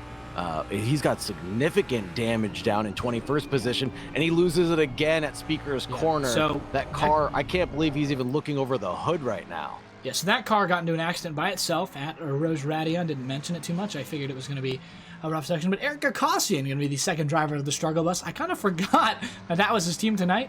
But yeah, the struggle bus will be piloted by Eric Gokassian, who I would guess has hopefully practiced this a little bit, but very busy guy, owns Trackalicious, so that's another thing. Massive shout out to him. he'll be driving the struggle bus tonight and doing pretty well for himself. He's in 20th right now. It's a good stop from them. They get a 36.5 second with the driver swap. That's pretty good. And speaking of driver swap, Wilson Fernandez now in the leading, basically leading car, the 888 machine, 4.6 seconds ahead of Gaskell, who is not pit yet. We'll also be on new tires, fresh tires for this group as well. Fernandez, another driver who is very familiar with this section here. The Bakum Racing ORT machine is very, very quick, and we can see that so far. 40 seconds ahead when he got into the pit stop, but he will be doing his best. To the other side is one driver who also is going to be thanking the pits quite a bit. I'm not sure if they have new tires. Rd1 had a 38.5 second stop last time around, and I'm not sure if that was maybe a mistake potentially or new tires and a driver swap, because it was a driver swap, but I just don't know where that pace has gone for him. 3:19.8 his last lap, 2:18.4 for Ali Raza. It was 2:18.8 rather for the broad enough. And it looks like Sam Gaskell is now past Jose Guzman as Guzman went into the pits, if I'm not mistaken. Yes, he did. So serving that second, not serving that second pit stop. I apologize. I am twisted up like a sandwich. Never mind. Wouldn't that be a pretzel? Wouldn't it? That's correct. I'd be twisted up like a pretzel. Or how about one of those? How about one of those cheesy breads from Round Table? Huh? I'm twisted up like one of those things. Yeah, let's stop talking about food because I am starving already. Dan Fernandez putting some pressure here, still on the back of Urena, who will just not let them pass the Great Wall of Costa Rica potentially. 506, the Costa Rica area code, as we were mentioned earlier. We'll take a quick look at that livery later on. Forgot to mention, we had a livery redeem earlier on this other section.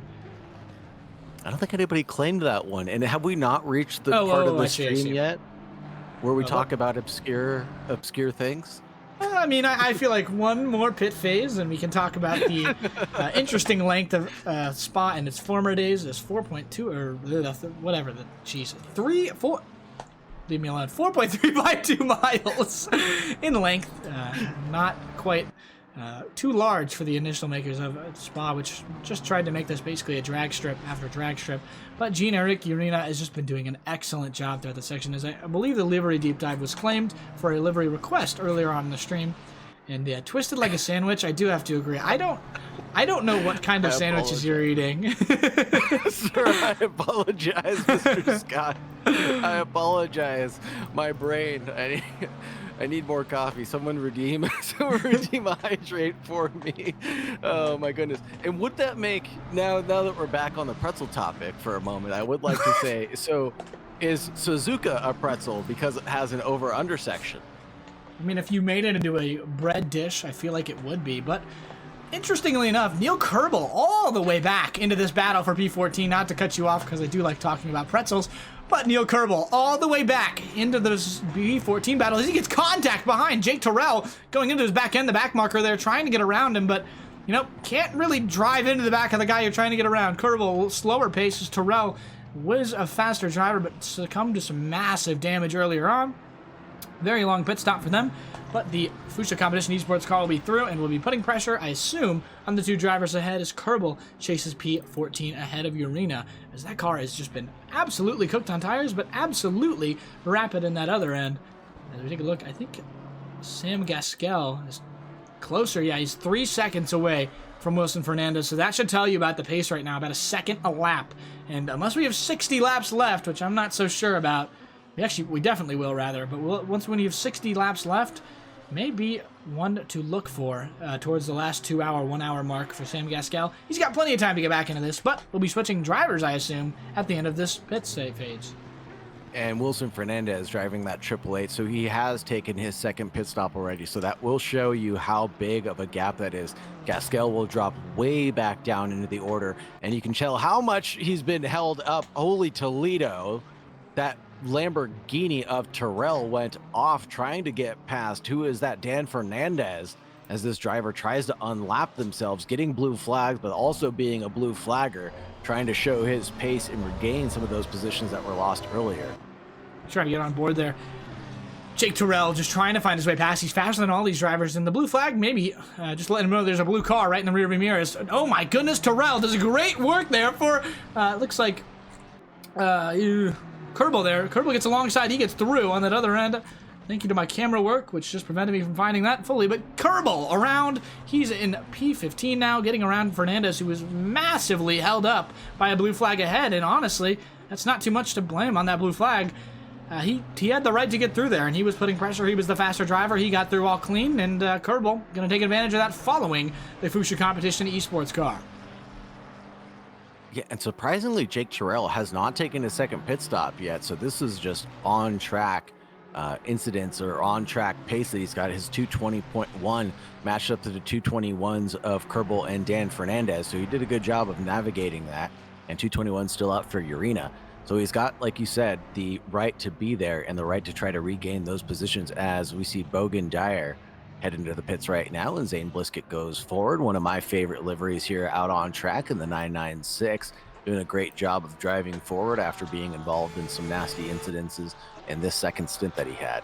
Let's take a look at this car, by the way, just for the fun of it. You see a lot of graffiti all over that back end, some livery, and then Mad Fox Racing Machine, Corsair, Fanatec, see on the front end.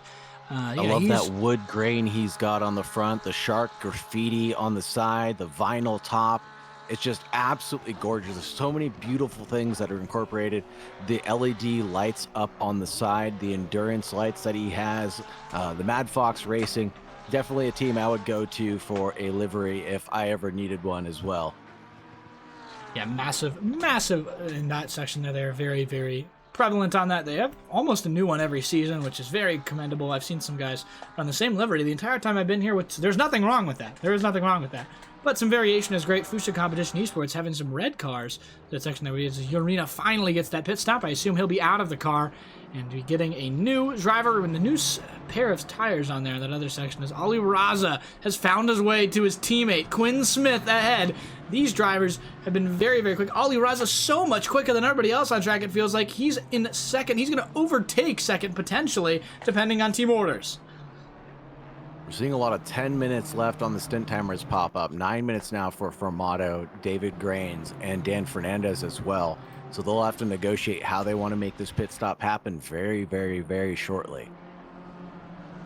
And Ali Raza, yes, chasing down Quinn Smith. What a beautiful battle that we have here. This is provisionally for the lead of the race, but they do have to take their second pit stop. 13 minutes on the stint timer for Raza, 17 and a half minutes left for Quinn Smith, so they have plenty of time to battle it out, about another 4 or 5 laps. Yeah, massive hiccup there in my stream, so sorry. My computer hates me sometimes. I don't even know what's going on. My CPU is just not even over 50, and nothing is over 50. It is pretty cool, so I guess my computer just hates me. But if I am the Trackalicious team right now, I hope that they aren't fighting, because they have an opportunity here to have a double podium if they can keep it straight and keep it right. Ali Raza should be the one going around here and should be given that position. We'll have to see what Quinn Smith does. And depending on, I'm not sure if they are a real team together. Quinn Smith breaks very early. He's allowing Ali Raza pass there. Good team orders for the BMW teams there to let him through. That way there was not a whole lot of time gained. They still got a chase going on behind them. Alexander Rodionov, excuse me, in third place. Rodionov, excuse me. Yeah, no. He may look American. That name may look like it's American, but I highly doubt it for just a moment there. Yeah, I don't know if that's American at all, actually. The Alexander tells me that maybe it's Eastern Europe. It seems pretty Eastern European to me, but I don't know. No flag out there tonight for that car. That Lamborghini will be under no flag, except maybe the green one, Rodionov. I'm going to go Rodionov with it in the Speedstars Golden Lamborghini. Had a great start in P3 right now, basically P4. But another section there, we've got more cars hitting the pits. Kevin Blanchette, not in the pits, not who I meant to click. We've got Sam Gaskell, who is going to take a second pit stop. Hopefully no speeding for him. He should be out of the car, and I'm not sure who the second Visceral Esports driver is, but he'll be taking over for now, as I'm going to leave it to you right now on Ali Raza. We'll get a quick look with him. Talk us through Ali Raza here. Ali Raza doing a great job of navigating this course this day. I mean, he's been just clicking away at persistent lap times. 2:18.4 for him being his lap, 2:18 flat being his best lap. So that'll show you how good he is putting down these consistent lap times. 11 minutes left on this stint timer as well. So he's just been really plucking away at it, doing a great job of doing so. It's just so impressive to see that these drivers are able to do this almost an hour into their stint, they're still doing some of their personal best times, which is absolutely unbelievable. As we get to, it looks like Stavlot now, yes, going through Stavlot, using a lot of the track as much as possible, going out as far wide as possible here as they get through Corpus Paul Ferrer. And then now we go through turn 16 and into Blanchimont. We get prepared for this. And again, he's going to want to go all the way right as much as possible to not get a track cut, and then dip back into the curve, go back all the way to the exit curbing, and then deep on the brakes at the brown mark on the track here for the last chicane. Don't hit any of those sausages. No, we're not British. No, we're not looking for something to eat, although, you know, it sounds like Carson is a bit hungry. And we'll head down towards turn 1 as we take another look at one of his onboard laps, braking deep at the 75-meter marker, and he's doing a good job of driving forward. You can see a couple cars headed into the pits just off to the side. I think that might be Formato, who is in the pits right now, and possibly, oh, Sam Gaskell may have just exited the pits. Yes. Yep. And we'll see. Go ahead. Yes, I am absolutely starving. That is completely correct there. As Sam Gaskell will jump up on the relative times to show you a little bit more here. That's Neil Kerbel ahead, who this is for position technically, but Kerbel is yet to make his stop. So it should be in their end. 34.9 seconds. Sam Gaskell staying in the car, so potentially 3 full hours for him in this section. We'll have to see what this team decides to do at the other end, but pretty good race for him so far, obviously. It has that one section with the pit stop and sped into pits, stop and go 30. Rough for him, but he's closer, I think, to that car that he's chasing now. I don't know where he is. Where is he? Wilson Fernandez, 24 seconds. He's still so far ahead, but he's closer. Sam Gaskell trying to find his way, fight his way back into this section. Running faster laps, but let's see how he goes here. Sam Gaskell, this Release Sports stealth car, chasing Neil Kerbel. Should be cut and dry here, though. Through the other section, not quite. Kerbel did an excellent job to defend here. Sure is, especially with these worn tires. Kind of an unbelievable defense as we see that Lamborghini go up the inside here at Stavelot, trying to make a move happen and use these tires as quickly as possible. And he's through, actually, on an out lap. That is unbelievable confidence in the car to make that work the right way around. And it looks like Sam Gaskell has actually passed Neil Kerbel one more time. Yeah, it's cut and dry. No, that is, I'm thinking of Thomas Angelo, in the number 526. He's passed Joe Fallis in that BMW, and that's the battle for 18th and 19th that just got inverted. Oh my gosh! Oh my! Eric Gagosian absolutely barely avoids Thomas Angelo, who goes sideways in the Fear Nothing moto car. Spoke with the team principal earlier. That is not what you want to see. McLaren bottomed out on that section. I'm going to jump on board. Do I risk the replay on that? I feel like I risked the replay on that. Risk a replay. I'm watching it right now. It is worth it. We'll take a look from the bumper of Eric Gagosian. Jump back 30 seconds here. Hope it works. Hope it works. Hear a little loudly here on the section. I'm going to mute the game while it does that because I don't really want the section there. It will work, hopefully. If the game crashes, blame Sagar Bakshi here. Other man with me in the booth tonight. Want to mention that. Sagar Bakshi, me and him on the casting tonight. We'll be with you for the next 3 hours, 51 minutes, 10 seconds. You see very clearly up there. Yep, game's still running. Another section. I believe it. There we go. We'll jump on board right here in the cockpit. Whoa! Barely misses. Oh my gosh. I can't jump on board in the cockpit for whatever reason. To the other section there. So, oh my gosh. What a job from him to keep it simple. Wow. That is... I can't even believe he got through that safe. Wow, no, can't believe it either. Wow, Kevin Yu with a 34.8 second pit stop. One of the faster ones out there. He must have the Red Bull team working for him or something like that. But he is still in the car, if I'm not mistaken, doing a good job down in 14th place on his outlap himself. Yep, and Eric Gagosian, the Armenian driver, the big boss Gakos, as I like to call him a lot, on the struggle bus, doing a pretty good job there, chasing down Joe Fallis, teammate of Urias, I believe, Urian. And the other driver, the Costa Rican machine. Not sure if Joe Fallis is Costa Rican. Not sure if the other driver is Costa Rican. Somebody in this equation has Costa Rica involved here. But no more penalties being distributed. Chernikov on a drive-through here. I'm pretty sure that'll be the end of their race, no? I mean, they were involved in an incident. Unless this is based on track limits, and I hope it is for their sake, they will be done tonight. One more penalty, and they're disqualified. Quite the interesting section we have going throughout here. And what a beautiful train of cars that we have right in front of us. That looks like a BMW, a Mustang, McLaren as well. And then what's that car in the background? Is that a 296? No, that's another McLaren in the background. Just unbelievable how many different cars we have out on track. And it looks like there's a big battle going on between Kakasian and Joe Fallis. Mustang on BMW. The Mustang is going to be heavy on the brakes into the braking zone as soon as we get into Lacombe. Trying to go around the outside. He's doing a great job, and he is more than a car length ahead now, giving him the twisty bits like a pretzel. He's doing a great job of keeping the car collected. And now Joe Fallis is under threat from behind from the number 72 car who faced a few penalties earlier, but still wants to get involved in this battle. If he can, makes a look on the inside, and it looks like Joe Fallis is going to allow that to happen, wants to avoid any sort of altercation, and he goes through. Goes wide there. The NVIDIA Motorsport through speakers now under threat from Pottsweaver. Both of those guys back markers, so not really under threat.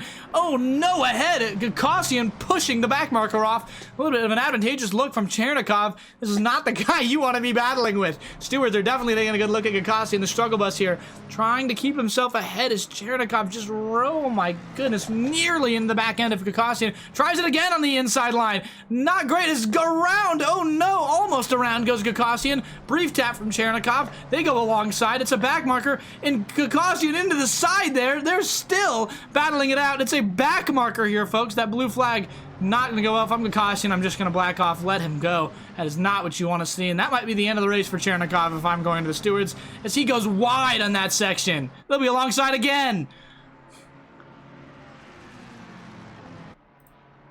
Beautiful, beautiful alliteration of what was going on there. Couldn't have said it better myself. That was amazing driving, and there was a little bit of contact there as well, so we'll see how the number 72 fares for the last time. And that 690 of Eric Gakosian, good heads-up display on all of those instances, almost pushed out Chernikov to the esports line for iRacing, where he goes out to the green stuff there on the entrance to Puan. Yeah, I mean, that's rough for Gakosian. Some damage definitely picked up for that car. And honestly, with what Chernikov, how that section went through there, he is a back marker and he does have the right to go ahead, but that's not what you want to see if you're Chernikov. That could be massive for this team's future in this race, and could be the end of their race altogether. The car in 28th already had a rough start to go together. We'll leave it up to the stewards, though, as Julian Menser comes out of the pits. Darren Young, the previous driver in this car. The Wild Things Racing 119 German machinery right now in McLaren machinery. Looks like Thomas Angelo had another moment there. The battle for P20 is now separated from him and Joe Fallis to almost 3 seconds now.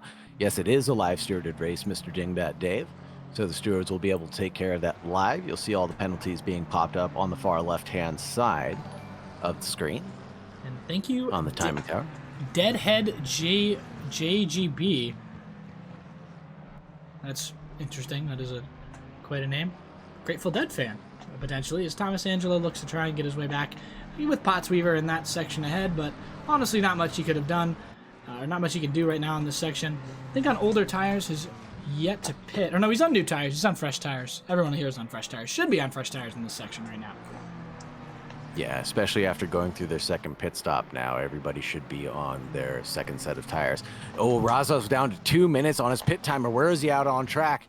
He's at Brussels right now, going through No Name Speaker's Corner, as that newly named corner for the, MotoGP track and layout that is now created.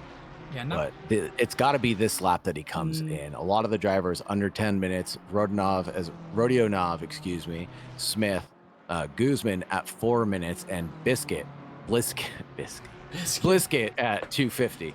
Yeah, I don't think he has to come in this lap. I think he technically is one more lap. I think once it gets down to 0, you can't start a new lap not being in the pit lane. But I'm sure Ollie will come in this lap just in the section of, I don't know how that fully works.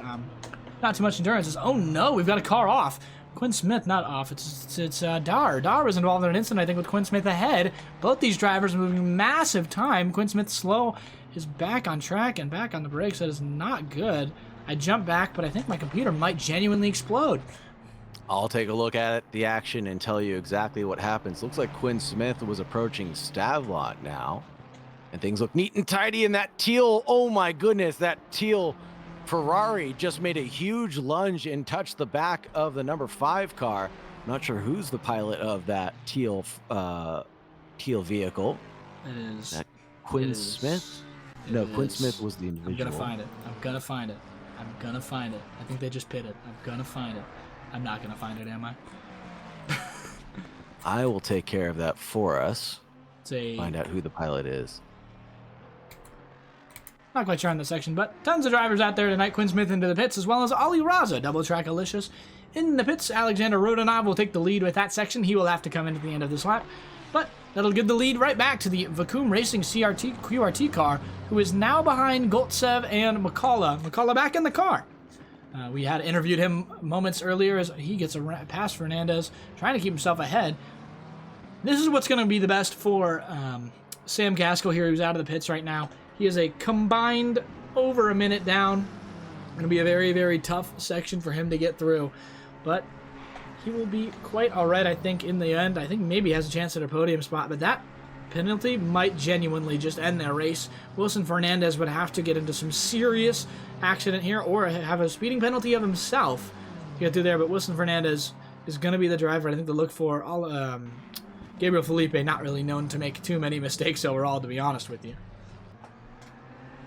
And just to be clear how the timing line will work, the entry to pit lane will be the timing line. So basically, if you start a new lap and you are not at the pit lane crossing line, when the timer hits 0, you will automatically get a penalty. What is that penalty, out of curiosity? It should be a stop-go 30 unless the stewards have changed it to something else. Yeah, I'd assume we kept it on a stop-go 30 then, unless SRO does something different on that. So we'll have to see. Ali Raza coming out of the pits now ahead of Quinn Smith, his teammate, who has not quite left it yet. They'll be repairing some damage, I have to assume, after that incident with the Ferrari. Keep that car in check, as their pit stop is not over. Kind of surprising. They may lose out on some more positions here. Maybe that double podium for Dracolicious not looking too good right now, as Jose Guzman has also not come in. So right now it's essentially Ali Raza, Julian Menser, and Quinn Smith, who's now finally leaving after quite the long stop. They'll be out in what is essentially going to be 4th place. Man, Pottsweaver is just not having a great day. Was chasing down Joe Fallis, trying to unlap himself in 28th position to 20th position.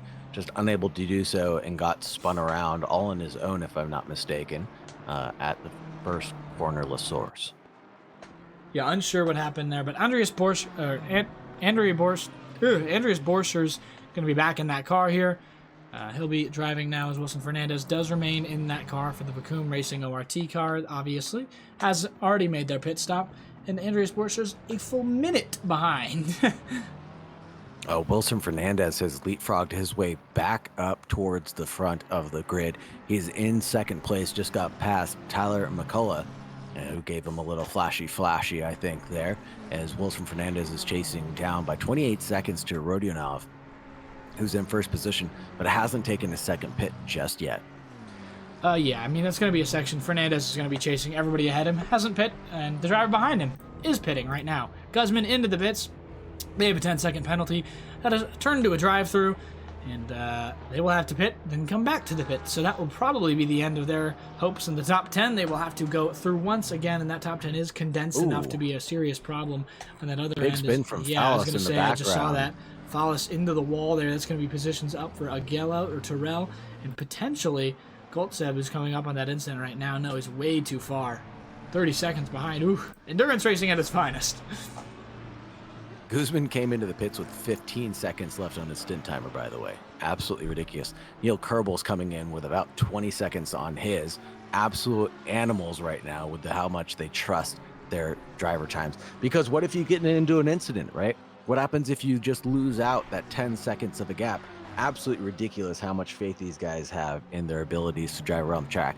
Rodionov also with 1 minute left on his clock, so we'll see him coming in after he goes through Blanchimont. Yeah, as we approach 40 minutes to the halfway mark here, some excellent racing on track. Still have tons of just different sections to go through here. I'm pretty curious just on how this is going to go overall, but yeah, very curious. Certain drivers here. One guy to look for, I think, is Jose Guzman, who's going to need to come back to the section. That's just going to be very, very rough for his race. It should be generally just tough. Sam Gaskell, now officially going to be in 6th spot He's making his way back through the field, 3.4 seconds behind the driver ahead, Carlos Guzman, who himself is 16.5 behind Julian Metzer.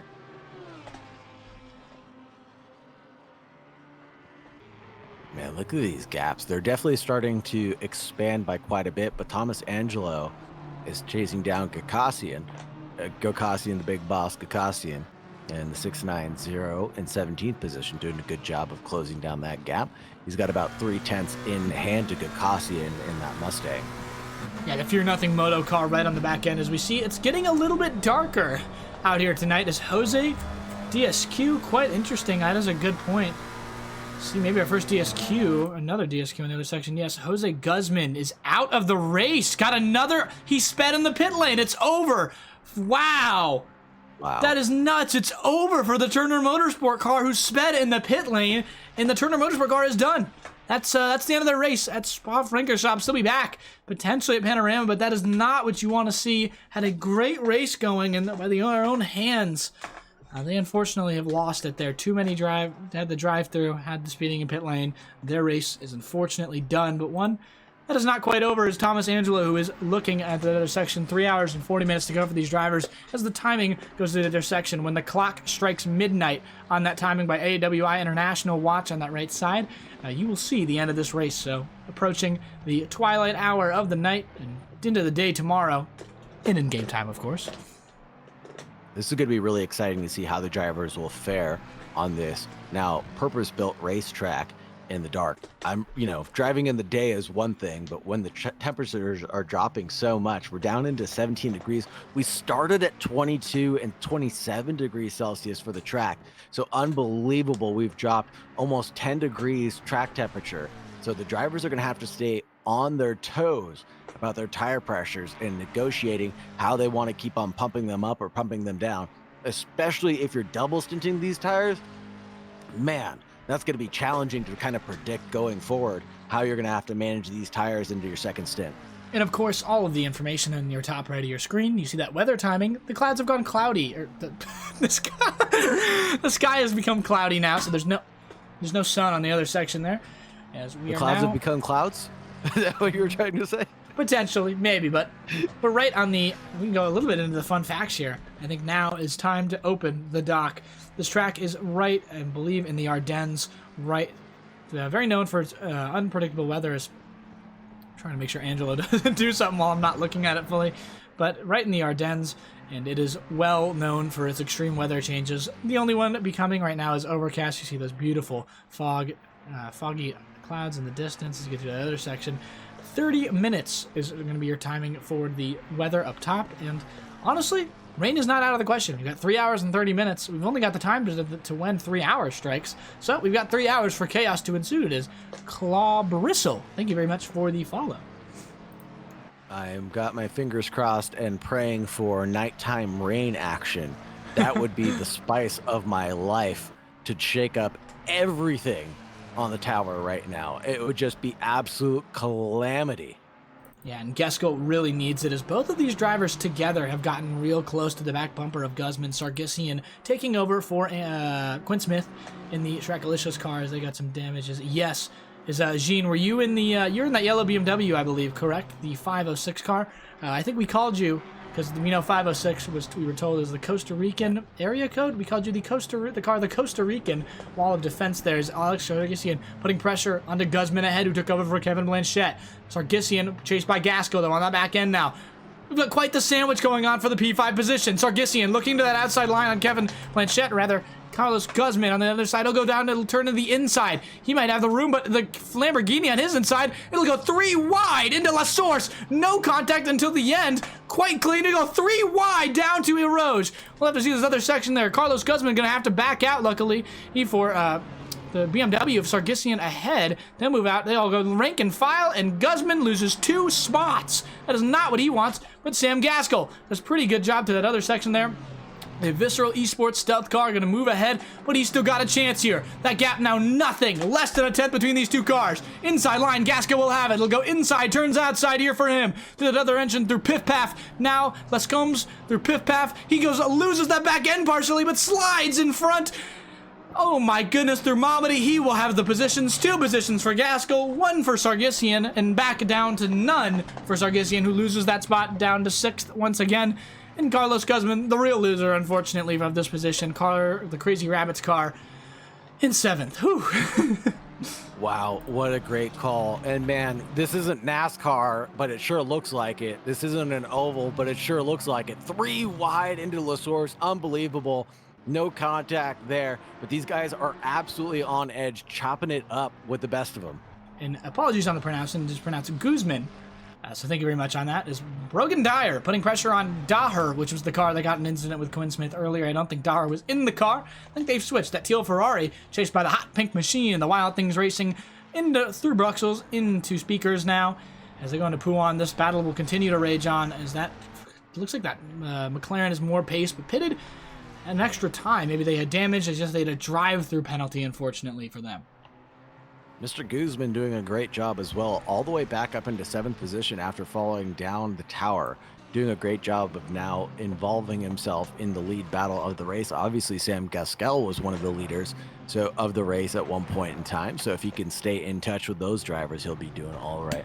Thomas Angelo still chasing down big boss Eric Gukasian in the 690. About a couple tenths back, but it looks like Gabriel Dare, is down from Brogan Dreyer. No, backwards.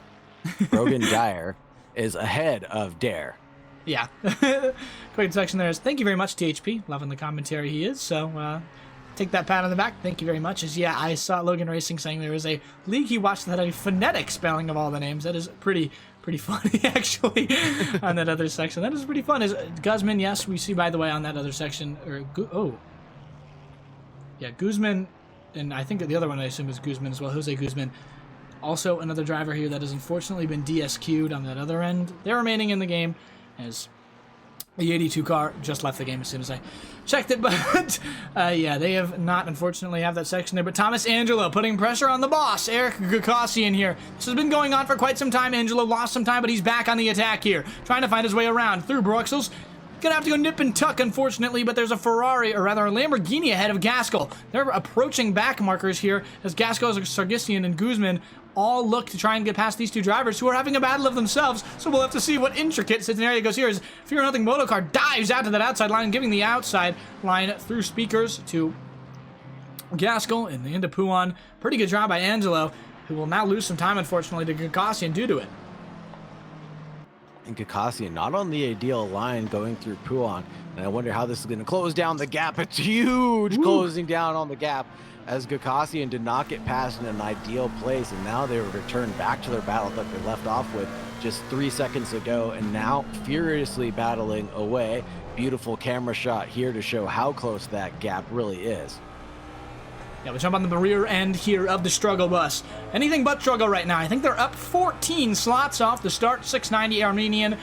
Eric Gukasian in the car right now, chased by Thomas Angelo in the Fear Nothing Motorsports machine. They're trying to get through as they go through Banishemont now on the Kemmel Straight, trying to just find any section he can. But the interesting part now is now Sargisian approaching now. Going to get through the section. They're going to get around the Fear Nothing Motorcar, diving out of the way. Going to lose some big time there. Gukasian going to be able to let him through on the straight, or maybe not let him through at all. We'll have to see what happens in La Source. These guys went 3 wide earlier through the section. The front marker's going through now.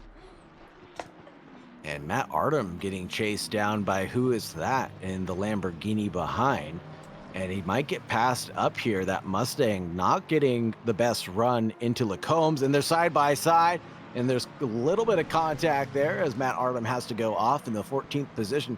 And I can't tell who he's getting chased down by, at least. It's the in that Lamborghini behind. A little flashy on the headlights there to show their frustration, but that blue flaggers might just have the pace to get through 21st position. I think that's Jace Wright. It is Jace Wright there. Yeah, both Fuchsia cars having massive issues throughout the first stint there. Big damage for both of them. They're both trying to recover the race. They have faster pace than most of these back markers that they're approaching, or rather most of these front markers that they're approaching. They are the back marker, and they're getting around, getting through. Having faster pace, Chase Wright, a longtime driver of Trackalicious, the Fuchsia competition esports car, are also featuring in Sundays. 3 of them typically there, but only one tonight, as Thomas Angelo has gotten around Eric Gukasian in that time. Looks like maybe a mistake from Kakassian is like full 1 second. Is another mistake there. Maybe track limits. Joe Fallis actually does the same thing behind. Or that wasn't Joe Fallis. That was Carlos Guzman on the same end on the other side. But yes, the struggle bus. Ooh, loses spot. Charlotte McCullough has gone off, and it looks like he's at Radion right now. That's a big off. And I'll take a look at the replay to find out exactly what happened. But yeah, roast on. Oh, sorry, you go. I feel like it's the same thing that all of these McLaren drivers are dealing with right now. Deep compression going through Radion and then just not getting it turned around. It sure is just upsetting the car, and he spun around, clattered the tire barriers. Oh no, Rustin off! He had the overtake there completely on Tyler McCullough, and he goes into the wall instantaneously after he tried to get through. Rusto already having a rough race in that Fuchsia Competition 45 car. It's the top of the 2 on the grid tonight, and that is not what he wants to see. The Canadian driver, oh no, into the wall. McCullough gonna keep P11 at least. Whew, that was... Man, that was very, very rough. Spicy stuff. This action doesn't stop. And I will get down into the track facts as well. That you know the track's inaugural race was actually planned for August of 1921, but was canceled when only one driver entered the race. So they did not start racing until 1922 when they started their first race. And the track's location, obviously in the Ardennes forest, leading to this unpredictable weather. We're not facing it just yet, but the track has undergone so many changes over the years for safety reasons being the primary cause for that. That's another Fuchsia car having difficulty. Out of the pits is Mika Saka, the Indian driver there, the 63 car. Off again. Just drove through that section there. Maybe a speeding penalty, honestly. He just absolutely dove through that section there, but yeah, that is not rough. Fuchsia Competition Esports cars just having very, very tough sections on that other end there. And yeah, I mean, not what you want to see if you're them, but yeah, thank you very much to the individual leaving. I think that's THP. Have a good night. The race will go well. I'm so certain of it. 1922 is also when Eric Kakassian was born, I believe. So, yep, I don't know. Maybe with all that stress he goes under some of the time. Eric Kakassian on the struggle bus in chat as well. Just getting absolutely flamed. Yeah. One thing I wanted to mention. Oh, Eric getting absolutely flamed for his age. Oh, no. Oh, no. Yeah, that's also another thing I wanted to point out. Well, first off, I'm 18 years old. So there is obviously a massive gap in ages throughout this section. And that's one thing about sim racing that is super, super cool. It is enjoyed by a lot of people, all generations. A lot of just anybody really can get into a sim rig and enjoy it. Because I think racing is just a thing that, anybody can enjoy. And even modern racing, you may not like it as much. You may think it's better in the past with old GT racing or old prototypes and all that. But one thing you can't deny is that it is tons of fun there, as Sasaka seems to have had more issues ahead. Eric Kakassian chasing down the back marker as, oh no, they both try and get around. Eric Kakassian, a bit of a miscommunication, tries to go on the outside, but Asaka tries to let him through on the outside. As he goes off into the grass there, there's just getting rougher there. I assume Hasaka will hit the pits. Definitely needs to. I think something is wrong with that steering column. Let's take a look. Yeah. Something. Yeah, that is definitely a need to pit. And Fuji Competition Esports car will pull to the side here, pull through the pits, slide to the left and the right, like they do in the cha-cha, slide to the other side. But Andy Borchers here. What a great job chasing down Wilson Fernandez. Only a full minute between these two drivers. Second and first, pretty off, but we've got Gamav on the podium here right now. And she lost it earlier, but Quinn Smith having that incident led him back onto this podium spot as the Speedstars machine looks to get towards second, 3.9 seconds behind the car ahead of Andy Borchers. Kind of interesting. I'm very curious to see if Evgeny Gamav can find his way towards the second place spot, maybe get some custom Speedstars apparel.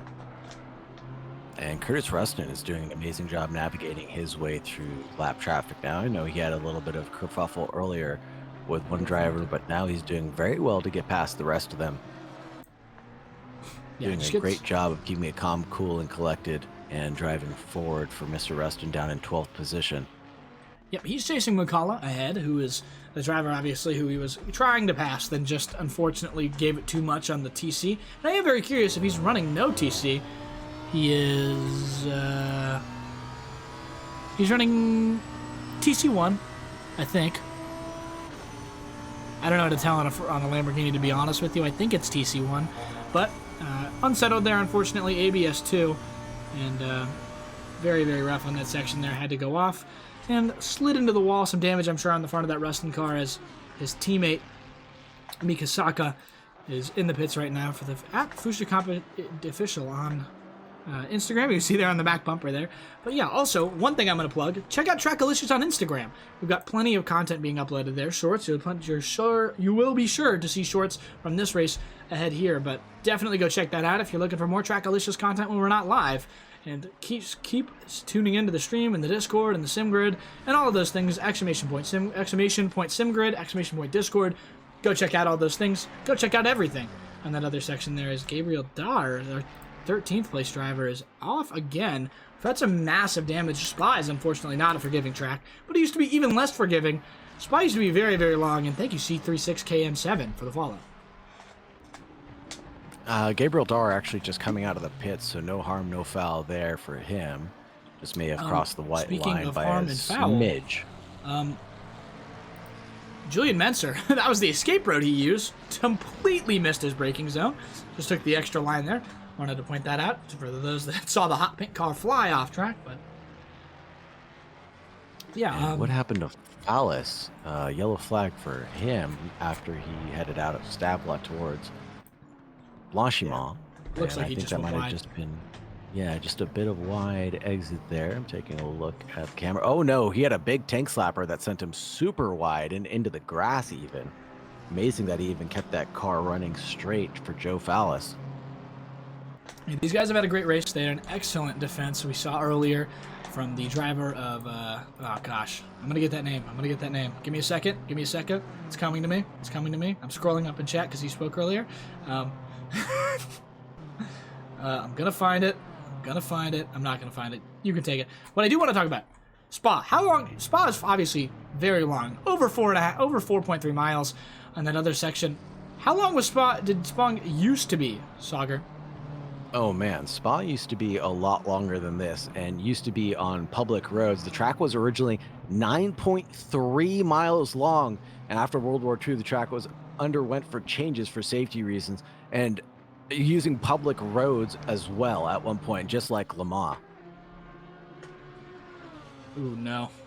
That is a Fuchsia Competitions car fast passing another Fuchsia Competition car that has gone off into the wall. Curtis Rustin, he's going to have to RTG. That car was in 9th. Oh, no. Fuchsia Competition, bad to worse. The bottom car watches as his teammate ahead in 12th goes off and into the wall. The 45 will be RTG. Their race is not over. They have many opportunities to get back into this, but with 3 hours and 21 minutes left, time is what some might consider dwindling as our team chases the car of Daher ahead, 1.4 seconds ahead, but they've got a front marker in between them that our team can use to get that section there. And you know a little bit about America United Racing, don't you? I do. Matt Artem and Juan Caires are doing a great job in their car, the number 25 for America United Racing. Raced with them plenty of times in the past during the RCI endurance races, and I'm very glad to see them come over to Trackalicious. They'll probably be spending more time here than usual, and they are SimGrid fanatics. They love the system that is in place, and they love endurance racing. It's one of their primary focuses. So I've talked about them before. Their consistency will be the key to this. You won't see them go for any crazy overtakes. You won't see them go for any deep lunges. But you will see them just pluck away at some positions, plucking away at lap times, just driving that consistency, because Matt Artem may get a little excited at times, but mostly he is the guy that will say, hey, calm down. This is a 4-hour race left to go. 3 hours and 20 minutes left on the clock. Just let the guy behind you go. Guaranteed he's going to make his own mistakes. Don't worry about it. And that's paid dividends so far. They're still up 11 positions overall, up 5 since the last pit stop marker that we had set. So they're doing a great job overall, and I'm very happy to see them in this league, in this series, and happy to commentate on some good friends. Yeah, we're at the 2-hour 40-minute mark right now, and they got through that lap 1 chaos, and that's letting them go through this section. Is that's one thing, is people do say you don't win the race on lap 1, which is entirely true, but you do have a massive opportunity to get as many positions as you will the entire race, and I think that's what people neglect. Is lap 1 is extremely important. Is an extremely important lap in the other section. Professor Cornotis, another guy that I think had a little bit of a tough lap 1. Not sure where his positions have been overall, but he's up 4 from where he was previously, down in 19th. And the driver ahead, Eric Akassian, is up 6 from where he was previously. Yeah, 100%. And the biggest thing that people forget to say when they say you don't win the race on lap 1, you can lose it though. You know, a quick return to grid or return to garage that costs you 300 seconds, that's going to cost you the race. You know, you're going to be 2 laps down just starting, you know, a 30 seconds worth of damage in your first stint. That's going to cost you the race. That's where you're going to lose it all for sure. Oh. And one thing, oh no. Sorry, I didn't mean to cut you off there. It looks ahead. like Zach Miller just had a rough section. Where is he? Oh no, it looks like he just got too much traction and he just went into the wall. Yeah, I think he just floored it too hard and too quick, and that car he's got more damage. Yep. Let's take a look at that steering wheel, which is, oh no, he's all right. I think just slightly offline. Looks slightly offline. Is ahead in 18th. Fallis gets a drive-through. Too many tickets off track. He may come to the pits immediately here. Yes, he will. Oh no, the Inva Motorsport Spa car has done excellent so far. Machine on that other end has done a great job, but he will have to serve a drive-through there. And will definitely be dropping here. But he's got some time. Milan Lehman in 21st is 48 seconds behind, and if he can get through this pit section, he doesn't have to stop at all. He may have the ability to get through in time. Only dropping 2 spots. Follow up one of the things you said before about everybody being able to race in sim racing and how inclusive it is. I'll have you know, I'm actually a disabled service veteran and have major traumatic injuries to my lower back. And sim racing is one of those things that just is a level playing field, right? You know, I may not be able to do a 24-hour endurance race by myself, but I can always share a car with someone, right? There are things that you can do to strengthen your feet, lighten the pedals, lighten the workload on your gear that you're riding to make it an equal playing field for everybody, as Tyler McCullough goes off and deep there at turn 1 and lets someone else through, but he's doing well in 10th place. But yeah, it's just such a diverse grid, and you'll have people that are in their teens, people that are in their 20s, people that are in their 50s or 60s that I've raced with, people with kids, people with friends and family that don't sim race, or people that just watch racing in general.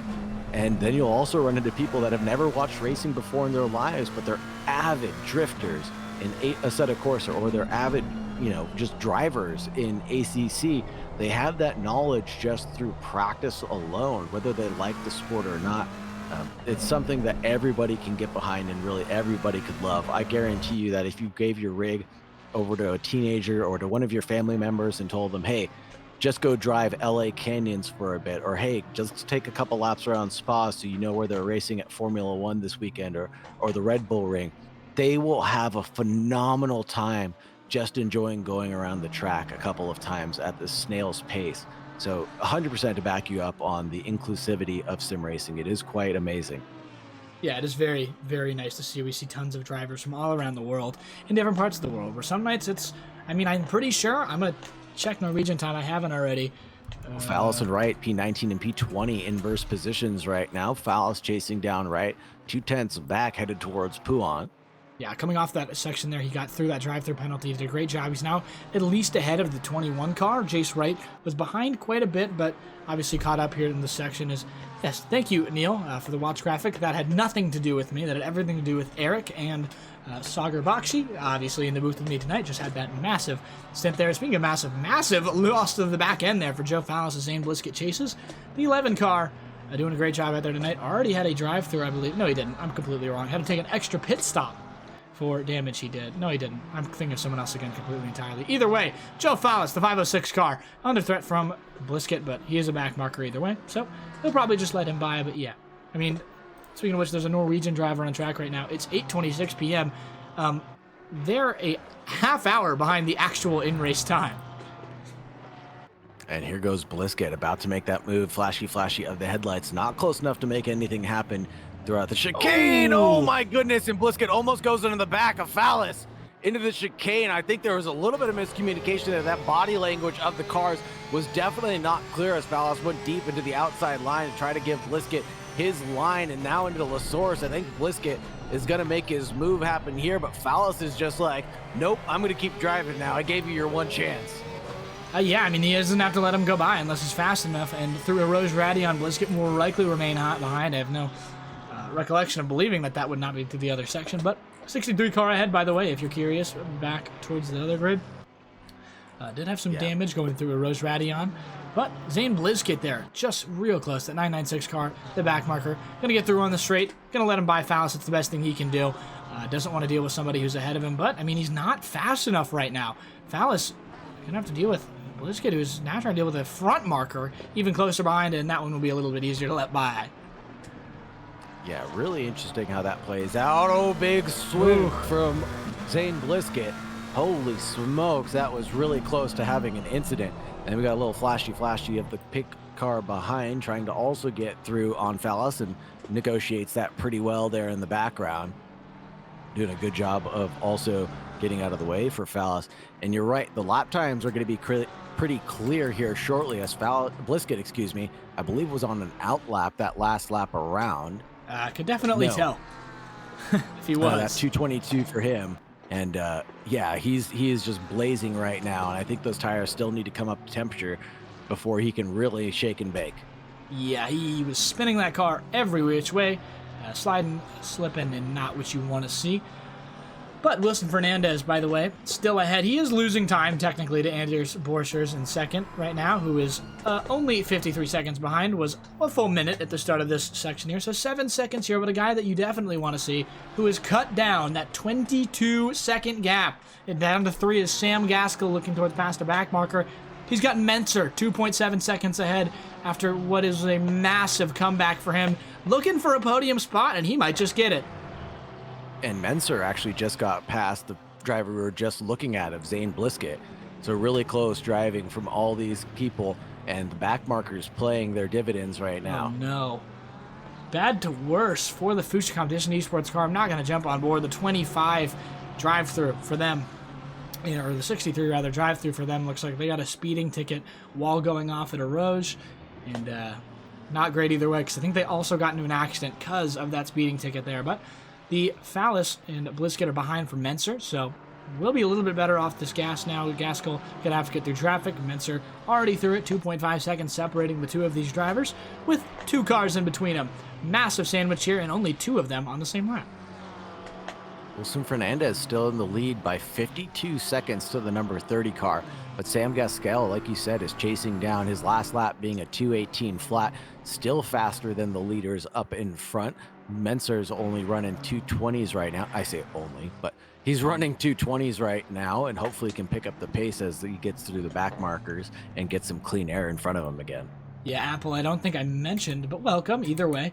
So the DSQ, I think, for the previous car, if you're talking about Guzman, who was Jose Guzman in the BMW machine, I believe they got a section there. There is no DSQ for the Burakovsky machine there, as there should be a drive-through or a stop-go 30. But they maybe got a drive-through for another penalty later on or earlier on. Yes, overstint timer also results in a drive-through. And yeah, I mean, it's very, very different on another section. They weren't over their stint timer. They just got into an accident. And then I think it took their speed ticket over a Rose Radion and just had a rough section going through it. And maybe their timer expired, actually, because they had an accident.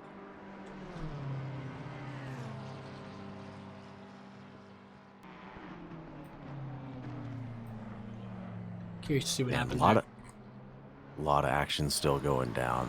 These drivers speaking are of, unbelievable. Gaskell is all the way back, has gained 2.5 seconds in the fraction of a lap. He's 0.5 behind that hot pink Wild Things Racing car ahead. Unbelievable pace out of this driver. 2:18 flat, catching, like you said, that 2 seconds per that last lap alone. This has been excellent for him through the chicane. He's getting even more time. Gaskell has not gotten out of the car since race start, by the way, if you were curious, which is horrifying, honestly. In the Visceral Esports Stealth car, I believe pit stops are going to have to start soon again, aren't they? Let's take a look at the No, it looks like we've got about another 30 minutes left. Oh, Some yeah, drivers will have to take Potsweaver, Lehman, and Goltsev will have to take their 8-minute pits, but we still have about 30 minutes left on the clock. Wilson Fernandez, the earliest of the leaders, will have 15 minutes to take his. Yeah, what you will notice is there is a absolute ton of new drivers out there on the grid that we're struggling to pronounce, but new drivers, so who really cares? 6-hour endurance series, you had 34 to start, 43 registered, so make sure you make your times, make sure you get there on time. The other section, though, Sam Gaskell, the 44 machine, in 5th right now, hawking down Menser. That gap has massively gone down as they go through Piff Path, Malmedy, all clean, slowly increasing on the other side as there is, yes, no max driver time in this series. You can have as much as you want as Gaskell late on the brakes, has to take evasive action to get away from Menser.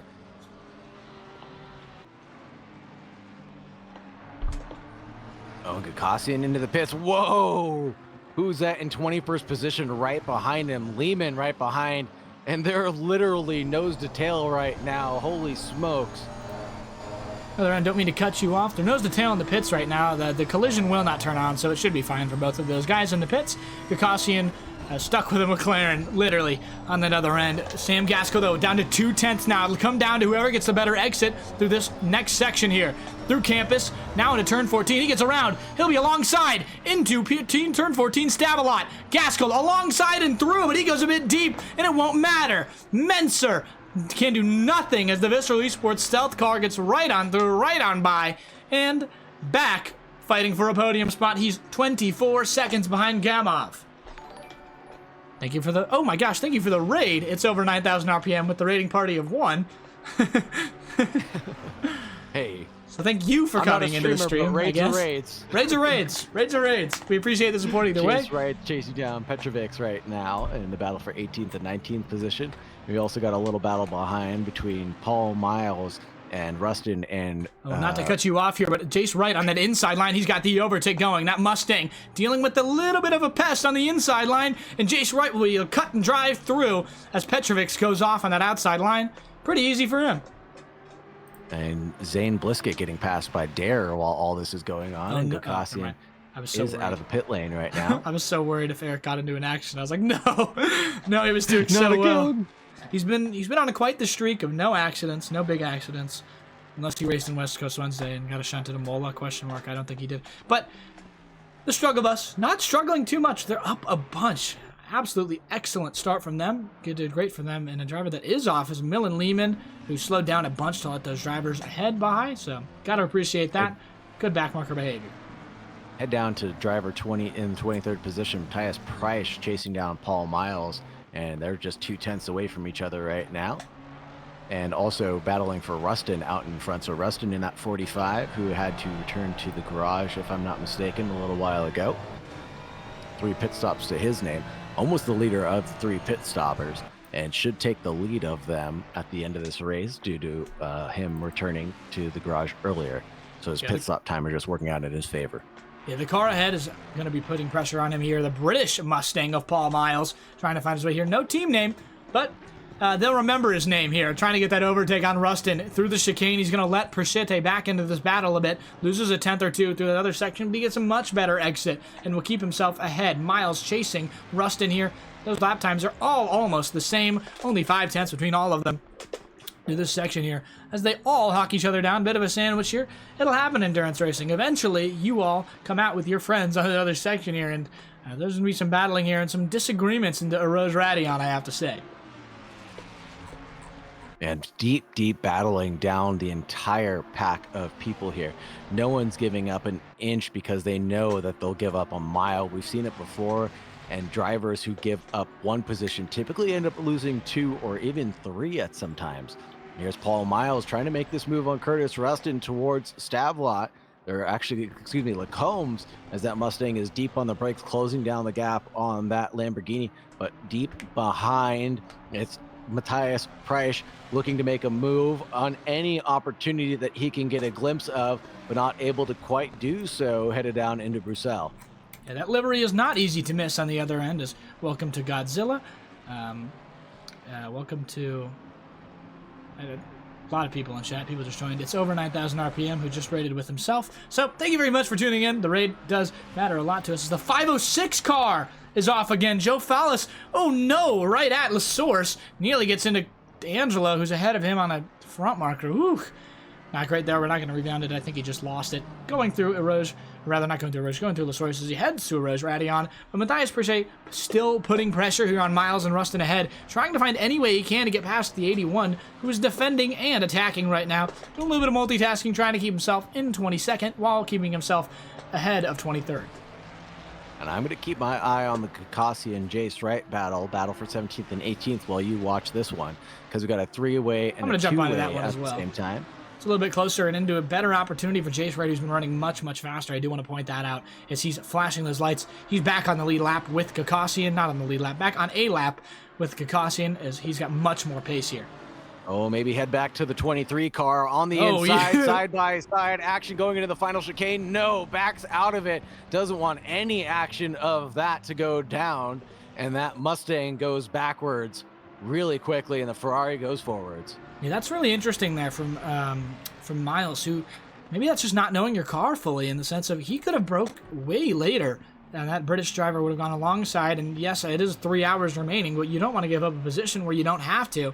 And he's been faster all day as Eric Kakasian gets passed on the straight pretty simply by Jace Wright with a middle bit of Sam Gaskell in the middle of those two, who Sam Gaskell is quickly approaching that 25-second gap, now down to 21 to Gamov ahead, rather to 20 to Gamov ahead.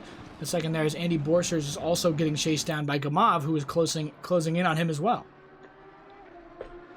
Amazing battling between everybody right now, and good pack driving as well.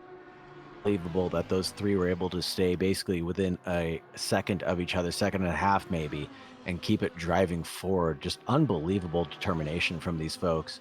And I got to remind everybody, we're battling for a lot of prizes. Over $10,000 in prizes alone that are going to be given out to these drivers. 2 custom edition. Yes. Well, let me just lie to the crowd right now. Over at least some dollar amount in watches. Custom watches that will be given out to the drivers, as well as many Coach Dave coaching sessions or discount codes to be given away.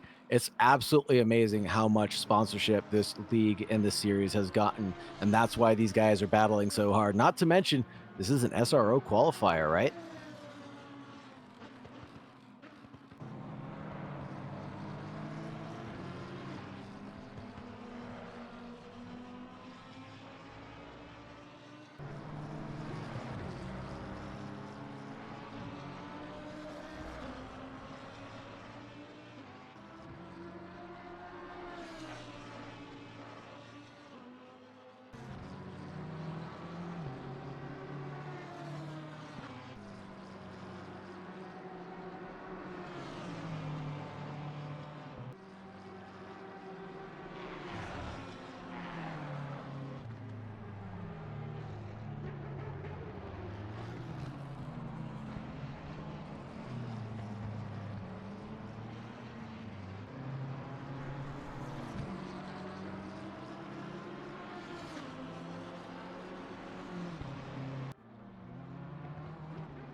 And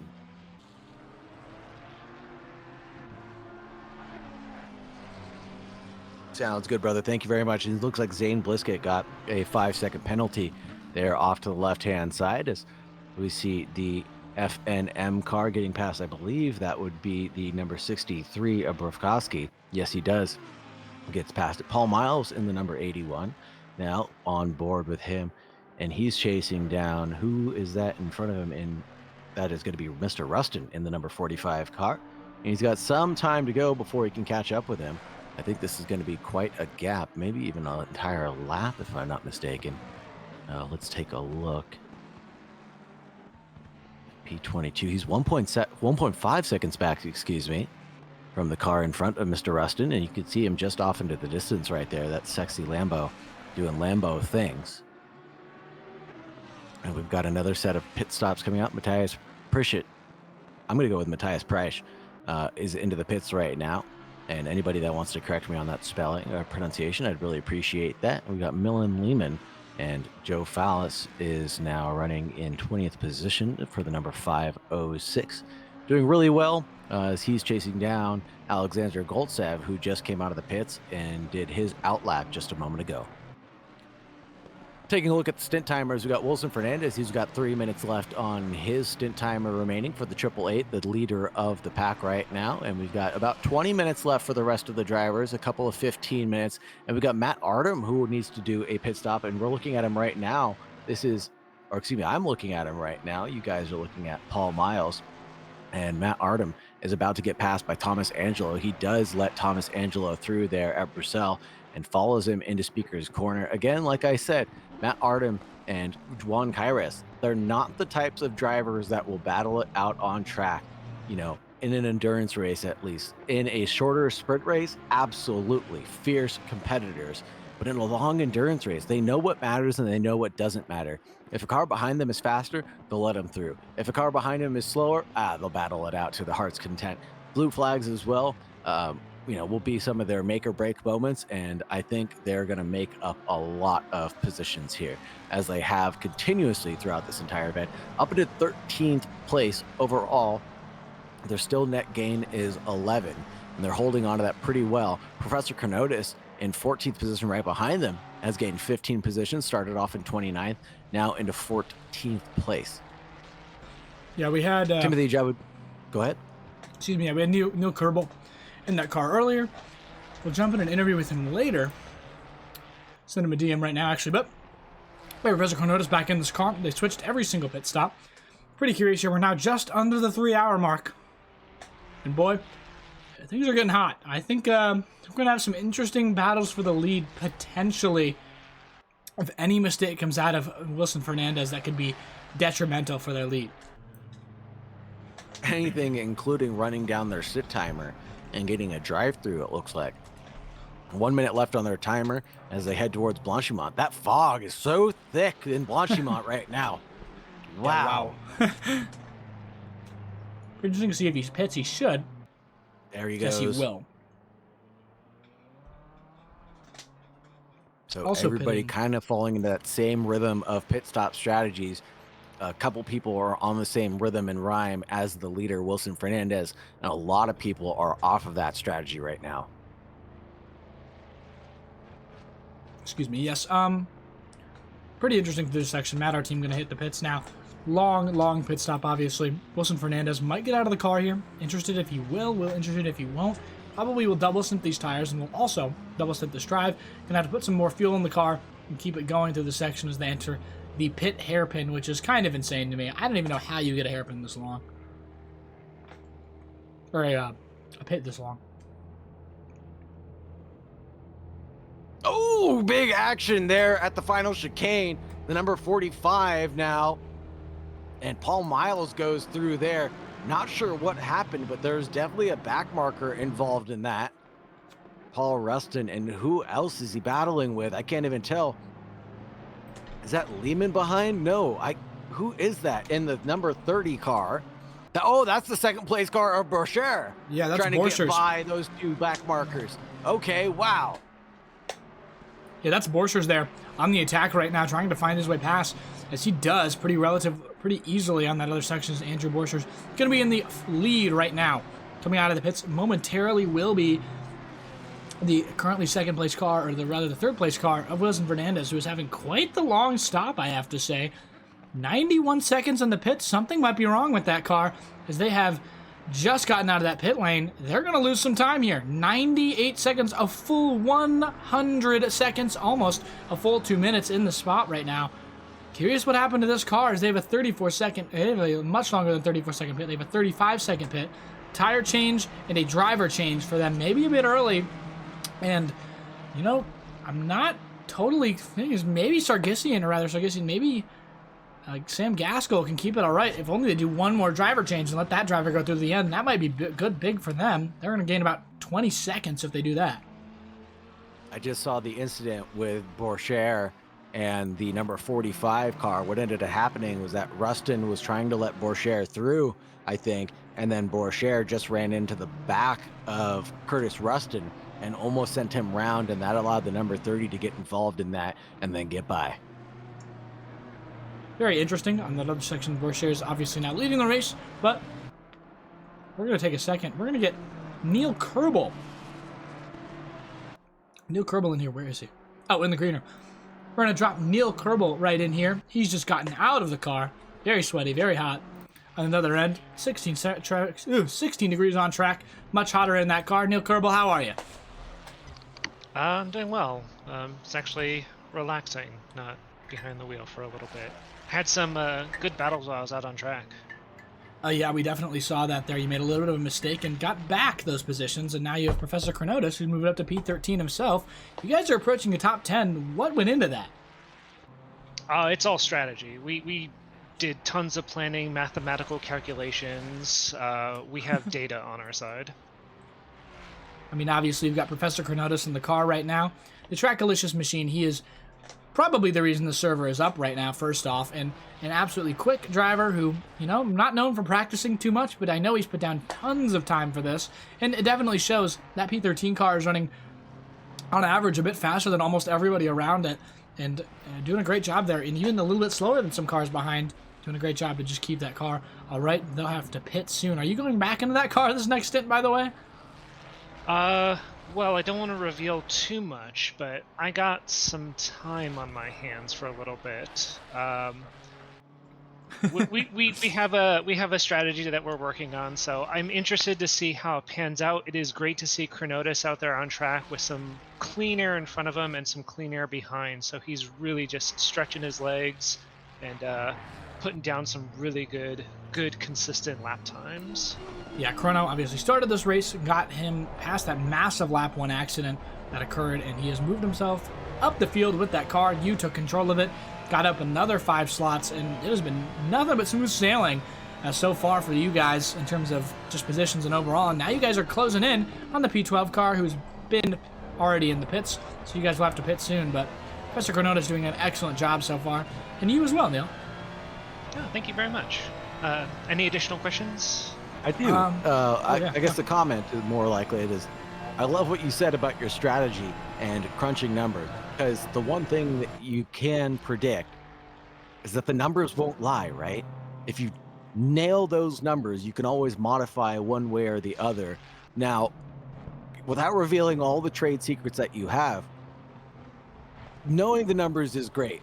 When you have an incident or when there is a holdup in your numbers, are you able to manage that, or are you able to adapt on the fly? Yes, and that is one of the qualities of a good racing driver, is their ability to adapt to changing conditions on a track. I'm not going to say, like, I'm a good racing driver, but, like, Chronotis has way more experience.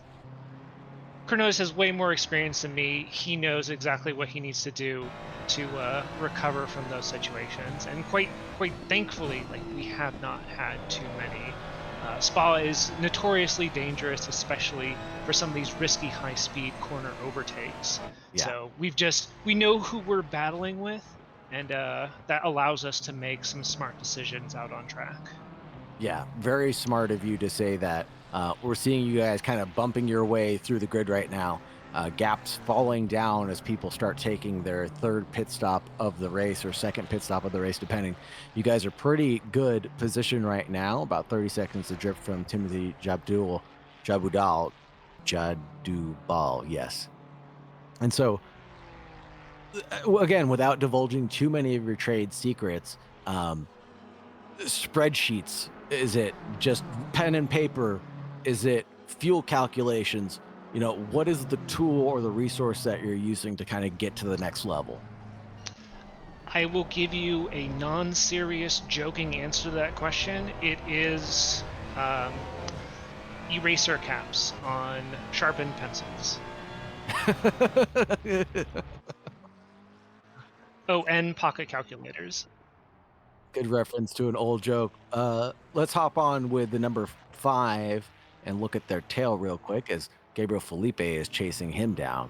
But we can keep the conversation going if you'd like.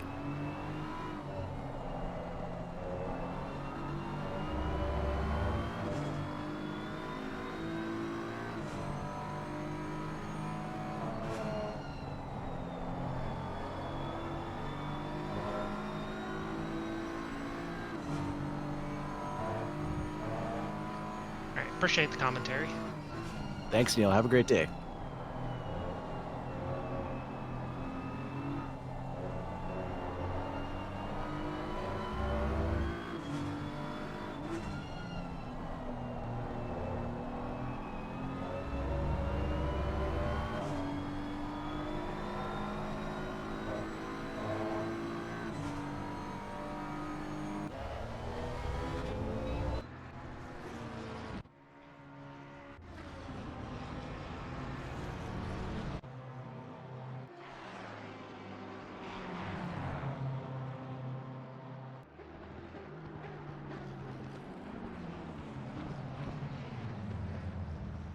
Oh!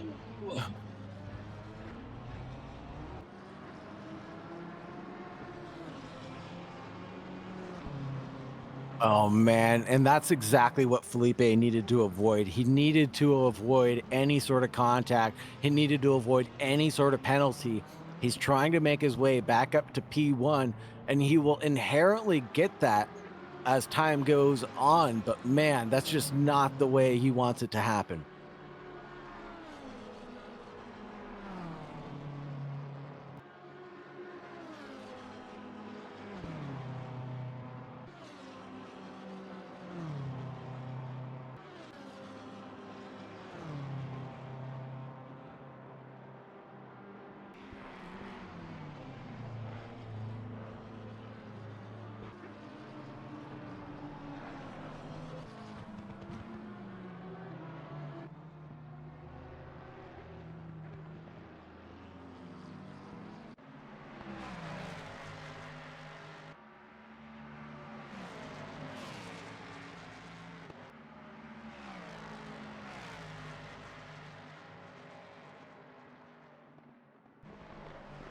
The 19th place car, yeah, I'm not sure. They must have had a penalty of some sort with 4 pit stops to their name right now.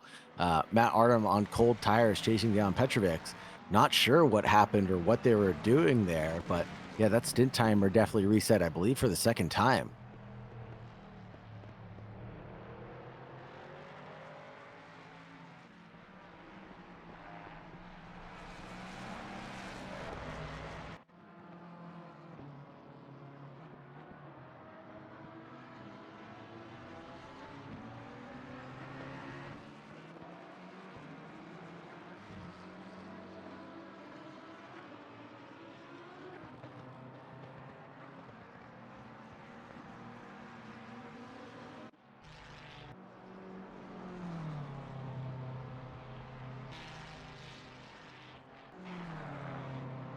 Carson, we're hearing a lot of people saying that your mic is not coming through to My the mic stream. is absolutely muted. That is so true. I don't know how long that's been muted. Sorry, guys. Sam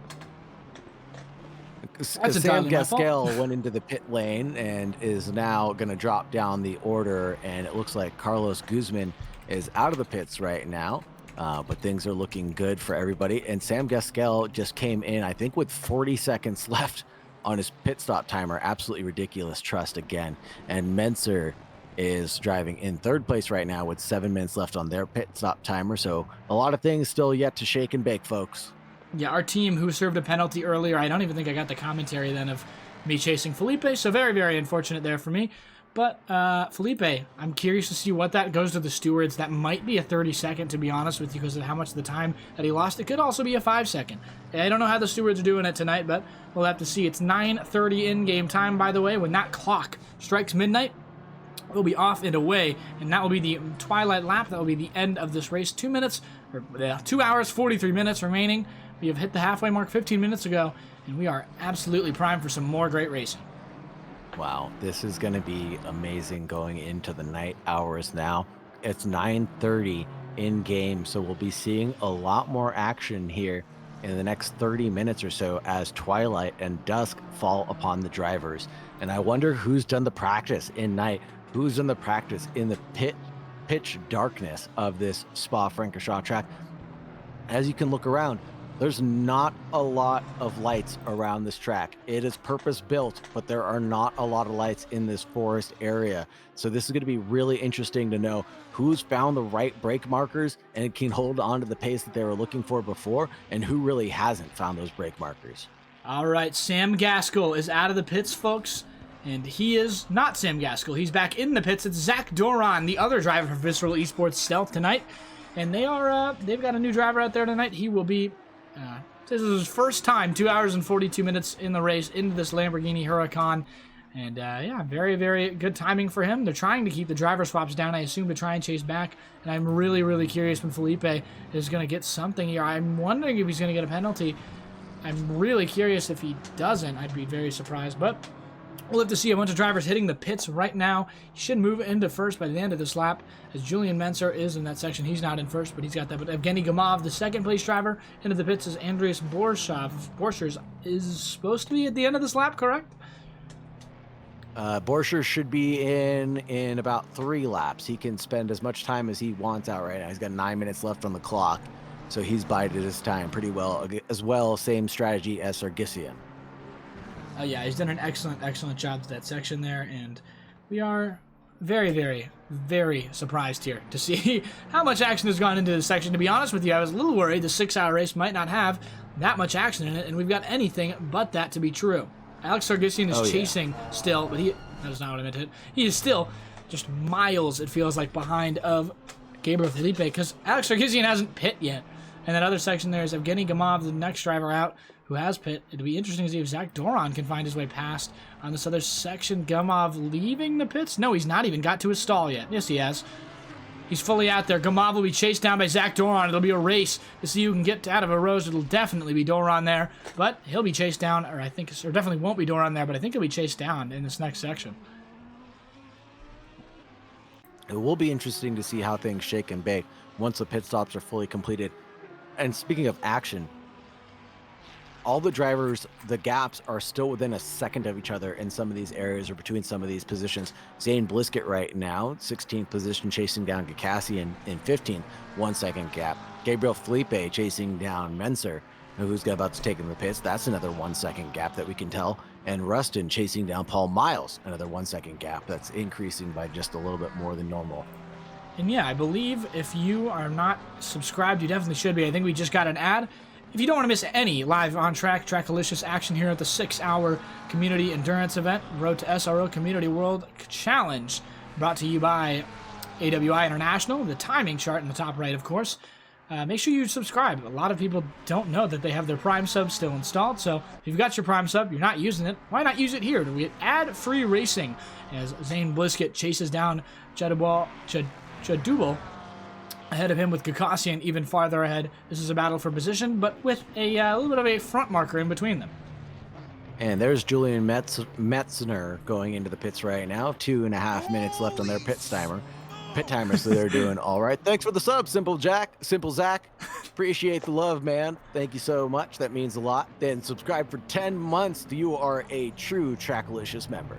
Wow, that's almost a year, folks. Simple Zach doing a great job there as he gets to the other section. The Wild Things racing car going to be leaving the pits. Menser Having a pretty good race so far, but he's got a 5-second penalty. He'll be going down towards his pit box, and he will be losing a lot of positions, unfortunately, for him. I'm interested if Doron can get around him in that time, and if they're going to serve that penalty in that time. It looks like Gabriel Felipe still yet to receive a punishment, if he even will, on that other section. Very curious if he shall, but Andrew Borchers still leading this race. He's got 39 seconds, which has quickly been diminishing. What he also hasn't pit yet is welcome, Muff SDR. Zane Blisket, I think, still has his penalty attached to his name in 16th position, a 5-second penalty for them. And it looks like Dare's into the pit as well. Menser's in the pits, and who else is taking their stops right now? Actually, Zane is about to make a pass on someone. That's Eric Gakassian. Does the move around the outside of Speaker's Corner. Holy Toledo. It does a good job of holding on stern of fast. But now he's got some back markers in front of him, or lead markers, I should say, in 9th position to 2-3-0. That'll be Timothy Jadubal, and he's doing a good job of trying to negotiate that in tight track limits. Let's see if he can make a move on the inside, takes a look, goes for it, a deep lunge at the Fanges curves, and gets the gap he needs between him and Eric Gakassian. Whoa. Trying to deal with that section there. Zane Blisket now does a great job using Jadubal, I think it's Jadubal, on the other section there to use him as a blocker now. Now Eric Acostian's going to have to get through a faster driver than him slightly, but he is a little bit wide. That Mustang in a straight line, you know, is very, very good, as Daher looks like is coming out of the pits right now in 12th. We've got a little bit of position as McCullough back into 11th for his section. The Fear Nothing Motorsports car has been doing excellent out there. They've been moving up all throughout this race, and I believe there's one more even further up. I think I'm wrong. Yes, there is. It's the 9 car, obviously, which is in that battle, as you mentioned earlier. Yep, that's Timothy Jadubal and FNM car, the other one that's out there. 4 minutes left on Borcher's pit stop timer. Let's see how this fares out. 28-second gap between Gabriel Felipe and Borcher, so he'll definitely get the move done, not on track, but in the pit lane. Absolutely there. It's a 40-second gap there. So if it was a drive-through, Borchers would be 2 seconds behind, but it is not. Borchers, I think, will be switching potentially driver, but definitely will not be taking new tires. I think they've already done that. Maybe there'll be a double stint where they get Ollie Raza back in this car. Ollie Raza is one of those guys that definitely could get through that section, but Gabriel Daher all over the back bumper of Tyler McCullough. He's got a massive rear wing full of teal and pink Ferrari. That McLaren trying to find his way around, but around goes Daher. He's trying to find his way. He's there alongside almost into turn 14 at Stratalot. He stays behind though. Whew. Tight racing there for the multi-lap racing 27 machine. Very, very crazy battle right now. If you didn't think that there was going to be any action in the 6-hour race, you're deeply mistaken. These drivers are leaving it out all on track and trying to get moves done as best as they can. Seen a lot of clean passes, seen a lot of clean racing, and here we go. Daher into the final chicane. Can he do anything? Ooh, and it looks no. like there's a little bit of an off from McCullough. He went super deep in this contact side by side on the re-entry from McCullough. And man, oh man, a bit of flashy headlights in frustration from Daher. It's not often you see a T-bone on the exit of a turn, but that is what's going on there. McCullough just going to let him by, understandably, or not. What a switchback. Looks like the Ferrari got a little bit seeing red in more than one way. Went off track entirely. Wow, that is not great for Daher, who just got in that accident. I think McCullough will definitely be having a word with the stewards on that other end, and I think, you know, I think that Sky Racing McLaren got disqualified. I don't know where they are. I think it's done for that group. Not fully sure. Just checking that other sentence. No, it's Petrovic's. Yep, I think their race is over. Yep, their race is over. Anyway, back to the other action. Gabriel Daher is routinely flashing. He is not happy with this Fear Nothing moto car ahead. Another flash again for him. He's turned off his headlights momentarily, or turned them down off of the bright setting. Gets to the other section, tries to go alongside. He will through Bruxelles on that other end. A quick overtake for that teal machine, and the Ferrari seeing red gets it done despite going deep in a few sections there, but needs to keep his head on track and needs to keep himself ahead. That is big damage, and that does suck, but the last thing you want to do is make it worse for yourself by your own doing. Big damage for some of these drivers. Oh, and no. Oh no. It's not gonna result in a loss of position, but it's definitely gonna be a speeding ticket there. for Daru, who will lose one more track limits, I believe. Gained some time on McCullough through there. So I'm wondering if he is, but he is all over the place right now. This battle has cost them an entire lap, pretty much, of battling, which will at least result in a couple of seconds, if not multiple seconds of damage for both of these drivers. So paying the price over and over and over again. So Borchers just left the pits, and we are back on that other section now. Zach Doran, officially that Visceral Esports car, is in 5th right now. And then we've got 4th being Gamov.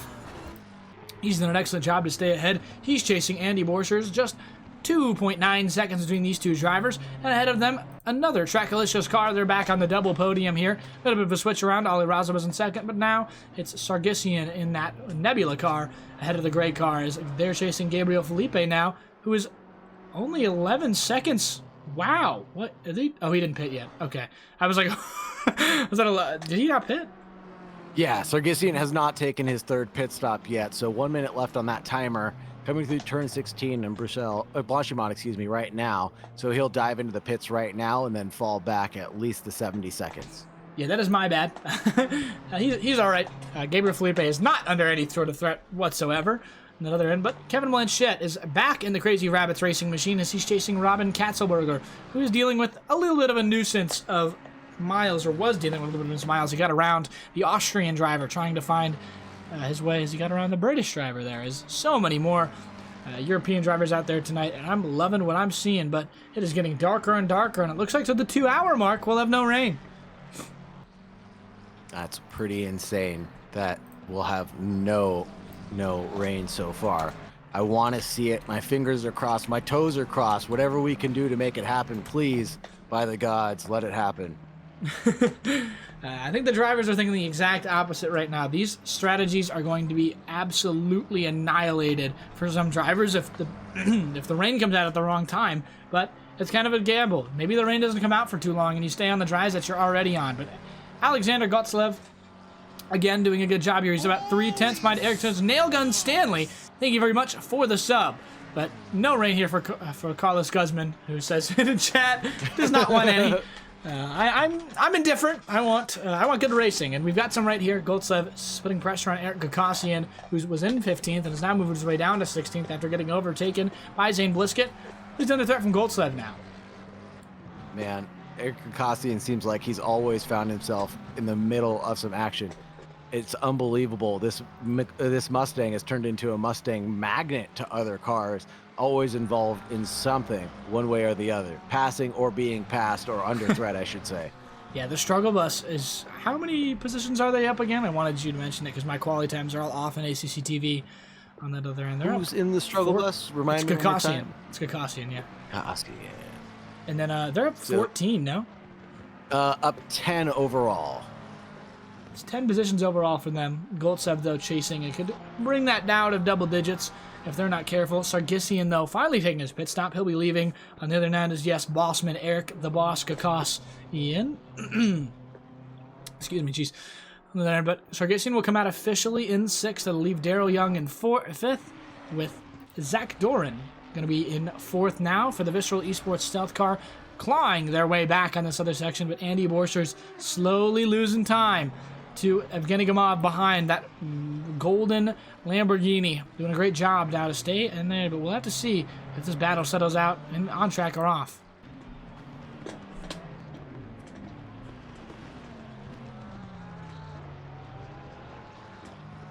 Goltsov here. Did a pretty good job. Eric Gakassian is quite all right through that extra section on the other end. The struggle bus still not too great, but he got off the really good on the exit there. It'll be a few different spots there. Excuse me. Eric the Boss Gakassian with 11 position gains. Professor Kanotis with 16 position gained. Those numbers, as we heard from Kerbal Space Program himself, doing a really good job of that math and playing it out well, knowing who to battle and who to not battle. And I was thinking about Matt Artem and Juan Kairos, about their penalty. The only thing I could think of is that they breached track limits. I haven't seen anything in the stewarding chat about them, so I have a feeling like track limits was the name of the game for their drive-through penalty that they received. Gabriel Felipe gaining that 1 position overall. And it looks like Borcher is getting that 1. Gamov's gained 4 so far in 3rd. So that's the 1, 2, 3 positions that we see. Zach Doran's lost 3, so he's down from the top of the podium. Daryl Young in the 119 in 5th position has gained 5 overall. Sargissian is right where he fell in 6th place, surprisingly. He's got to end up in 5th place overall somehow, some way. I demand it. And then Robin Katzelberger in 7th place, has lost 3 positions. And Kevin Blanchette has gained nothing, right into the back. nothing, Kevin Blanchette, speaking of, into the back of Katzelberger there, right into the back of the Wild Things Motorsport. Luckily, everybody gets out of there quite all right. The Crazy Rabbits racing car of Kevin Blanchette nearly into the back end there, as he has gotten much more pace on that drive. Carlos Guzman, the other driver in this car, he gets right to the back down. His Visceral up to P4. Made a spot on the Sargissian car on the stop. Hopefully we can catch up enough to sing a podium out of this. That's what they're hoping for. But I'm still curious. Felipe, no penalty just yet. Our next round of penalties comes out soon. They all come out at once, I believe. So we'll have to see how that goes for everybody else involved. But Kevin Blanchette's, they're still chasing Katzelberger. As I wanted to mention, I had a coughing fit, so unfortunately I actually couldn't say anything. I was trying to say something on the other end, but I unfortunately lost it a bit. Professor Chronotis has done a great job out there, and they're probably going to gain a few more positions. As I'm looking at the cars ahead, they only had a 15.2 second stop last time. Say that one more time. They had 15.2 seconds in the pit, or rather in their pit box fully, with 74.6 overall. They did a great job to get through that section there. They've been very fast in the pits. They're double stinting tires right now, so should be Kerbal back in the car when this stint ends for Chronotis, but very, very good job from him. Very tricky strategy. I know what they're doing now. It all makes sense. They took 120 liters of fuel at one point in the race. They're working the numbers to their favor. They took 120 liters. They're taking their splash now to be in front of the other competitors, and they will just run it to the end, I think. Wow, the mind games, the strategy, the numbers game, looking really good for that number 42 team. Very smart driving for them. Good call, Carson. So sorry to everybody else who we just absolutely exposed their strategy potentially to. That might not be it fully, but Professor Chronotis in 13th. Kevin Blanchette, though, still struggling to get 7th place back from Katzelberger. I think it's Katzelberger. On that other end is a back marker now, having some bit of an argument through there as we get through Blanchabot. On the other side, around the outside goes Kevin Blanchette. He'll be on the inside line. We'll lose some time. Unfortunately, he backs out. Tyler McCullough just knows better than to deal with 7th and 8th right now, battling ahead as Gabriel Felipe is still ahead. I keep checking in because I keep wanting to see if that round of penalties has come out yet and if he has gotten one yet or not potentially, because that is massive for the end of this race, because that will put him potentially, if it is a drive-through, behind behind Evgeny Gamov, and will open that slot up to Zach Doran, who is very far behind unfortunately right now, but still running some of the fastest laps on track. Yeah, Blanchette also running one of the fastest laps on track right now with his 2:18 flat being his best, his last being a 2:19, because he's in a bit of a defensive move right now, like you said. McCullough chasing him down, how to defend from getting passed up, being in an attacking mode to the driver in front of Katzelberger.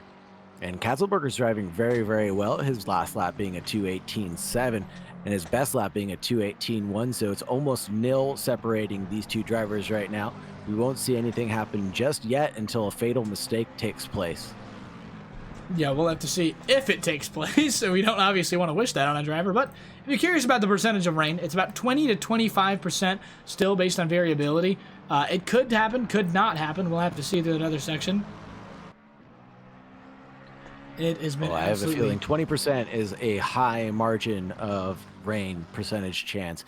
Even with randomness set to 1%, that's pretty darn high. Yeah, I'm curious how that will end up on the section. But a quick timer intervention here. 2 hours and 24 minutes left. You can see that on the right side. When that AWI international clock strikes midnight, both hands together up top, we will be we'll be in the end game there. That is the final lap, the twilight lap, if you will, at midnight of this race as it gets darker and darker. And some fortunes are getting darker and darker throughout on track as I'm watching the Fuchsia Competition Esports car just struggling, unfortunately. They're both down to the other section. Darren Wicks, that's not Darren Wicks, that's Dean Stefani, but Drew Burakovsky struggling there, was in 11th, now down to 26th. 63 car struggling there. But Kevin Blanchette has a very good run now. We'll have to see. Through Blanchard, he's only a 10th behind. He'll try the outside line. Ratzelberger will defend the inside, and the Austrian goes deep. Through goes the Canadian. Kevin Blanchette and the Crazy Rabbits Racing moves up to 7. Relative ease for the number 585 to the turn 19 chicane. Woo! What a overtake. Very, very nice move. Like we said, that was the fatal mistake that cost him his position. And that Lexus is going through and didn't need to be invited twice, took full advantage of that, and was on the track racing line. So good job, good heads-up driving. Listen to that beautiful V8 Lexus engine there. Wow, absolutely wonderful. We'll jump on board for a little bit with Blanchette, who goes through Rouge. A little bit of uneasiness as the Lexus might have, which I didn't really think about. But oh no, it looks like Eric Gakosian is off the struggle bus. Struggling too bad as he's down to 16th, had 15th it seems. As Goltsev gets bad, and no one's overtaken him just yet. He goes back on the racing line. Oh no! Gamov on the outside line flings out in that battle for P3. Definitely a little bit interfered for as Andy Borchers gets on the other side. That is so tough. Oh no, as Muff SDR rooting for Kevin Blanchette, understandably, as Katzelberger is getting through. He's getting back on that. Getting back on that back bumper of the Lexus. I have to imagine the toe is definitely helping the McLaren there. Yeah, and what happened to Gakosian was that he just lit it up on the curbs of Stavlot, and that sent him round into having that front end damage. And it looks like he's driving okay right now, not too much damage to the suspension, mostly just bodywork, I'm thinking. Yeah, we'll take a look at that car, jump in the cockpit. Everything's looking straight. Eric is in that Ford Mustang, obviously, looking towards Dean Savani, who is the back marker ahead, who will let him buy the 690 car. The Armenian, pretty good driver, just hasn't had all the time in the world to practice, understandably. He is a father, and a father first, racer later, but definitely appreciate him being out here tonight, and he's doing a great job as I accidentally clicked off of him. But, yeah, doing a great job out there. 17th, only lost one position, and Matt, our team, will definitely be looking in his rearview mirror as Gakosian comes on. But Evgeny Gamov is really closing in right now on Borchers. He's only about 1.3 seconds behind in total, and is closing down now, down to 1 through this section here. We'll have to see how this ends up, as the Speedstars Golden Lamborghini is looking for that higher podium slot. The number 44 is working its way back up through the grid, all the way back up into 4th position, knowing that it was a longer race than normal, working its way back up to the top spot, doing a good job of that. I'm really impressed with the calm, cool collectedness of the number 44. That's also barring any penalties that will come out later for anything, or this next round of penalties, but unbelievable amount of pace. They're only 18 seconds back from Gamov right now, and then they're about 20 seconds away from Borchers. So you're saying that they made up about 20 seconds, back up to 20 seconds away from being P2? That's unbelievable. Truly unbelievable. 80 seconds back from the leader, almost not even a full lap down from the leader right now. Yeah, and as darkness descends on this track here tonight, I wouldn't be too surprised to see Zach Doron end up in the 3rd or even 2nd spot. This Visceral Esports car is rapid, and you saw that. They got the pole by quite the margin, I think 3/10, and they got away pretty quickly, and it was just that stop-go penalty that short-circuited them there. But if Gabriel Felipe ends up with a penalty, and he can catch back up to Evgeny Gamov, things could go really south there for a lot of these drivers, as Gabriel Felipe just needs to keep it clean, keep it quick, and hope that that penalty doesn't come out for him on that other end, as they're doing an excellent job, and they're very consistent. Gabriel Felipe is excellent at keeping those laps consistently in the 2:18.5s and 7s, but it could go very, very badly if they get a penalty that's too large, or they get another one, or potentially even a off track. There's a little bit of up and easy on the curb there.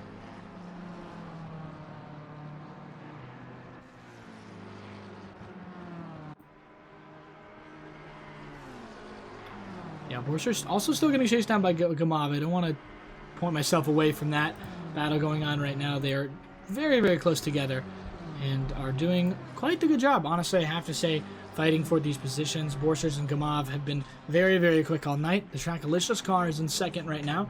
Not sure what the custom apparel will be unless we get Trackalicious merch. Not quite sure, but they're doing a great job. Their sister car, Sargisian, in 5th right now, chasing down Derek Young. He's 15 seconds between the two of them. And finally, the other car, which might get top 10, is Professor Chronotis, with obviously that strategy we mentioned earlier. Going for progressive splash and dashes throughout the section could be very, very good. We'll have to see, though, as night falls upon us, 9:50 p.m. I think it's fully dark at about 10:15.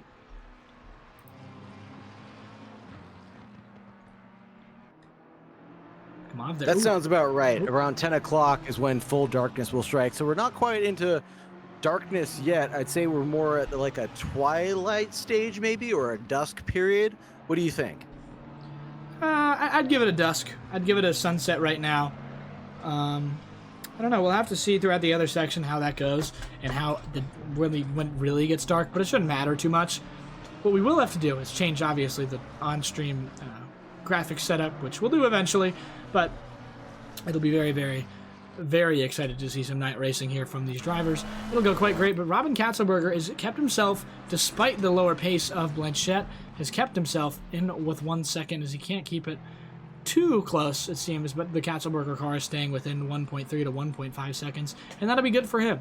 He wants to keep as close as he can to Kevin Blanchette, who is slowly creeping back towards Sargissian ahead. Go, Gabriel Felipe in chat. Won't have to say the rest of that, unfortunately. I'm sorry, Mr. Remote. But thank you very much for the love and support for one of your favorite drivers. Appreciate you all being here. And it looks like Katzelberg is just about a second away from Blanchette right now. My lovely Lexus getting attacked. I don't like to see that. Maybe. We'll have to see if that even transpires, because Blanchette is just the faster driver right now. He's running about a tenth quicker, and Katzelberger, slowly that gap is increasing from him and slowly decreasing to the car ahead for Kevin Blanchette. Alex Sargissian, who is actually increasing that gap once again as he looks towards back markers ahead, but lots of battling going through a track in front of Kalevala with an excellent point. Yes, mistakes creeping in. Speaking of, Botet off. I think was trying to go for the pits, but didn't decide until about halfway through the section, as Gabriel does need to pit soon. I'm unsure as Daher goes off. Oh no, that is rough for the Teal Ferrari, who... Let's take a look at that cockpit, see how it's going in there. Wheel is straight, so that's good enough for them, but yeah. And in the meanwhile, Gakosian has entered the pits about 20 minutes earlier than scheduled. Like we said, chopping up this stint means a lot to these drivers, or they'll have the opportunity, I should say, to split this up because they got 70-minute stint timers. You're not exactly falling into a perfect window there. So Gakosian taking to the pits and going to repair that damage that he got from that tank slapper at Stavlot. Yeah, and it's quite amazing. I'm so surprised that we still have 2 hours and 15 minutes left. I feel like it's been 14 hours, but obviously it hasn't. It's been 4. But the other section here, Katzelberger has I was been going to say really the exact losing opposite now. to be. I was thinking that I can't believe that almost 4 entire hours has flown by. I'm just having a great time enjoying this to my heart's content, watching these guys go round and round and round on this beautiful track. I couldn't have picked a better event to broadcast with you, Carson.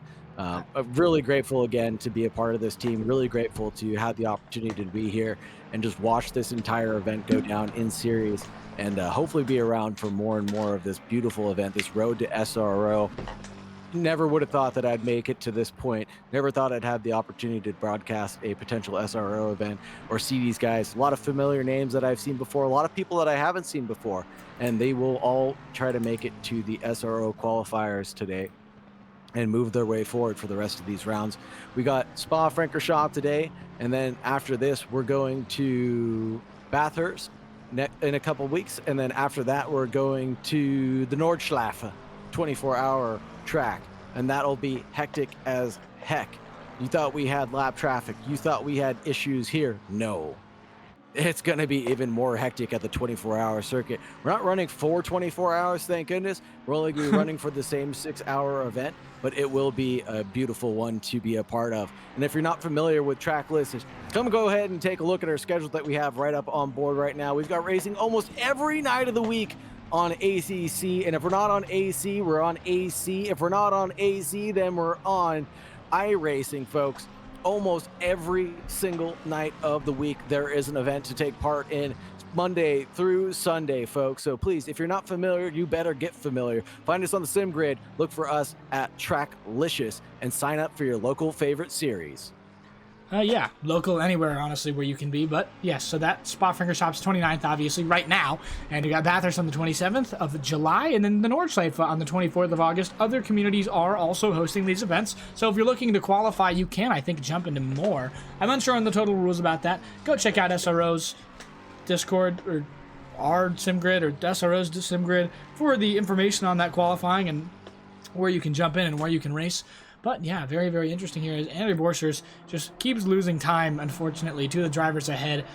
Gabriel Felipe is just here, there, gone, 66 seconds ahead of everybody else there. That car is rapid and just losing everyone.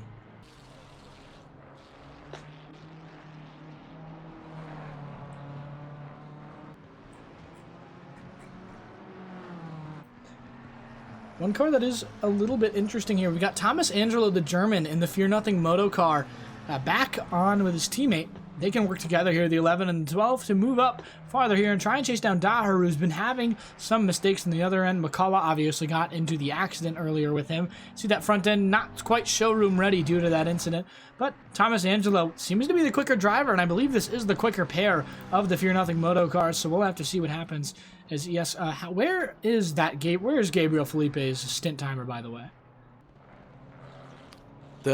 I'm sorry, say again, the Gabriel stint timer? Yeah. Let's go ahead and take a look.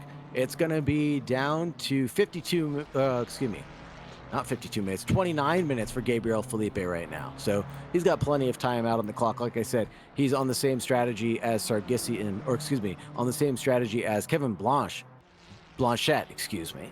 I keep on trying to go for the French pronunciation of his name. And Thomas Angelo is actually only 4/10 back from McCullough right now in the battle for 12th and 11th position. Yeah, these are teammates. I'm thinking Angelo's going to get let by. McCullough is obviously the team principal, A. And B, Angelo is, the faster pair. He's part of the faster pair with the you can check it in Race Logic. That is a good point. He's just got it on ACC TV, and my ACC TV has been broken all night. But Angelo going to get let by pretty easily by his teammate McCullough. They'll try and work together here to try and find their way up the grid and towards Daher. But, yep, that makes quite sense. He was telling me earlier, and McCullough was telling us earlier on stream, that was the attempted, the attempted strategy there. That is the faster pair. But McCullough doing great. They're technically the slowest pair of the Fear Nothing Moto cars, and they're doing a great job either way. Indeed, they're working together really, really well, these two drivers, and they're doing a good job of staying very much clear of each other when they don't need to. And I think that's a strategy that was let out of the bag earlier when we talked to Mr. Kerbal. Just knowing who you're fighting is one of the most important things to be able to do. You're not here to fight people that aren't in your pace, in your group, in your rhythm, in your rhyme. If you're off strategy by even a little, why waste the time trying to defend someone who's going to just fly past you eventually anyways? It's very important to do that. Matt Ardom into the pits again. Oof. Not sure what happened there. Oh, I think... Was that the end of their stint timer, maybe? It looks like it was. Mr. Carson. Oh, are we alive? Is the stream alive? Am I streaming? I think so. Is the stream going? Oh my god. Oh. Uh-oh. Is the stream live? Please check. Yeah. We're gonna leave and join. Looks like it's fine on the stream end. My PC, my internet just went out. I don't know what happened. Everything's fine though. Just gotta jump back into this other section. We're all right. We're quite all right. Everything's all right. Everything okay. Is fine. We're gonna jump right back on track on that other section here. My PC does not like me tonight, folks. This is very rough. I don't know what's wrong with my CPU. Gonna definitely replace it after this. So, we'll be back in a moment here. Obviously, loading back into the session. Carson Cass versus PC once again. The fastest lap in the GT3s, if you're curious, is a 2:16.9 quali pace from a lot of these guys. Speaking of quali pace, jump back on board here with Robin Katzenberger, who's been quite fast. I don't know where he is in terms of his positions. Thanks for the follow very much, Sam Gaskell. We're back on track after the absolutely insane moment from my side, but we're all good. We're all back. The stream didn't end, so I'm happy with that. Robin Ketzelberger is in 8th position right now overall, doing a good job of driving forward. His last lap being a 2:18.7 and a 2:18.2 being his best lap. So, like you said, driving their quality paces, driving to their heart's content. They're doing a really good job of keeping it forward. It looks like Petrovic is getting chased down by a pink car. That must be the Wild Things mobile. Yeah, Blanchett still getting chased, but honestly not by much. He's slowly increasing that gap. Was down to 0.5 at one time, and it's gone from 1.3 extra seconds on that section now, as now they're almost 2 seconds behind. On the other end, though, what gap is closing is Gamov towards Andrew Borchers, who's maybe it looks like Gabriel Felipe's made a mistake. He's lost 7 seconds to Borchers at some point, and that gap, never mind, just returned immediately after I say that. But thank you again for the follow, Andrew Gaskell. I think you... Did you follow on 2 accounts? He unfollowed and followed again. He wants the notifications so badly. Another end. I'm going to make sure everybody and there goes in... Rustin into the pits right now as well. And I think we've got a battle between Big and we've got Petrovic side by side. Yes, it is through La Source. Battle for 21 and 22. And it's nose to tail right now after La Source and into Arouge. A lot of sparks flying from underneath the belly of those cars. Headed down to Radion, and the Chemel's straight right now, and the gap has seemed to open up, but I don't know who's going to be deeper on the brakes. This is a battle for position overall between these two. Yeah, it should be quite all right there. It's a full second gap off that section now. He'll be quite all right. Petrovic's just overtaken there by Big. I believe, British driver will keep on keeping on. In the 81 car, we'll have smooth sailing here. It'll be all right there. I think he's immediately going to gain massive time. Yeah, it looks like Petrovic is just not as quick as Big, and maybe on fresher tires. As I'm curious to see. Yeah, I think Petrovic is on a little bit of fresher tires. They're on the same lap. I think they're on the same one. But Petrovic looks like his tires have completely worn down. Oh no! I didn't mean to catch into this. The Vivid Global Racing car, Oliver Jewig, absolutely sliding around on the other end is. Yeah, Petrovic is currently double stinting his tires. That makes sense. Had a pretty long stop, potentially for a penalty. Oh no, not great for this car here. They're going to go into the pits. Some massive front end damage there. Thank you, Pranov. I hope someone noticed. I figured it'd be you.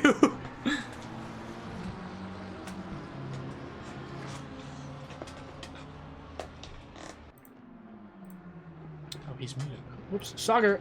Boxy takes a break for a moment here, by the way, on the other section. My apologies for just hanging it out there for a second, but yeah, very, very good so far from a lot of these drivers. Gamov is just going to keep that gap slowly decreasing now. It looks like Borchers is on the back end of those tires. Might be double stinting them, but I'm pretty sure Gamov is also double stinting his tires. And the stint timers should be going down right now. This should be almost the last temperatures. I've made my way into the honors of British Association. I feel like I probably shouldn't be there, to be honest with you, Prawn. I feel like I'm not very qualified. I can say the word Abby. I apologize about that. Didn't mean to leave you hanging. I had a bit of a saggy boom moment, and of course, no one likes a saggy boom, Mike. Oh, okay. I was like, what did you just say? Either way, you missed my brilliant British pop culture reference. But I didn't miss it. I was right here for you, sir. Let's go. Oh yeah. Let's go. I don't miss anything. Let's not go. Oh, never mind. Let's go. Dan Fernandez out of the pits. I saw yellow. I thought it was disaster for the 4-0 moto car, but they'll back out. They will be quite all right. Looks like McCullough is out of the car. Ooh, also, I'm looking at the battle between P2 and P3 right now, Gamov and Borcher. The lap times are indicative of a pass happening within this lap or two. 2:18.7 for Gamov and Borcher with a 2:19.1. So about 4/10 in hand. We'll see this gap come down pretty quickly over the next lap or two. And then we'll see if there's going to be any passing opportunities that actually happen. 10 o'clock here at the race timer. And, excuse me, at the Spa-Francorchamps track. And like you said, sponsored by AWI is the timing. Up in the right-hand corner, when that clock strikes midnight, the race will be over. So we've got just a little over 2 hours remaining, folks. And it'll be beautiful to see that clock strike 0. And I am looking forward to the darkness that is about to fall upon us. Yeah, and speaking of the clock striking 0, bit of a Cinderella clock strikes midnight here, but instead of, a glass slipper, It's Gabriel Felipe, potentially his team, him and Fernandez, winning a pair of watches driving 200 miles an hour. So a bit different than the regular Cinderella story, but timing by AWI International, as we obviously mentioned earlier. Lucky enough to sponsor us with 2 limited edition custom watches for the winners. And right now, looking smooth sailing for Gabriel Felipe, who is 71.5 seconds ahead of the second place driver, Andrew Borses. Amazing, amazing, amazing consistency from Felipe. Heads up driving, and he did not get a penalty that we were expecting to see, or not yet at least. And 71-second gap is absolutely insane. These guys are esports level pacers right now. I mean, get out of here. Go into real SRO is where these guys are headed for sure. And it shows how much dedication that these drivers have towards driving forward, driving straight, driving fast too, and making those determined moves. Yeah, and by the way, obviously, Pranav, you said the clock is very, very cool. Very special shout out to Sagar and Eric Gakosian for working very hard on that. That's something I could never figure out, and that they figured out for us. But quite the sim racing thing is we're going to jump back on board. It's time to go to night mode, I believe. We'll apply here. Hope the game doesn't crash, and it won't. A lot brighter here. It is not time for night mode. That is, I was incorrect.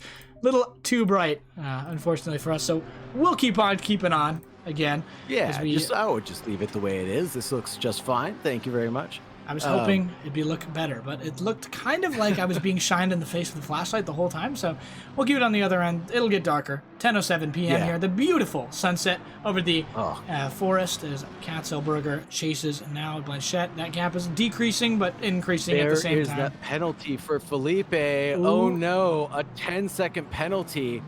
Oh man, that will not just be a 10-second penalty. That will be more than that because he's got to come into the pit lane to serve it, right?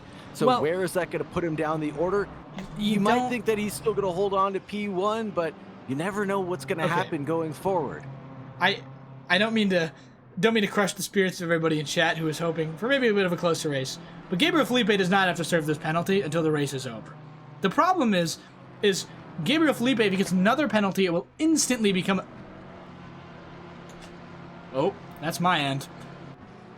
Okay, we're fine. Gabriel Felipe had a little bit of a static moment there, and then my computer did not handle having to move cameras like that. Either way, he's got a 10-second penalty. He's 72 seconds ahead of the second-place car. When he pits, and everybody in there on the same lap, when he pits, it'll be interesting, but it'll kind of come down to he might be a little bit slower. There might be some more time loss out of that. But the main problem is you don't want Gabriel Felipe to get another penalty before his stint timer ends. And that's the big thing right now, is that 10-second timer will become something more, and that will be the big problem if it ends up being a drive-through. But for now, Gabriel Felipe is well in control of this race with 73 seconds to Andreas Borchers behind. As the second wave of penalty comes out there is some bad news for a lot of these guys. More battling yet to come. Broken car flag. Gamov not really chasing down Borcher like we expected. 2:18.5 for Borcher. Really lit a fire under his you-know-what. And Gamov with a 18.9. So a little bit of gap going the opposite direction than we expected. Surprise, surprise. Yeah, it's super interesting here. I'm very curious what's going on with Gamov because he has the pace and he's pushing, and then suddenly he puts down 3 laps that are 4/10 slower than Borcher's, and it's just routinely that, and that's going to be our big struggle here. But Felipe, 10-second penalty, I really don't think is going to affect him. He's got so much room. He'd have to really, really screw up, but there's a bunch of back markers in front. May get bad. We'll have to see. On that other end, this race obviously isn't over. You've got 2 hours to make more mistakes, and as Prawn generously mentioned in chat earlier, this is the time section here. Mistakes will come through as Gabriel doesn't, again, often make very many mistakes. And the one he made was arguably just a matter of circumstance in trying to get through drivers. I agree. And I think someone in chat also mentioned, too, that Gabriel Felipe's main benefit that he has is his consistency. And he's been knocking them down. 2:17.8 his last lap, 2:17.3 his best lap for this stint alone. So just unbelievable consistency that he's able to wear these tires down to the nubs, basically, and keep on going. 16 minutes left on his pit stop timer. Or excuse me, on his stint timer. So. Yeah, and we've got Bliskett and we've got Gosulev with 9 minutes left on their stint timers on that same strategy. Yeah, I'm going to hand this off to you very briefly on Katzenberger. How about we take a deep dive into him while he chases Kevin Blanchett ahead? And we've got Tyler McCullough, who just went into the pits, so Goselev will go forward there. But looks like we're on board with Katzenberger as we head into the dark section of the track. This is Blanchimont that we're about to go into. Talked about it before. Drivers are going to use all the runoff area that they can on the entry to this corner and drive forward as fast as possible, not really letting off the throttle once they get in there. Deep into the braking zone of the final chicane, chasing down Blanchett in front. It looks to be neat and tidy. A little bit of a wiggle there from Blanchett. He's doing all right to run away. Had a better exit, so a big gap here headed towards turn 1. I don't think Katzenberger is going to want to make any moves happen just yet. Really deep here at La Source, and that's not going to help his cause at all, headed down towards the Kemmel Straight. And he's headed up, or excuse me, down the hill of La Source and into Rouge, and up the hill for Radion.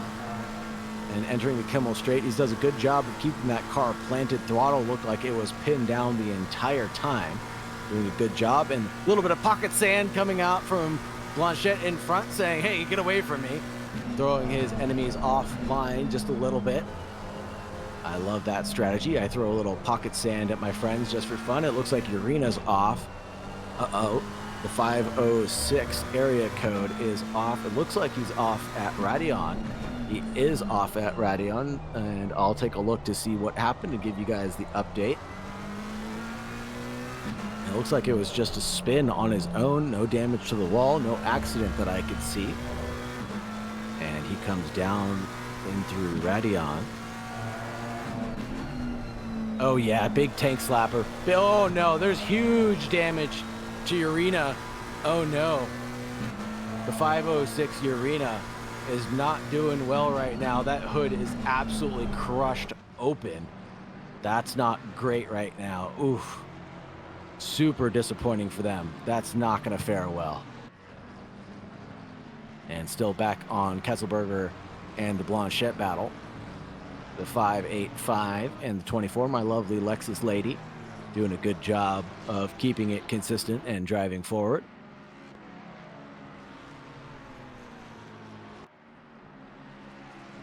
And we've got Katzenberger chasing down Blanchett. 1 second gap right now, a bit of a bigger gap than we expected to grow. 2:18.2 for Katzenberger, 2:19.0 for Blanchett. So let's see what the lap times are when they come to the line. And Katzenberger goes into the pits, it looks like. And there's going to be a gaggle of cars behind him, though, as they all go through La Source. Let's see what Blanchett's lap time was. 2:18.6, 2:18.2 for Katzenberger. So, man, those lap times are almost identical. Amazing driving. It looks like Urina has had another incident. He's got his wipers on even. He's got so much damage. Hazard lights are on. He's trying to limp it back to the pits. He's close enough. He's got the meatball flag out. He's going to have to repair that car. He's going through the phalanges right now. Wow, he's got a long way to go. Long way to go. Patrick Krall getting past him, the number 18, in 23rd position. Still keeping an eye on Blanchett right now. Very sorry, everybody. I have made my return. We'll just hope my computer doesn't explode. So, quick warning on that. My computer, not in the greatest of shapes right now. So, we'll just hope the stream continues on. But we'll keep on keeping on. British moment. We're going to jump, I think, now fully into the night set. Gotta love live TV. There we go. It looks fine the way it was before. It's just a matter of wanting to see everything and in the tighter sections, and it'll get a little bit darker. So we'll keep it on this. Nobody wants to see anything. Nobody wants to see anything anyways. Just a better stream quality, unfortunately, as Jean-Eric Uria, trying to limp that BMW back to the pits. This is not what he wanted to see out of the car tonight. This is very, very tough stuff for the 506 car. This thing is limping, and when I mean limping, I mean let's take a look at that cockpit. Limping.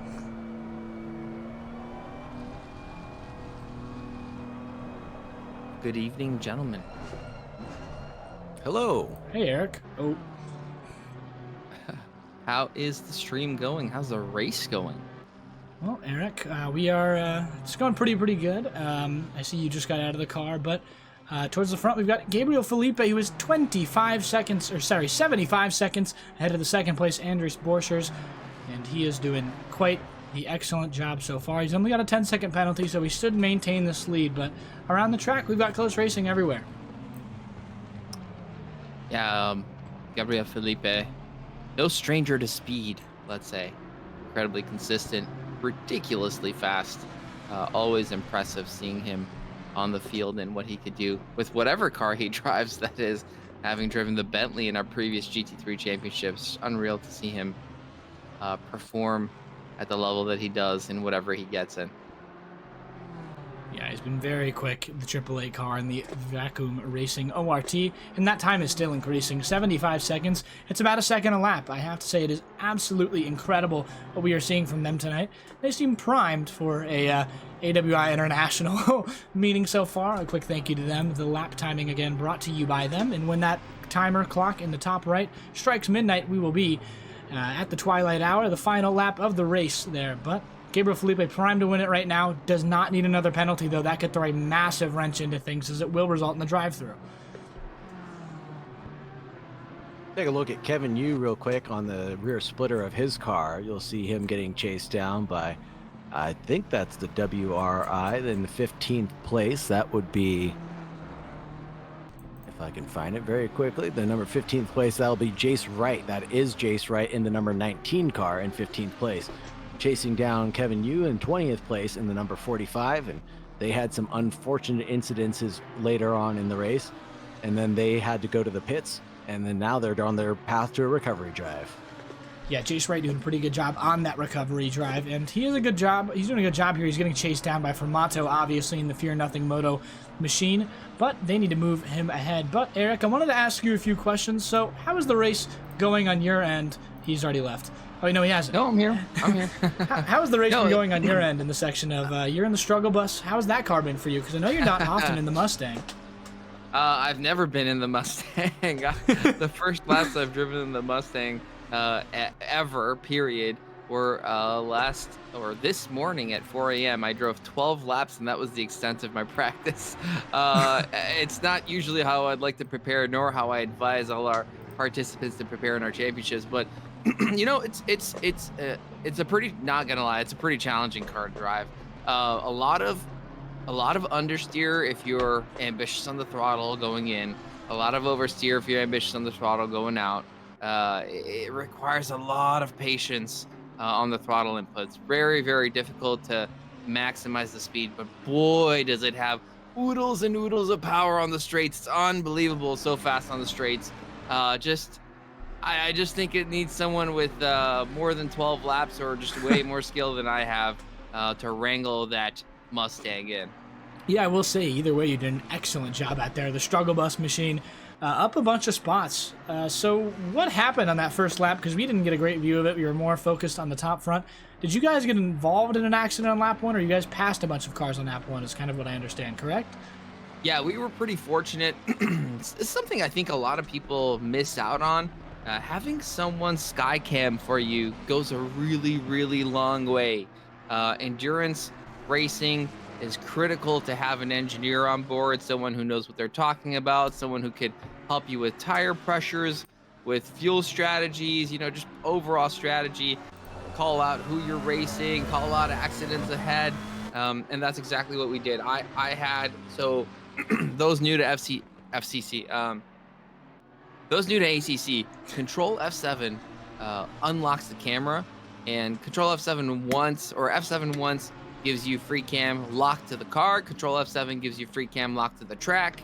And if you free cam and go really high up, you could both see the things that are happening ahead and things that are happening behind. And is a really, really good tool to help your teammates avoid incidents on lap 1 specifically. And that's exactly what we did.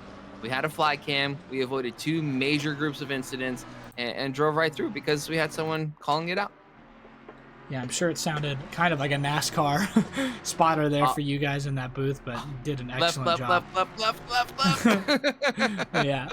Yeah. Eric, I got a question for you real quick. When you hopped into the car, I think you might have had a Code Brown moment getting out of the pit lane. Do you remember that happening? Oh my goodness, yes. The rear end kicked out real good. Not for to me. cut you guys off here. I'm going to get back onto the section here. Jason right into the back end of Formato there briefly. He's going to lose time. Kind of slapped the left side corner panel there for the Fear Nothing Moto car ahead. But Formato will keep the overtake, make it stick, and Jace Wright will be left behind with Kevin Yu and not able to help him. Continue, Eric. Yeah, it's cool to see the Fear Nothing Motorsports guys, new to Trackalicious. Really exciting to have the whole team on board. Having talked to their, I think, team principal, it sounds like they're going to be partaking in a bunch of our championships. So really good to see new blood in the Trackalicious community. Love seeing that. But yeah, oh my gosh, Sagar, I was terrified. I'm no secrets. Everybody probably, most people know I am terrified of Spa. My first ever endurance experience 3 years ago, or 3 years ago, I think. Some people convinced me to go into a Spa Enduro. I was like, oh yeah, this is gonna be fun. I'll do it. I'm pretty confident in my abilities. And then life overtook with major responsibilities. I didn't have time to practice it. Guys, I'm out. This is the last day. I can't do it. You guys have enough people. I don't want to drive this just because I haven't prepared, and I really like to be prepared for whatever championship I'm doing. Yeah, as best as I can. Back then, it was we were only one kid deep, so I had a lot more time to practice. But I got it. They were like, no, Eric, just do it. You know, it'll be fine. You know, don't worry about it. Oh my goodness, the worst experience ever. So I hop into the car. It's my first ever ACC Enduro. I'm super nervous, right? I don't really know what I'm doing in the car. I go out, I come into a pack of like 5 lead cars, right? Just buzzing around me. And then go into, let me find the corner name. The double left-hander in the middle, which is Puan. Go into Puan. Oh my goodness, first braking, I brake really hard. I let go too quickly, lose the rear end, go right into the wall. First lap of mine, I was like, guys, this is no good. I'm coming back into the pits and handing the car back. I have avoided Spa Enduros for 3 years. And finally, Chris Stones hops back into the server and goes, Eric, I want to drive with someone. You drive with me. I was like, no, I don't want to. He says, no, you gotta. I was like, okay, fine. You're going to twist my arm. You're going to break the drought of Spa Enduros that I've been dying to avoid. So. Yeah, speaking of tones, that car just got massively unsettled. He kind of just slid through the start of Sector 2 there. Something is a little bit unorthodox in that car right now. Maybe not where he wants it to be, having to overcorrect a bunch of times here. But, yeah, I mean, you were excellent in that car either way, Eric. Honestly, like, oh my... Okay, I nearly just sent on a back marker. You were excellent in that car. Very, very quick for the lack of practice, I have to say. You did keep it pretty well. You only went down 2 positions during that stint. Oh my goodness. I don't know if you guys caught it or not, but there was a situation at Eau Rouge Radion that I was coming through, didn't see the car until I was on towards the entry exit of Radion, and it is the fastest my hands have ever moved in my life, trying to catch this car between the car moving towards the right and me avoiding a situation, slamming into the wall on the right side. It's the best save I've ever had. I'm going to pop up a replay at some point in time, post it in chat. That one save in itself redeemed any possibilities of stuff that I would inevitably screw up, which I did end up doing. So, like 2 laps before I came in, lost it at Stavolo into the wall. You know, I just can't catch a break at Spa, but that's what's amazing about it. It's so technical. There's so much variety of corners. There's so much excitement. You can do 1,000 laps, 10,000 laps, and still have stuff to learn. With the limits, with the angles, with the cambers and elevation changes at Spa. That's why most people love it. I'm still on the hate train for this track because I just can't seem to get it right. Yeah, you've been on a bit of a Mustang magnet, slinking towards and away from people left and right. It's been very interesting to watch, and that spin that you almost had, that dodge at Radion, 100% we caught that on stream. 100% we risked Carson's PC from blowing up to make sure that we got to watch it again. That was probably the closest save I've ever seen in my history of sim racing, and you just kept the gas pinned, it looked like. Like you're like, I'm either driving through this guy or I'm driving around him at this point. I was terrified, and my teammate was like had to step away, so he was about 10 feet from his TV or his monitor watching what was going on. Jumped out of his seat. He goes, "Oh my God, I can't believe that just happened." I'm like, "You're telling me?" I was in the car with my hands swinging back and forth trying to survive, and I still don't believe I made it through. It was awesome. It was yeah, it's fun, you know. As much as I dislike Spa just because it doesn't treat me well, because realistically it's just a lack of practice, right? It's not the track, it's not the car, it's just the person behind it. I was telling others who were complaining about just driving and pace. I'm like, guys, I don't think you get it. Like, all I want ever, all the time, is just to be able to drive. I don't care what I'm driving. I'll drive GT3s, I'll drive GT4s, I'll drive street stocks. I just really, really have fun driving any sim that we have. We host, we don't host, you know, whatever it is. Driving's fun, and you don't really, I guess, get to realize how fun it actually is until you're laced with adult responsibilities and really don't have time to do it, and you go, "Oh man, I really wish I had more time to do this." So yeah, anytime I'm in the car, regardless of where it is, even if it's Spa, even if it's in the Mustang, who's super understeery and slidey and all the things, I had a blast. It was fun. I drove for 2 hours, and that's not something I can say very often. Nice. And yeah, I agree. I can't agree more. Something I just love about this too is I just love to race. Whether I'm battling for last place, whether I'm battling for first place, which isn't very often, I just want a close and clean battle with someone. And I don't care if it's a 2-hour race or a 15-minute race, but let's keep it clean, let's keep it civil, and let's keep on driving forward, man. You know, the gentlemanly driver stuff that we've seen tonight has been phenomenal. A couple of penalties coming out, okay. You know, they're deserved by the stewards, obviously, and they reviewed them in great detail. But I love to see this level of competitive racing. I know there's a big gap up at the front, but we still have a lot to learn. But just good, clean racing overall, and especially by these North American teams, mostly North American teams, because Tracklicious is a North American group. I love to see the promotion of these events that are just consistent. They're regular. You don't have to worry about too many things switching up. Of course, new things always get added to the schedule, but you know, just like Wu-Tang says, we changed our formulas. We didn't invent something new. We just change our formulas every season to attract more and more people. And I just got to say how much I love seeing that. You know, you guys really sticking out there. I have to ask, Carson, do you know who Wu-Tang is? I do. That is one I do understand.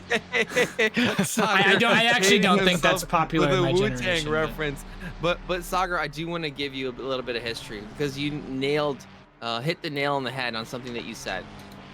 We first got our boost as a community when the legends from 949, Phil Milwee, Joseph Kostovich, and Robert Lewis, aka Beltan, so Phil raided our stream, and then they said, "What's up?" And then they said, "Hey, we're a North American community too." And they were very well established, where we still have some people from 949 racing at Trackalicious.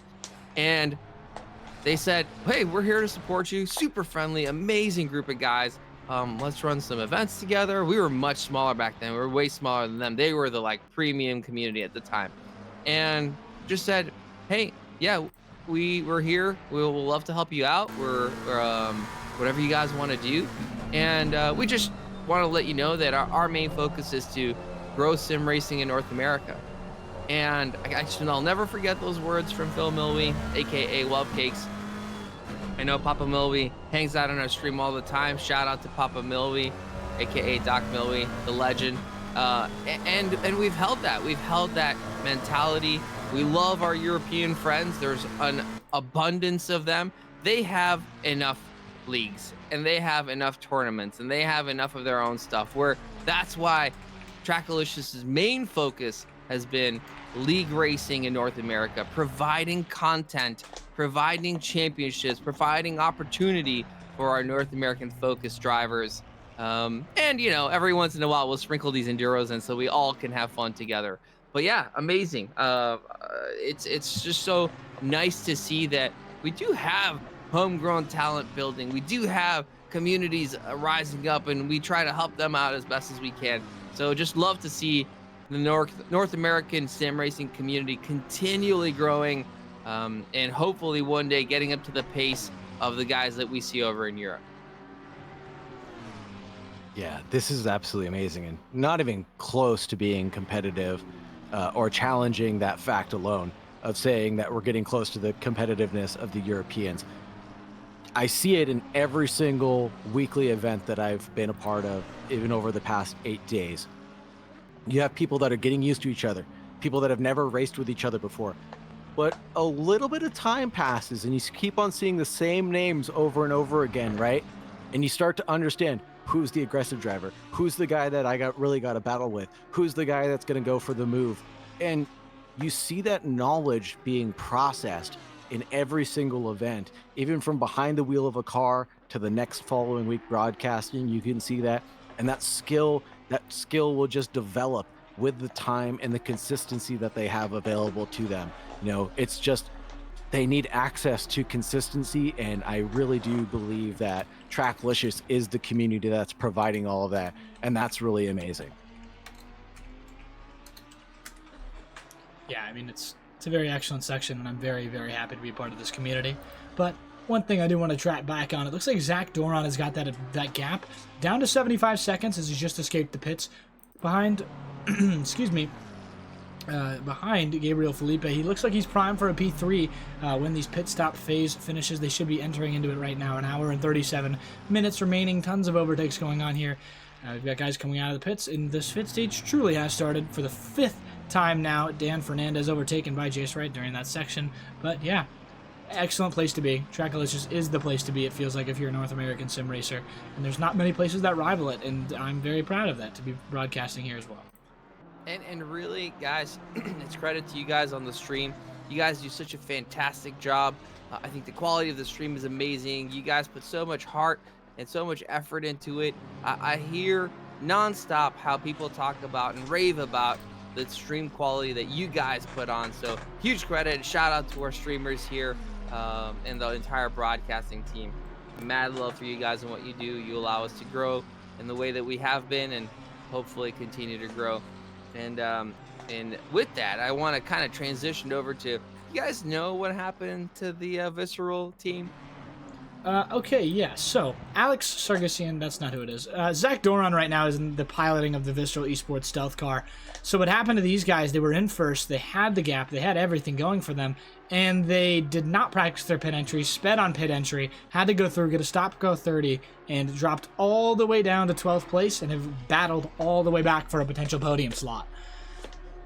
I mean, I'm not gonna lie, I knew all of that. I just wanted Prawn, who's in chat, to hear that again, because I completely blame him for doing that. It's always Prawn's fault. Visceral manager, Prawn, you better do better next time, because this is the second endurance race in a row that the Visceral team has come in leading the race and then dropped down because of a pit entry situation. Everybody blame Prawn and never let him do it again. Yeah, I will say, these drivers are so good to the point where if they're back in 5th, they're going to be back into the section. It is a 3-race series, Eric, that you also made. So they've got plenty of chances to still qualify for the Community World Challenge main event. But honestly, Zach Doron is piloting this car very well right now. He should get it back into a podium spot, assuming nothing else bad happens to the Visceral Esports team. But they are very quick. They've got one more stop left for them in the hour 35 section here. But yeah, very good from them, and very good from the drivers on top. Gabriel Felipe, who technically not on top right now, is in second, 9 seconds behind Borchers, who still needs to pit. Well, gentlemen, I am gonna bow out. Maybe pull Sagar with me to figure out how to solve some of the technical things that are happening in the background. But I appreciate you letting me hop on here. I'll be hanging out for the rest of the stream. Let me know if you guys want me to come back in. No problem. Thank you very much, Eric. We'll definitely ask for that. I actually do want to have one more piece of input here before I leave. A huge thank you to our title sponsor, AWI International. AWI or Armenian watch industry is a distinguished watchmaking company that proudly presents Armenia in the global horology market. Founded with a vision to blend traditional Armenian craftsmanship with modern innovation, AWI has established itself as a beacon of quality and sophistication in the watchmaking world. I actually, before this conversation even started with AWI, had bought myself an AWI watch. It was such a cool watch for me.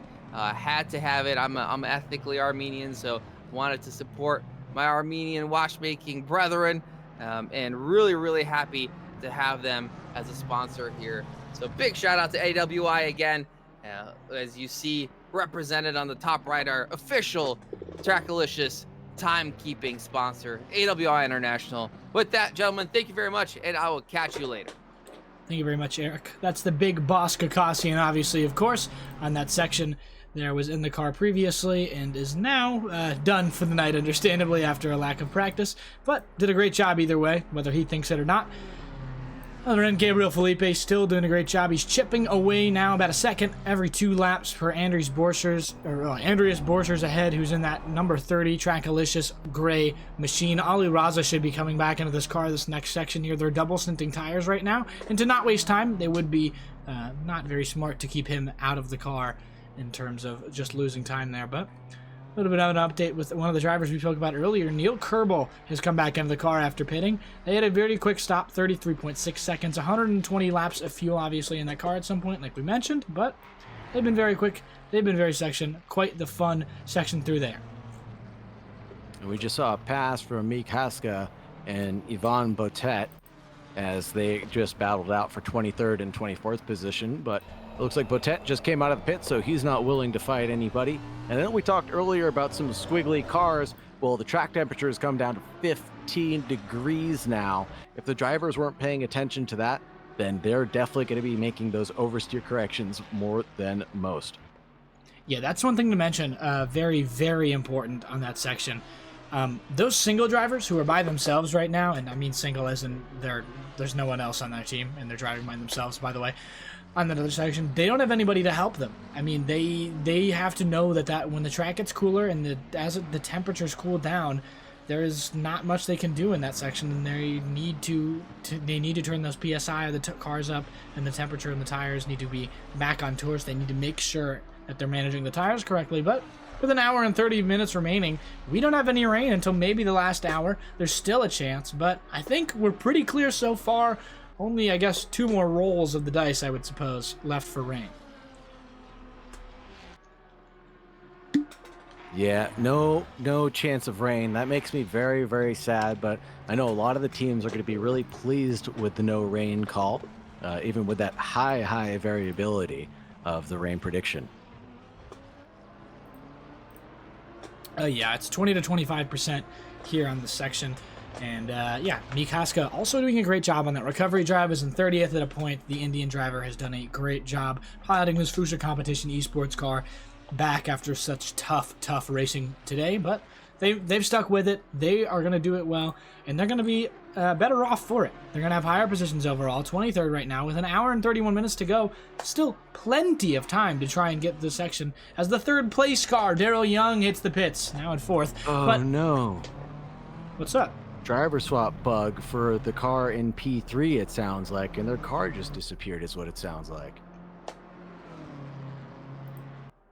What? Oh no. Yeah, that's okay, so ACC has had a little bit of a problem with this recently, and that is going to be there again, unfortunately. Oh, that is tough. That's just no. That's wow. That's I don't even know what to say there. That's just an ACC bug that's going to plague these guys, and that's a position for everybody else. Zach Doran, I noticed, was up to P5 very suspiciously without passing the car ahead, Daryl Young, but that makes a lot more sense now. A 506 car there, struggling still with damage. Zach Doran, though, is going to be up another slot here, up to P4. That is so tough, and obviously that's not much they can really do about that. Their race is over, and driver swap bug going to keep them off track. Zach Miller, another BMW struggling towards the back of the field, but hopefully they will still get some points. They should probably end up in 28th. So they'll still get some of those points. Just both of us jumped to other cars and our car no more exists on the server. Yeah, that'll happen. That is unfortunately a bug that shouldn't happen, but it does. Daryl Young, the 119 car, out of the pits. Zach Doron gets the overtake on him, and he should get this podium spot now. Andres Borchers and Sargisian both need to pit, and he's close enough to Sargisian where he should get around, and potentially Borchers he'll have to be able to hawk down. So P3 guaranteed right now for Zach, but he's still got a little more to go up to get to P3. I have a feeling like Kunos leaves those kind of bugs in place for us to have the feeling like we have mechanical issues, right? To have the feeling like, oh, your engine just blew up, or oh, there was a error or something that couldn't be fixed out on track. You know, it's the only positive spin on it that I could possibly make is that, you know, you treat this as a mechanical. You guys did great, obviously. Driving forward and driving fast, you guys did a great job, but very unfortunate to have that happen to you both. I am terribly, terribly sorry and do not mean to make light of the situation at all. Yeah, that slotted down on the other side. That's extremely unfortunate for them, but I mean, we'll have to see obviously how we grade that, where we give them in terms of points, but there's not much we can do on this other side here. That's sucks very, very badly, but that's a Kunos issue, not really a Trackalicious issue. So all we can do is just hope that they fix this. Thank you, It's Moondy, for the follow, but all we can do is hope that they fix that glitch, move on here as a booth, unfortunately. But Zach Doron, definitely going to be one of those drivers that benefits, and everybody else on track looking now to move up to that position is Sargisian. Now only a minute ahead of Doron. This could be a little bit of a section here where he can keep himself ahead, but honestly, he's losing so much time. Not quite sure. Zach Milner really on a warpath right now to get back to where he belongs. Just coming out of the pit lane as well that last lap, so he'll be trying to get past Mr. Urena here shortly. Yeah, it should be quite... never mind. Yeah, Arena's in the pits right now. He just got out. There's a massive section down in the pits, but Miller is still a full lap behind. So we'll have to see there. It'll be some tough racing for the 506 that would have to keep him ahead. But the 506ers had some problems, but now they don't have as much damage, I think. Let's take a look if they do, actually. That front end was not great, but I'm sure they've repaired it. Yes, that's looking clean, nice, and the 506 car should be controllable now without massive damage.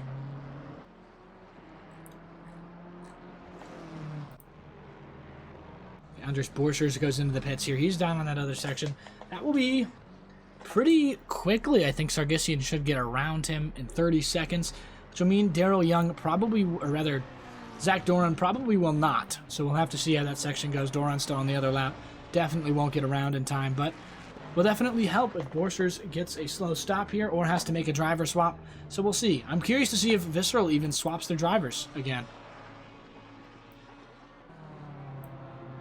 Yeah, down to almost the 80-minute mark here. So another 10 more minutes and we'll see if the drivers actually do end up taking their final pit stops or if people will have to take a splash and dash. Looking at the predictions, we've got Sargisian with 5 minutes left. We got Borcher with 2 minutes left, excuse me. So we'll just have to see how the splash and dashes are going to pan out. Actually, Jace Wright as well. Petrovic's with a splash and dash, only 8 minutes left on his pit stop timer. So not the best way for these people to go down.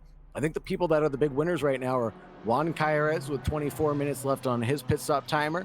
And we've got Dan Fernandez with 30 minutes left on his. Christopher Tones with 20 minutes as well.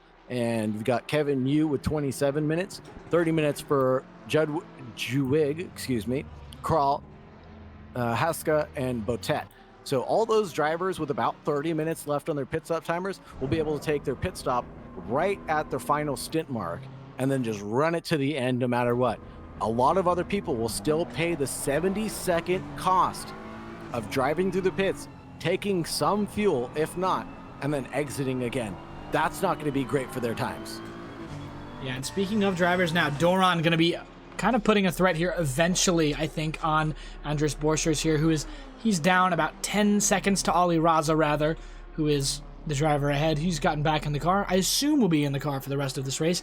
They've kind of, unfortunately, had a very, very rough situation with the pit stops here. They're an hour and 24 minutes left, which means that they have to do another pit stop at most the 5-minute mark.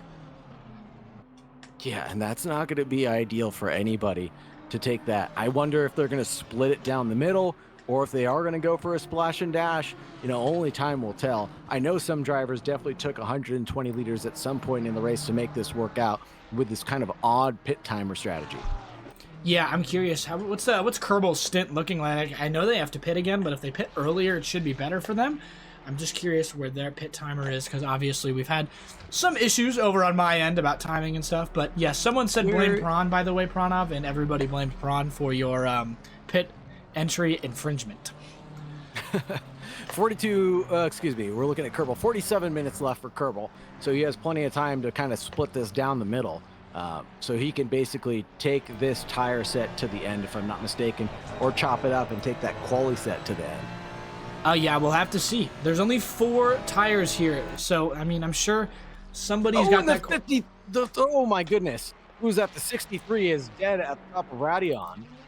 Ooh. Oh man, that's not great. It was trying to get past Botet, and then that just didn't work out for them. Yeah, that's Mikasaka on the recovery drive there. Has a drive-through already. The Indian driver, unfortunately, into the wall again there. He'll keep it all right. It'll only be a loss of 1 position, and they still have about 4 years until the 24th driver comes back. They're 3 laps down, Darren Wicks.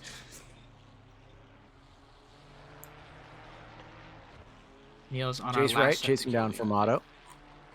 Yeah, okay, so looks like from the Kerbal side of things, Neil is going to run it to the end, and they will keep it on the other section. But Jace Wright around the outside line. He's still got a back marker ahead. This is not for position, but he's got the car in position ahead of him for Mato, who he's been battling with for tons of times ahead. They're immediately 2 tenths away from each other due to the back marker in front. Jace Wright trying to find any opportunity he can. Bit too much curb for the V10 of the Audi. That'll be for Mato diving in on that outside line as we head to Brussellis. Brussellis, they get on the other side. Jace Wright has to go on the brakes earliest. Even Noah Crawl has to go way deep. That is super unfortunate. Headed now down to Speaker. Great battle between these guys. Formato, Jace Wright doing a good job to negotiate the blue flags without having any incident. Now into Puon, nothing's going to happen here, just nose to tail, giving a little bit of space there for that McLaren to make the mistake of going wide. Now it might happen into the next chicane. Let's see if they're alongside. Deep on the brakes, he's holding on fast at Fanges, and he's alongside more than hub to hub, side to side, trying to go the long way around. Can't make that work. Maybe setting the McLaren up for another mistake. No, not quite yet. He closes back on that outside line as he goes to the braking, but just a little bit late. Super, super tough. Unfortunately for Jace Wright, there's just not enough room to make it work, not enough pace to make it work, because he goes slightly wide. He'll get a good run off of this, but yeah, that is tough. Alex Sargissian, though, into the pits. This will be his last. It won't be his last pit stop by 1:30. They'll have to stay in, but does the stint end when you leave the pits? If I'm then, maybe I take the extra minute. No, I definitely wouldn't. I definitely would not, because I was going to say you could wait the extra 70 seconds out in here till you can get to the end, but potentially not going to work out there as Jace Wright's going to dive into the pit section to get rid of Formato as he hits the wall! Blocks the pit entry! Oh no, Jace Wright is a little bit stuck there. He is... Austin Powers moment. Oh no. Is Jace Wright going to be a problem for another driver out on track? He has legitimately blocked the pit entry exit. Oh no. Pit lane is closed for anybody wondering on track. Jace Wright, the Fuchsia competition car, he's slowly getting it back. He might have it, but the only dangerous part is if somebody has to pit, he's going to immediately get a 30-second penalty. Now. Well, he's got 20 seconds. He's freed it. Jace has freed the car. 19 seconds stuck in the section there. Oh my goodness. Oh, that was almost so bad. Petrovic, I'm not sure if he's going to end up coming in. We'll take a look at him there as he will not come in. Oh no, that was not. That could have been very, very bad. Oh man, that was absolutely gut-wrenching moment. Unbelievable. I'm glad he was able to get it out at least, but man, Austin Powers to say the least here. Oh my gosh, save of the season? Potentially. Yeah, so Jace Wright drives into the wall, unfortunately, there, and becomes a blockade and closes pit lane for a few seconds there. But he'll keep the car all right. That'll definitely be a thorn in the plan of the Fuji competition car that is currently on the top half of things. But oh my goodness, that was very, yes, Chrono, that was very, very lucky. Nobody needed to touch the pit lane there. And you're saying about staying there for the extra 70 seconds? Well, might be the benefit now, but that's actually true. Left to go. That is insane. The 40 seconds that they gained might have been enough to keep them on the last section, but Jace right here is still in a great position either way. A bunch of drivers on track right now still need to pit ahead of him, and he won't have to pit again for the rest of this race. Those lights are back on. That car should be off and a go soon, depending on if he switches or not. But I cannot believe what just happened there. I've never seen anything like that before. Oh, man. It happens quite frequently, especially here at Spa towards the end of a stint. It's definitely unfortunate. I've been caught in that myself during an endurance race where you just absolutely clatter the guy who's Austin powered himself to get through, like, just can't see it coming. It's so unfortunate. Yeah, I mean, that looks like Jace Wright might be coming out of the pits right now. He will be, but I gotta make sure that is Jace Wright. See if there's a driver change. No, there isn't. He's on fresh rubbers, potentially.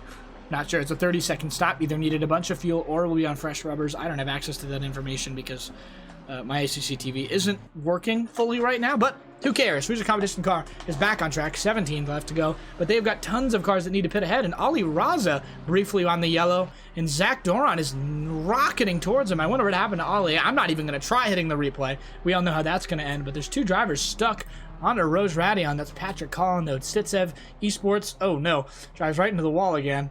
Oh no. Trying to keep off track.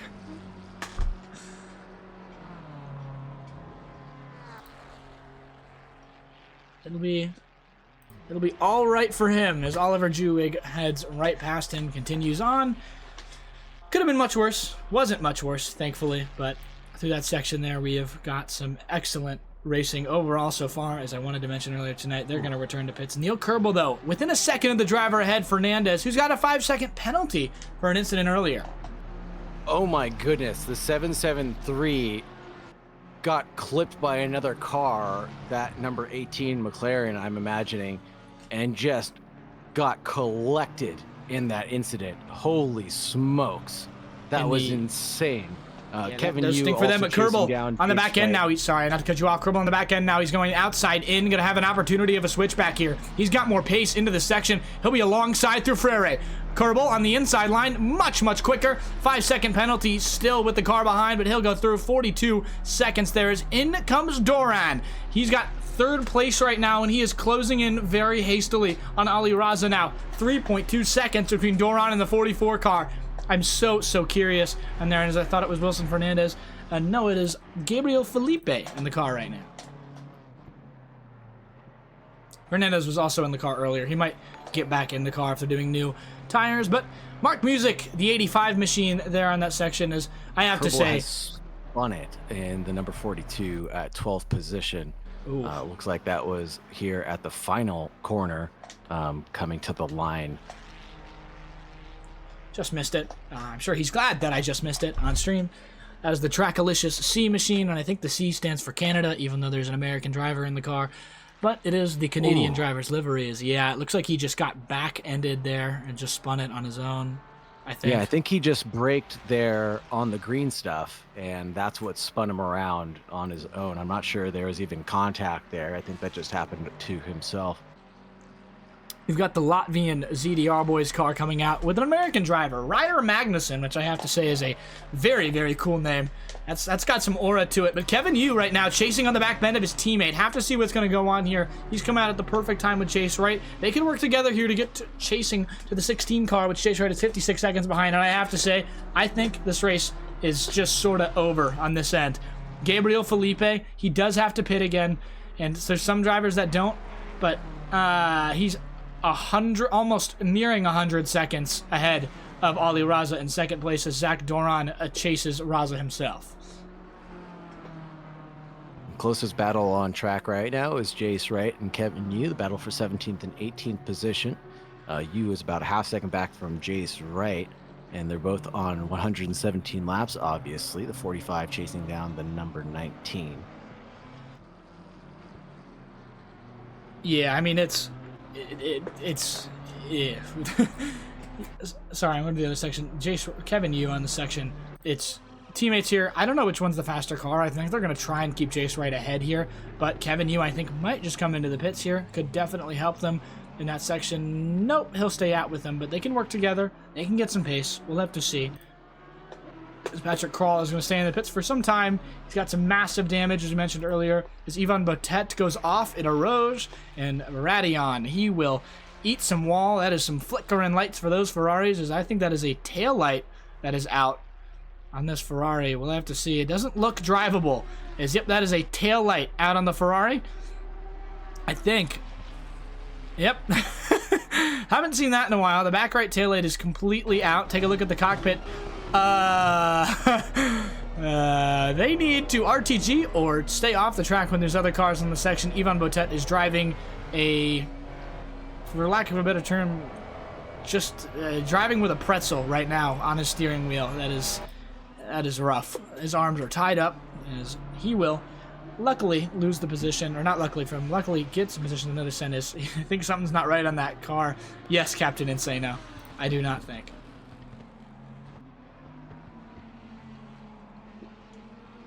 Looks like they didn't prepare. Scott saying potentially they didn't repair. That's very interesting. I'm not sure if they have or haven't.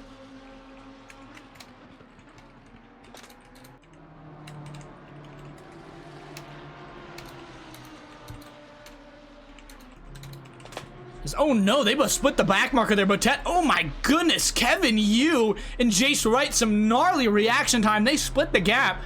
That is absolutely wonderful driving from the two Fuchsia Competition Esports cars. Rough days, but anything but rough there on that section. Wonderful, wonderful driving from those two. What great reaction time. I can't even believe I just saw that. Oh my gosh. Thank God I stayed on these two, but ahead of them, Alexander Gotsev around the outside of Carlos. He's got a 5-second penalty, but he's still racing for position. That Mustang limping a bit. Juan Carlos on the other side, or on Juan Carlos rather, in the 25 car. Mustang seems to be limping a little bit in terms of pace, comparatively to that McLaren ahead. Interested to see if there's something wrong with it. Nope, just a bit slow on that ensign. Has been going way slower than they have been the entire race. And Goldslev's been running 5 to 6 seconds faster. We've got some more damage though on this as Boltet still limping along here, and the Meepo Racing 88, the Spanish driver, missing a taillight, as it has been quite the day, obviously, for some of the drivers. Oh no! Daryl Young, a drive-through penalty. He's extended the track too many times. The 4th place driver will have to hit the pits again. I'm not sure if the stint timer says that he's back or if he isn't back. If Sagar is here, I think he is here. Yep, I never left. Yes, he has 51 minutes left on his stint timer, so this will actually be benefit to him. This will reset his pit stop timer and allow him to go to the end now. Dependingly, if he's on old rubber here, he may still have to pit, which is kind of the issue. Well, everybody should be on old rubber at this point. If it's a 3-hour race, I think everybody's either on their last set or has completed it, basically, depleted their number of tires. Yeah, and that's interesting because it's depending on if he can change these tires or not, because Daryl Young might still be on a pair that's halfway through a double stint right now. And when you get to the end, you've got an hour and 10 minutes on a set of tires that's not fresh and not good at all. You can't really double stint these again. So we will see, but like someone says, it will not Grumpy Geriatric Gamer saying it will not reset his stint time because he's serving penalty. That makes more sense to me because you have to stop for the stint to restart, correct? I don't believe so, but we'll see. Obviously, I'll keep an eye on Daryl Young's pit stop timer and keep an eye on it see when he comes out of the pits. That'll be the Crazy Rabbits Racing Machine moving into P4. He's trying to nab a podium spot here, but he's a full minute behind Zach Doran, and it'll be very, very tough for him to find anything without some massive mistakes from the other section here. I think it's the next wave of penalties will come at the hour mark, or the 30-minute mark. I can't remember fully, but after 30 minutes, there will be no more penalties. Daryl Young's pit stop timer stint timer, did reset, in fact, when he hit the pit stop line. I'm not sure if that's an in-game thing that he can see, but at least on the data that we see, it reset to 1 Oh my God, he needs 10 more seconds to make this work. 1 minute 9:34 right now.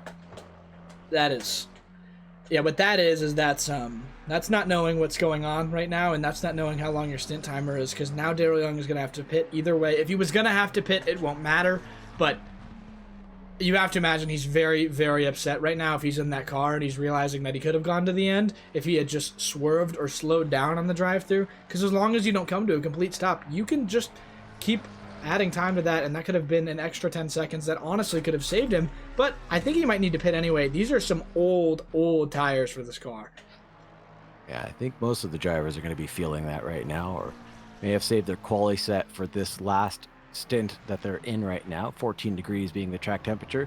It plummeted a whole 13 degrees from the start of this race. We started at 27 degrees for the track temperature, 22 for the ambient temperature, and then now we're down into the 14. So quite the swing of temperatures that these drivers have faced, and a lot of different setups might not quite be as good for these temperatures either.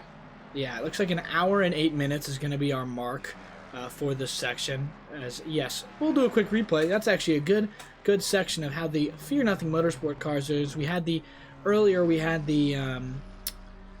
team principal McCullough in earlier, but we got David Granz. Their best car out there on track is in P8 right now, the Fear Nothing Motorsports car with a double top 10 finish. However, they've got this car behind Michael Fermato, the Canadian, the 227, 10th overall, and I don't know where the next one is. Oh, he's in 11th. They've had a massive recovery drive. He was down in 27th earlier. The Dan Fernandez, they're doing an excellent job. They're up for a triple P10. If they can find their way through and keep the pit strategy going, they might have a really good section. Fernandez have to score a 5-second penalty, but it's not out of the question. They've got 2 cars in the top 10 already and could keep it that way. We'll have to see, but pretty good stuff from them.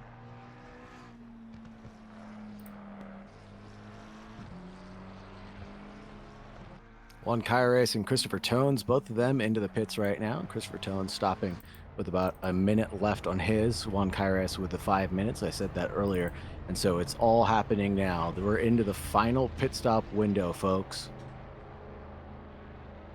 Yeah, so the golden marker of time will actually not be in 11. It will not be midnight per se. It'll be midnight and 8. So when that, not when it's straight up, but when it's straight up slightly to the right, we'll have that time be our final lap. But honestly, we've had the race so far, 5 hours. I don't even know. I can't tell if it's been forever or if it's been no time at all, because it's kind of weird thinking that it's 3:30 my time, and timing feels like it's not moving, but we'll have to see. But not quite sure.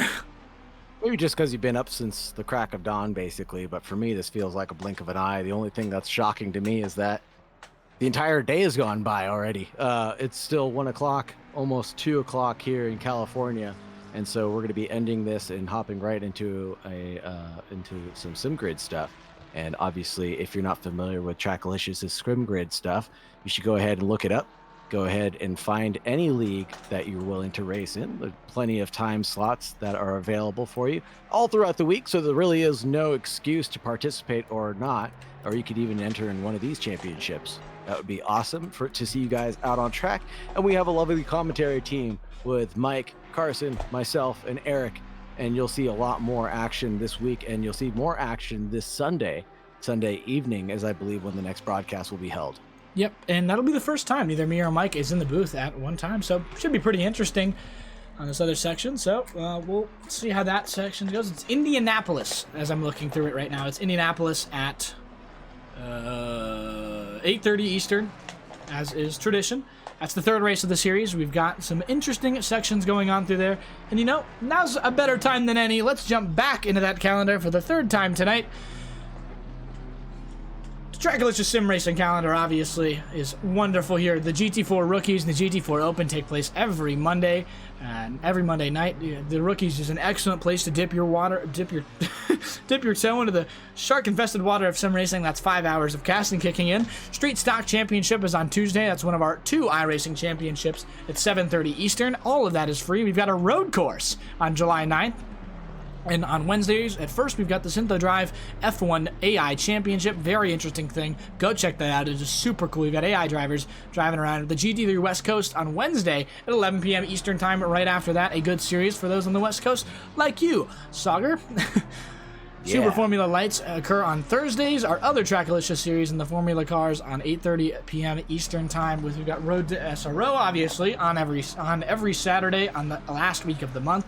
We've got Spa Francorchamps right now, Bathurst next month on July 27th, and Nordschleife on August 24th, a week before the end of the month there. But our perennial massive, our feature championship every Sunday. There is the GT3 Championship, 8:30 p.m. Eastern. The Red Bull Ring in Kalami already done. Indianapolis tomorrow evening. In Bathurst, Brands Hatch, Spa Francorchamps, and Misano to go. So make sure you hop into those sections there. We've got plenty of fun racing to still go through there. That championship is still very tight, I believe. So we'll have to go through there. Ali Raza, I believe, leads 2 of these, the rookies and the open. But yeah, very, very nice. Is actually, you know what?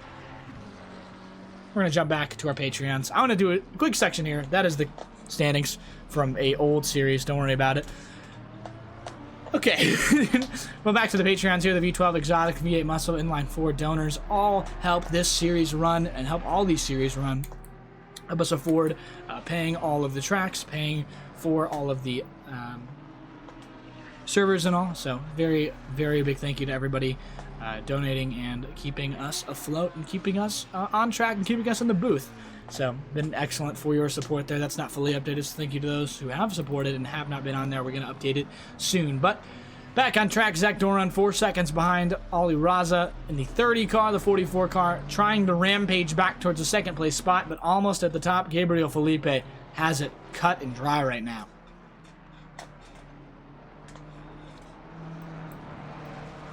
Yeah, amazing graphic and good note to bring that up. I think everybody gets a visual representation of how many events that we are running every single week, or the Trackalicious team is running every single week. And of course, thank you to all the Patreon subscribers, and thank you very much to all the subscribers and followers that have been here today. Your support and all of your chat messages lead to us having great interactions with the community, and having all of the support back feeds our stuff. Yeah, through that section there. Also, great point by Nightbot. If you're interested, to avoid the ads, to get the last hour of this race completely ad-free, we do have them turned all the way down as we can, but obviously sometimes you can't avoid them at this level of a Twitch channel. An hour and 2 minutes remaining. If you'd like to get all of that ad-free, make sure you subscribe to the Trackalicious channel, and maybe you have a Prime sub that you don't know you're using. If you have Amazon Prime and you haven't subbed to a channel, with Amazon Prime linked to your Twitch account, you do get a free sub, and why not donate it here, where you can get ad-free racing 5 to 6 nights a week. Neil Kerbel's on his way to actually getting a top 10. He will, if I'm not mistaken, end up in 9th position possibly, because he's right behind Dan Fernandez. He is a lap down.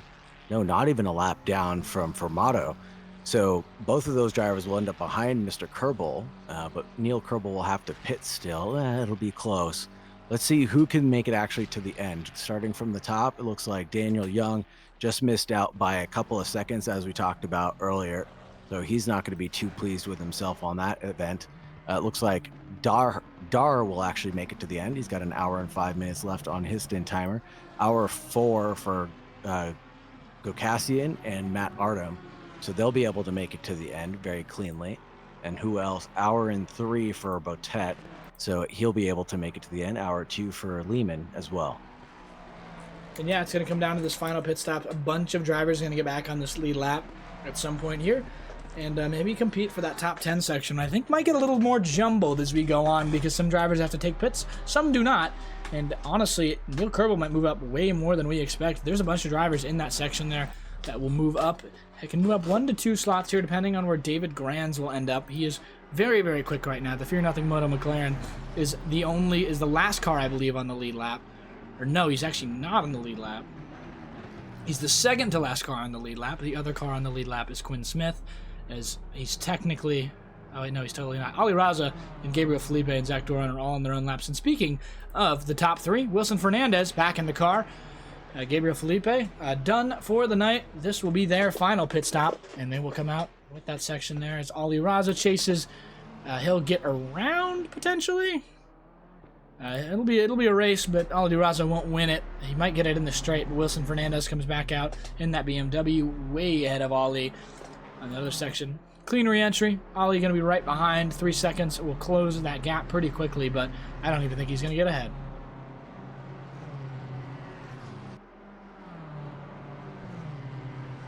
Ali Raza, yeah, 1.5 seconds away.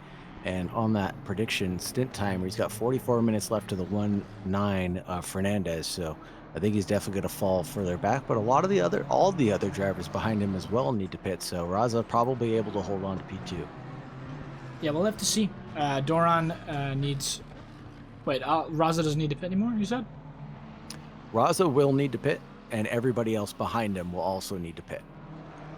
Okay, interesting. I mean, that'll still leave the door open for Doran. Depends, obviously, what's going on here. If Doran's on a double stint and Doran doesn't switch drivers and Ali Raza potentially does, I don't think either of them will switch. But it could leave Doran back in this thing, as he's been a little bit slower than his teammate. But honestly, I think the extra 3 seconds will not be gained by putting the British driver back in the car. The American will keep it on track, as I think the British one's probably gone to bed at this point. Or actually, no. It's only 10 o'clock there in their time, so I mean, it's still Saturday, so who knows if they've gone to bed or not. Isn't it midnight? Oh, it's 9:44 p.m. I lied. Maybe he's an early sleeper. We don't know. But Ali Raza, 5/10 behind Wilson Fernandez. He's not going to let him go by easy. Ali Raza wants this position, and honestly, it makes sense. Ali wants to keep himself ahead. He wants clean air, and he wants Fernandez to not have clean air, because what is a racing driver? He doesn't go for any gap. Ali Raza around the outside for perennial first. It won't last as he goes around the outside. Fernandez will, but he does a little too deep. He has to avoid Ali Raza. He will be in first, Ali but Raza honestly, actually in the lead of Fernandez now. Yeah, but Raza still needs to pit. Into the source, Raza still needs to pit. Fernandez has those tires up to temperature now, but Ali Raza's been running faster laps, so we'll have to see. Fernandez is the slower of the Gabriel Felipe Fernandez pair, so we'll see if anybody can get 93 seconds back. We'll have to see.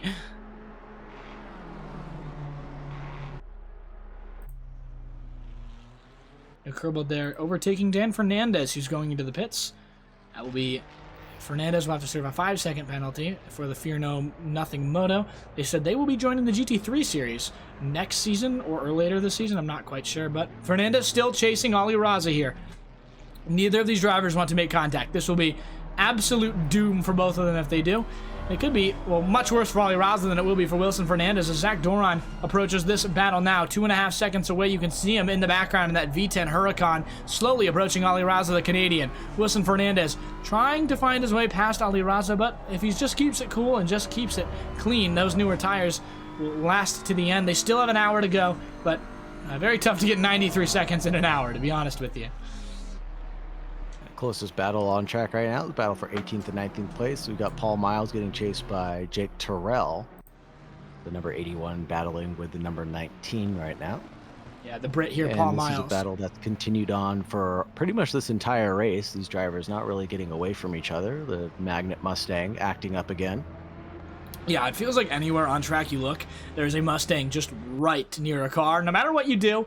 And I think it's just because of how they operate. And they're so much slower in the turns. It is nuts. And you see that there is Paul Miles. Does a perfect line. And Terrell offline closes the gap by about a few tenths there. Only a tenth separating these two. He's going to have to back off through a Rose Radion there. But he's a better exit. He will get it. But the Mustang, I think, thrives through a Rose, as you don't really have to lift at all. That is a massive car. But it looks like Miles did not have the better exit. It's Terrell on the back end. He'll go alongside, but the Mustang's deep on the brakes. We'll have to see. Terrell has that inside line. It'll go inside, then out. Miles honestly in the favorable spot with the Mustang that can brake so late, but he doesn't brake late enough. He'll fall behind. Terrell in the Lamborghini going to cut ahead into 18th spot. What a overtake. Sends it from way back, keeps it alongside, and does a great job sticking it to the Mustang there. That position might stay. We'll have to see if Paul Miles can fight it back.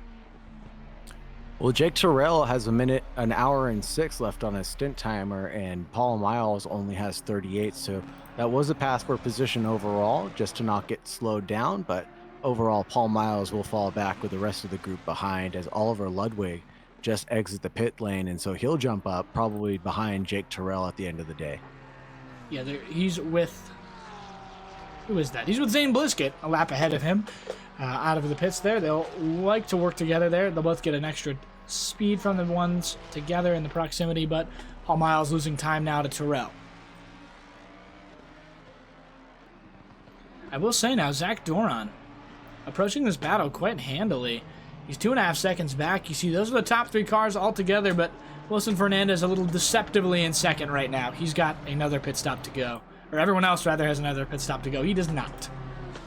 Correct, yeah, and I think everybody told us earlier and throughout the race that this 888 team is really focused on saving their tires, and I think that's what he knows right now, is that this battle isn't really what he needs. He doesn't need to battle anybody on track. He just needs to stay consistent. He's been doing a good job of doing so, knocking down 218s. He can let everybody by and then come back later and just take it away once they start taking their pit stops. Hey, Vadik. Welcome, Vadik Astitsev. His team obviously in here tonight. I'm trying to find your guys. This is not it. Where is the Astitsev Motorsport car? That's not it. Maybe? Here we go. They're in 24th right now out of a 36-car grid. 18th, you got the Dutchman Milan Lehman in there. The Czech driver earlier had a little of an accident, and he came off track, had to RTG, but they've been doing pretty all right. They're 2 laps down to the car ahead, or rather, they're 100 seconds behind the car ahead, who's got 2 laps down than everybody else. So we'll have to see how that section goes, but they've been doing all right.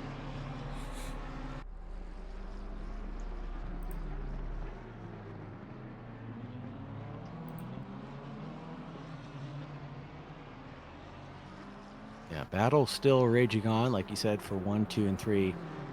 On track, at least, is what it looks like, but that's about it right now. It's pretty calm. The storm seems to have passed us pretty handily, and we've got Wilson Fernandez, who's going to provisionally take this race once everybody else, pits around him.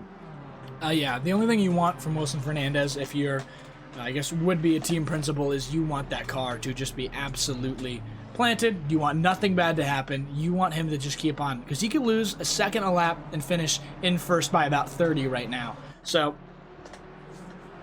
or rather, that's kind of an understatement. You'd finish about like 70 seconds ahead of everybody else. It is a very long track. It is a 2-minute track. You've got 50 minutes left. You've only taken 30 more laps. Yeah, Wilson Fernandez has about 70 seconds in hand right now to the cars behind. It's really interesting. On track that don't need to pit. So that's Carlos Guzman that would inherit that position right now, as far as I could tell. No, it would not be, because he still needs to pit too. So either way, he's going to have a handy lead when everybody takes their pit. So all these people, it would be Ali Raza and Zach Doran, who would have 70 seconds basically to serve to Wilson Fernandez, unless they take a splash and dash towards the end, like we think they have to. Yeah, we'll have to see. In which case, they'll be about 50 seconds back. It'll depend, because Ali Raza might be on that strategy. He's known to do that. He's done that a very, very long time. He's done the splash and dashes. He's very familiar with it. We'll have to see, though, if somebody put 120 in the tank. And honestly, judging by this pace, it doesn't look like that. But it kind of depends. Do you need to put your quality tires on as well? Because you can do a splash and dash, but if your tires don't work, your tires don't work, you know? Can't triple stint. Yeah. Yeah, 100%. Yeah, well, we'll see what these drivers are up to or what tricks they have up their sleeves, because some of them will triple stint. I guarantee that some of them will definitely be risking it for the biscuit and triple stinting that last set of tires that they have, because they understand or they know that they burned up one set for qualifying, whether they've had a spin, flat spot, what have you, and then they've used up their other sets throughout the race. So some of them will have to triple stint whatever tires that they have left. And I don't think that they're going to want to risk adding 30 seconds to their race just to make that tire change to a scrub set when they know what when they know what they have underneath their feet. Basically, is the main thing. And we do have Formato into the pits, and it looks like Dyer is also into the pits right now, so they'll make it to the end from now on. Yeah, I'm not sure if the triple stint would really work out for a lot of these guys right now, especially towards the front. Gabriel Philippe, or rather Ali Raza and Zach Doran in mind here. I mean, you have that section there, and you're only going to be down. You're going to be down 40 seconds either way, right? As Morgan Dyer comes out, rather Robin Katzelberger, the Austrian, back in the car here. I don't know if you would be favorable to have 30 minutes. I don't know when their stint timer is, because 50 minutes on the same compound is not going to be fun, no matter what way you look at it. Sometimes it is the only strategy that's in hand. That's the point I'm trying to make, is that you don't have a choice when you're limited on tire selections. Fair enough. When the alternate strategy is basically, okay, I'm going to lose 30 seconds when I have to take a splash and dash. You're not going to lose 30 seconds over 50 minutes like you just described earlier. Ollie might have a fresh set. The guys on 4 sets might have a fresh set, no? It's 4 sets total, right? Yeah, so it's a quali set. Then if they've done double stinting, if they double stinted it twice, which I believe the Trackalicious team has, it'll depend. If you can probably splash and dash here or grab fresh new tires, but honestly, I'm not sure that would benefit you. If you were going to take new tires, or if you saved that last set, you would have taken it at the 1 minute 10 mark. You would have saved it for the last 70-minute stint, right? So I don't think Raza's making it to the end now, and it doesn't make sense to put on a brand new fresh set of tires for the last couple minutes. But you're right, Raza could be on a fresh set now, and then in his last splash and dash, which would basically put him at 10 minutes left in the race, about 10-15 minutes left in the race, we'll just take these tires to the end. Yeah, that's the unfortunate part about Spa as well, is the pit is so long. I mean, it's 70 seconds. The way you can't really do a splash and dash. It's 50 seconds as opposed to 70 seconds, which is awesome, sure, but the guy in front of you is 45 seconds or 70 seconds ahead. Like, what are you going to do about that? And it's a weird situation, and it's a tough situation for a lot of these drivers. And specifically, or just drive through. If you have the fuel, just drive right on through. Reset the pit stop timer. Reset the stint timer. That is true. That is definitely true, but I don't know if he's got the fuel. Yeah. I don't know who's got the fuel and who doesn't, but I'm assuming based on just how long Raza's been out there and how long his pit stops have been, I'd be pretty amazed if he had the fuel. I'll tell you who's got the fuel. That's Daryl Young in 5th place. I guarantee you he's got fuel to make it to the end with how close that pit stop was to the right end of the race. It was the drive-through, wasn't it? 5 or 6 seconds.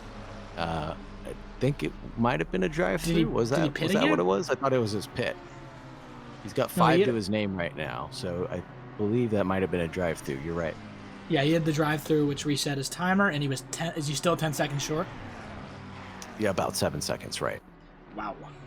So he'll have to either drive through one more time, or he'll have to take a pit stop. Whichever works out for him.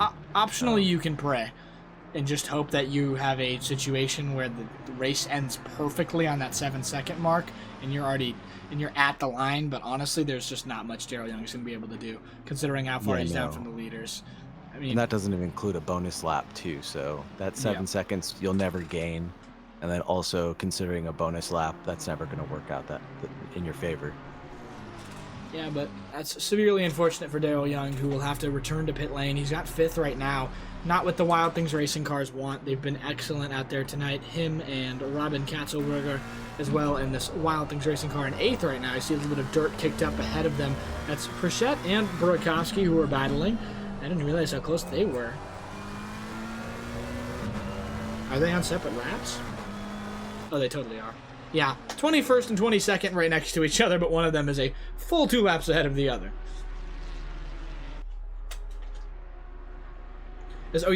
Somebody asked the Fuchsia competition cars.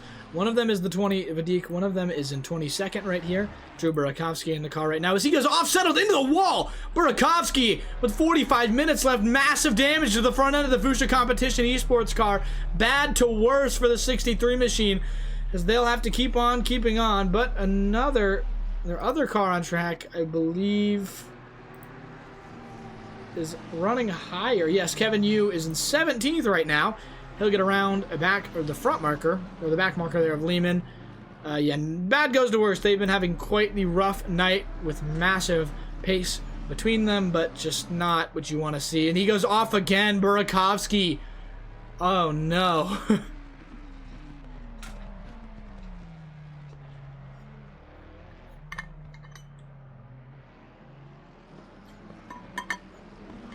Kevin Yu's got a good gap to him right now, to Jake Terrell, about 4.2 seconds right now, but he's got a person in between him and that car as a buffer zone, so thank goodness for him, I believe. Matt Arnum's about 5 seconds back from Eric the Boss Gokassian. Is he back in the car? Steady. He is back in the car. Yep, Eric is back in the car.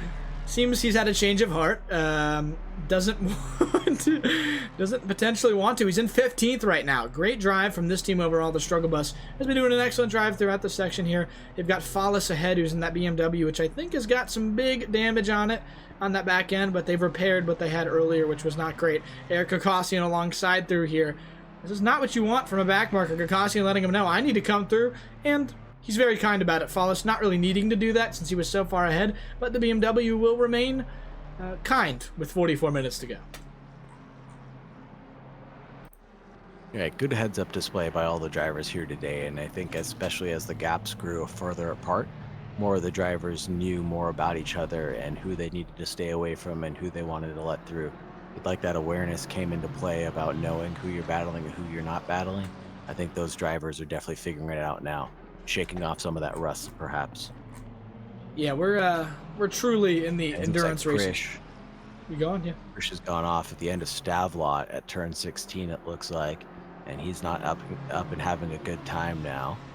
The number 70 car in 21st position. I think he's going all right now. But I'll take a look at the replay and see what happened. Yeah, he's quite all right. Doesn't lose a position. He's 2 laps, or 103 seconds, rather, ahead of Burak. Or he's 2 laps ahead of Burakovsky, who's currently in the pits right now. And not too bad for him. He was pushed. He did not jump. He was pushed. What car? Off the ledge. One of the pink cars, like obviously that leads up to half the grid almost, but looked like a pink McLaren. Okay, maybe so one it's of the wild things, possibly. Yeah, based on what I'm seeing on your end, looks like a vibrant pink McLaren, so potentially another penalty for these guys here. Is it's still 13 minutes to go till we stop all live stewarding, and that is not like we're going to stop stewarding altogether and you can just crash into people. We will continue it afterwards. Solos have 12 hours to report all the incidents that they've had during the race and potentially get some positions back. Drivers get more penalties. We'll have to see. But one thing that is very interesting is this is more of a battle in the front between Ali Raza and Zach Doran. It's strategy right here. I don't know which car potentially has the section here, and rather Ali might, if Ali can do a drive-through here, or can do a drive-through and Doran can do a drive-through, this will keep them in tangent. But this is more of a battle between those two. There's 1.8 seconds between the two of them. Very curious to see how this race ends, but honestly, it's Fernandez leading right now and Ali Raza dueling for that second spot. Yeah, Paul Miles just coming out of the pit, so we are seeing another round of pit stops come out. This will be the final one. We have Goltsev with 2 minutes left. We got Kerbal with 5 minutes left, and we see Grands with 3.5 minutes left on their pit stop. So all of them are going to be thinking about how to make the splash and dash work towards the end. Yeah, Kerbal is 32 seconds behind the car ahead, but there is a lap between him and 10th place, I believe, or no? Yes. Oh, no, he's a lap down from Robert Katzelberger in 8th, and 20 seconds ahead of Goltsev, who also needs to pit, who is 12 seconds ahead of the 11th place car, Gabriel Daher. So he'll want to get a quick pit stop in, hopefully a splash and dash. I would not be surprised if they did exactly here. It looks like, yeah. The number 44 got past the 888 of Fernandez. He wants to let them battle it out. And it's a pretty good battle up here now. You got 3 cars within about 1.5 seconds of each other. Bad news for Ali Raza here. The last thing he wants to do is actually have to battle Doran on track, and this is 100% for position. This is the 2nd and 3rd place battle going on in 1st and 2nd. As the 3rd place driver, Wilson Fernandez, it'll be a miracle for either of these 2 drivers in 1st and 2nd to actually win this race as they go through here, but we'll have to see. Fernandez still going to put pressure on the back end of Doran. He'll still have to defend, and he won't defend too hard, I have to imagine, as the last thing he wants to do is give up time to Raza ahead. He wants to keep this gap short, and maybe he can try and beat him, I'm assuming, potentially. We'll see if he can get through there, but yeah, some cheers for Guzman in chat, who's currently P4, probably won't end up on the podium, but 82 seconds behind. He's doing an excellent job. This has been great racing for the Crazy Rabbits racing car. How far are they up the field? I'm not sure which team that is. Sorry, I don't have the team. That's the 4th place car. Sorry, that's Carlos Guzman, the Lexus. So he is 81 seconds off of the next car and 10 seconds back for the 585. I apologize. I was thinking about Zach Doran and Will Fernandez's battle. Excuse me, Ali Raza and Zach Doran's battle, as well as Wilson Fernandez being involved in that. I was thinking that the last thing you'd want to do, being the 888, is stay too close to the cars that are battling in front, because God forbid something happens and they make a mistake. You do not want to get collected in that and throw away a 56-second gap to the cars behind, or even, more than that if you have significant damage. So I hope the Triple Eight is mindful of that. And obviously, they know more than I do because of how fast they're going and how consistent they've been. But that's the only thing that worries me right now about that battle between the 44 and the number 30 for the provisional lead right now. But will obviously go the way of Wilson Fernandez in due time. Yeah, Doran just closing in right now on Ali Raza. Had a bit of a shake from the back of that BMW, that platinum BMW at the AWI International. Armenian Watches International, of course, is the name of that company. They've been lucky enough to sponsor. We've been lucky enough to be sponsored by them and give the winners of this race. No, you had it right. They're lucky enough to sponsor. They're lucky enough to have us as a sponsor. No, I'm kidding. We're not sponsoring them. Either way, they've been lucky enough to sponsor us. The winning drivers get two AWI custom limited edition watches. So very, very awesome there. But these two drivers in the back, they're competing for the second place reward. Two drivers in the front, they're competing for the second place award of custom apparel, which I have no idea what that entails. I should have probably asked Eric when he was in here, but quick welcome to Global Belit, as well as to Mel's, who is cheering on Guzman.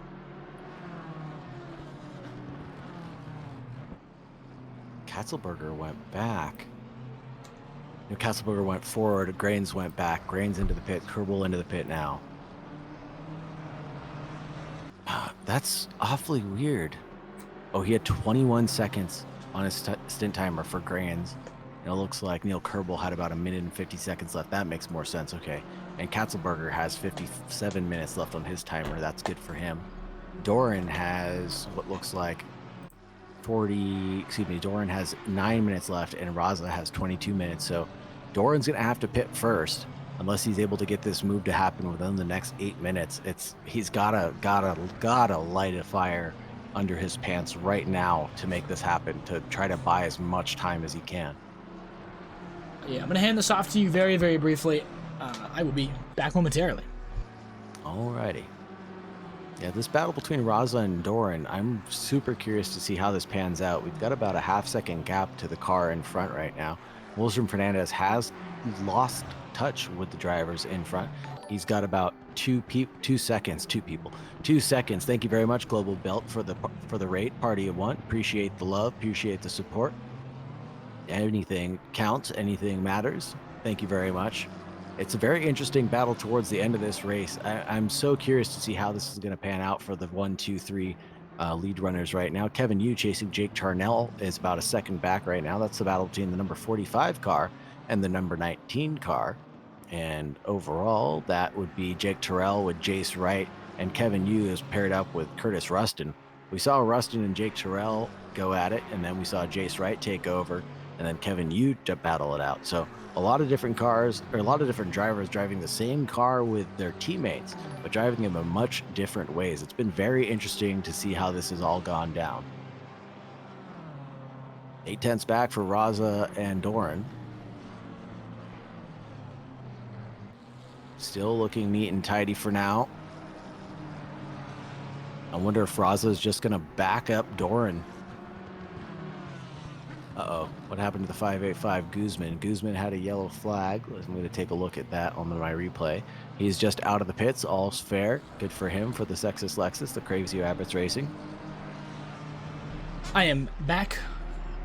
The computer, I think we'll make it to the end, folks. Some massive news on my end. It might literally be at melting point in Celsius, but and dripping also. But we've got the zombie computer still staying live for us. Zach Doran has really closed that gap now, 0.3 seconds to the BMW ahead. Trying to find his way through, but they've got a back marker. And while he might be trying to back him up, the last thing he wants to do is lose time. Zach Doran looking on the inside line as they get past McCullough individually. Not great for him. It's really close here, but catching is one thing. Passing will be a completely different story. The only way I see this working out is into the final chicane right now, as I believe Zach Doran may only have a few more minutes left on his stint timer, 6 more minutes left, so he could probably push for 1 more lap, maybe 2. Yeah, he's but definitely got 2 laps. He might want to consider just going into the pits right now. That way he can get away and then just break away. Yeah, we'll have to see. On his outlap. because Doran here is going to have an opportunity. He's going to look at the inside, going to go back out. Interested to see. He'll probably go next time as Ali Raza goes deep. Doran is through. He'll get through the other side. He'll have open air on that other section. That'll be excellent for him. Now he can get away from Raza. He's going to try and push himself past and beyond. He needs to find more time, find all the time he can to try and secure second place here. Zach Doran, that is excellent for the Visceral Esports Stealth team. From first in the drivers, first due to a driver's penalty, all the way down to 12th, back after 6 hours to this podium spot. Second place perennially right now as Wilson Fernandez chases these two behind in second, basically. The 444 car doing an excellent job. I would not pit until I'm done with these 2 laps. Fair enough, fair enough. I'm not a perennial flower, but I do know racing, and hopefully these guys stay nose to stern right now, because when they come out of the pits, they should go back to back to back. This will be exciting to see. Yeah, just a quick reminder, you can do exclamation point clip if you see something you like that you want to make into a Twitch clip. It'll do it automatically. Don't have to go through the annoying little section there, as it looks like the 19 car has gone off. In the middle sector, that's Jake Terrell. More rough for the Fusion Competition Esports car. We won't jump over there. But Ali Raza losing time to Doran. This is exactly what he wanted. Ali Raza not with clean racing in front of him, but they're now approaching... Where is he? They're approaching the back bumper of Neil Kerbel, who has made his pit stop, I believe, already. That is a dirty, dirty Trackalicious lime green machine. The 42 doing an excellent job. They have done wonderful. That they did exactly what we thought they would. 120 light liters the last stop. This stop, it was a splash and dash, 15.2 seconds. And now they're chasing Gabriel Daher. Does Daher have to pit? Let me take a look. 4 minutes left for Doran.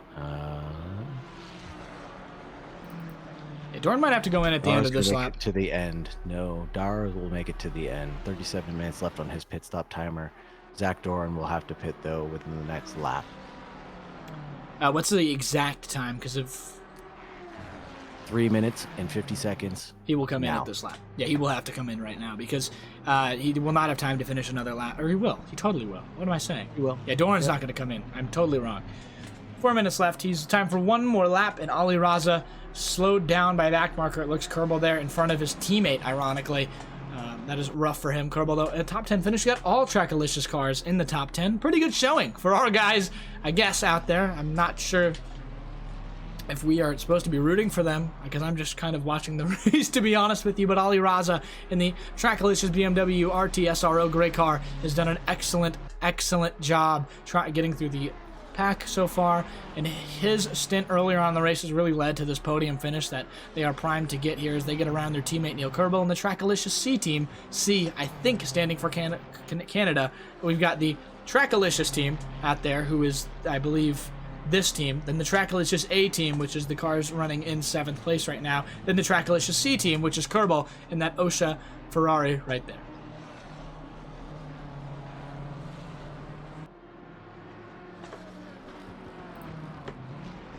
Jump on board. Between Lehman and Borovsky in 23rd, 24th position right now. That's a pretty close one. Oh, I thought they were About 3 teammates. times separating them.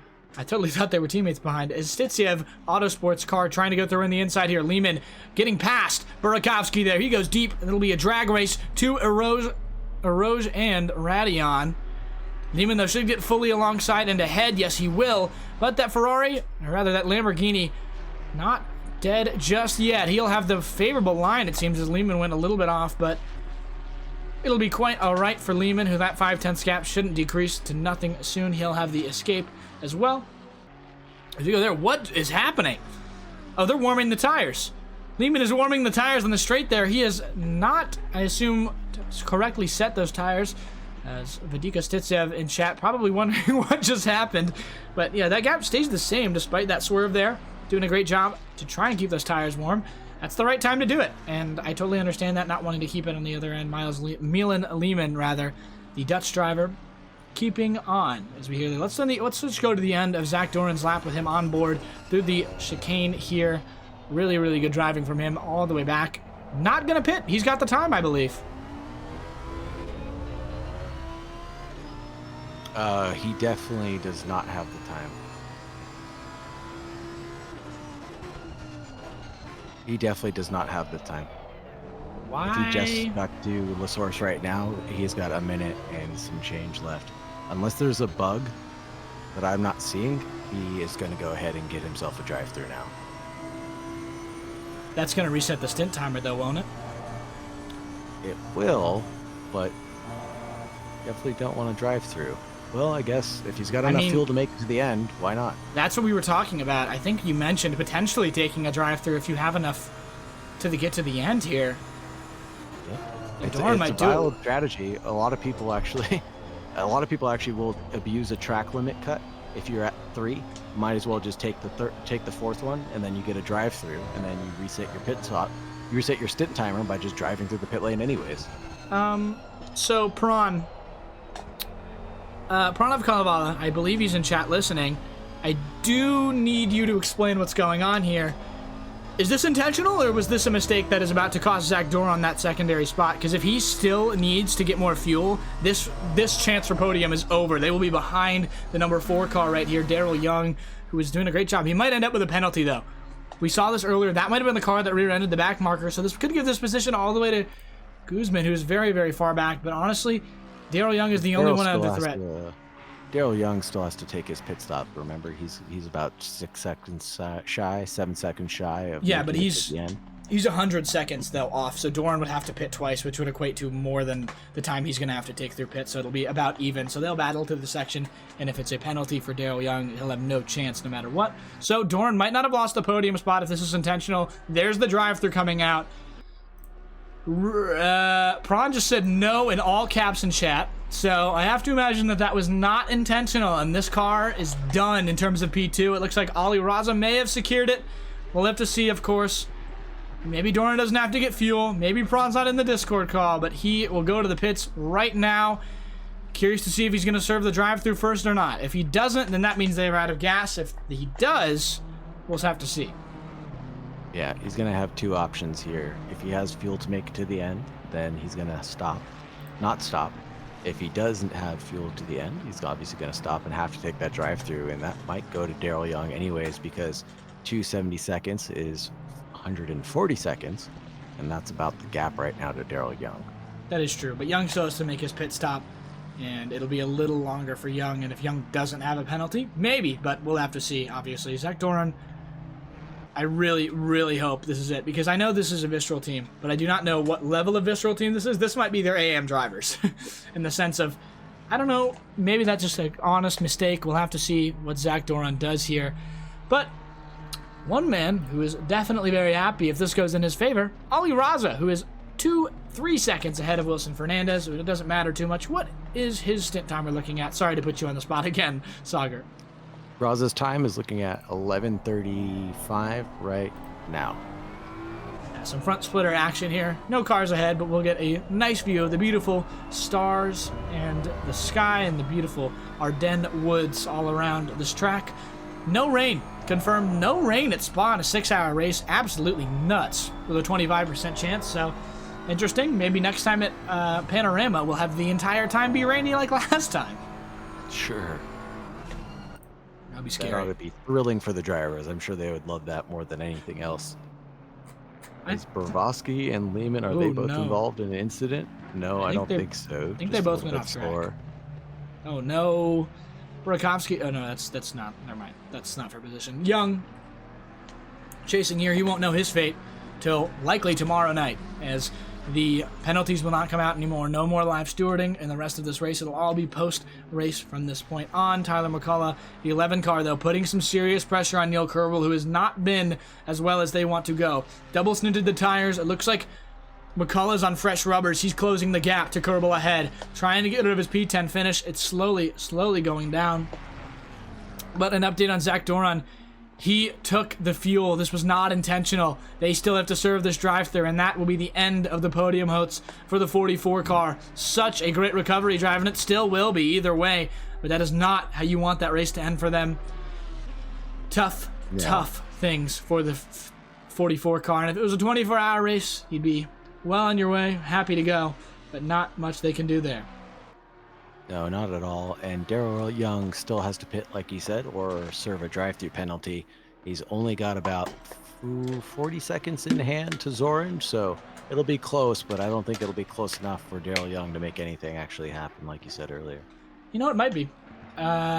Young still has to pit, right? Yes, Young still has to pit.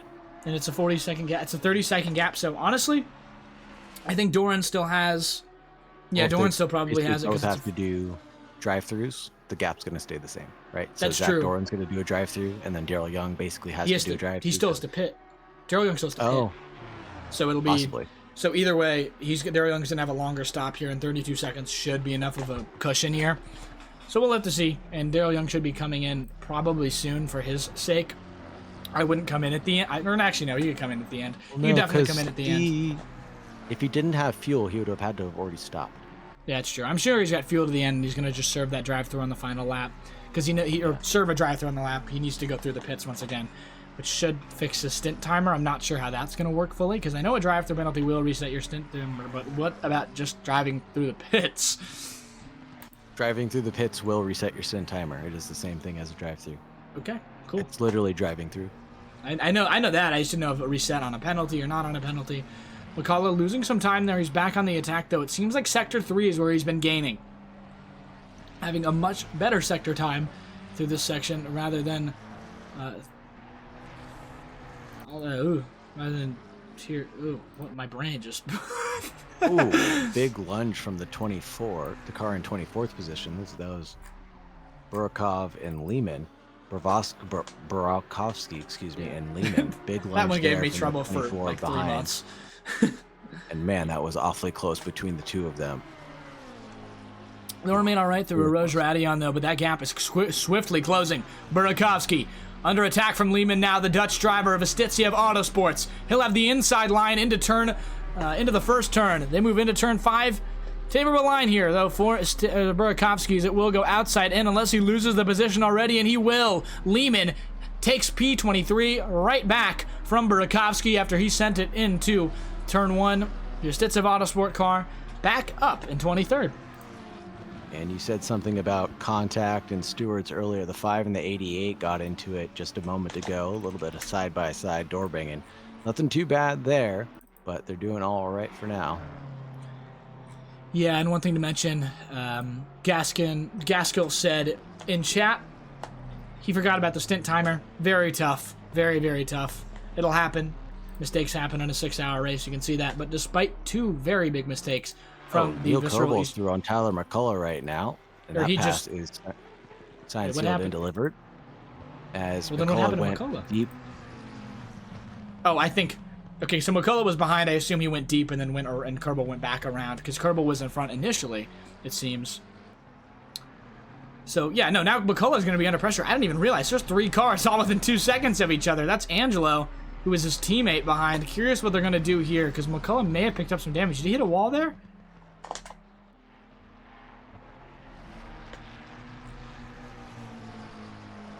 Yeah, I think that car is all right.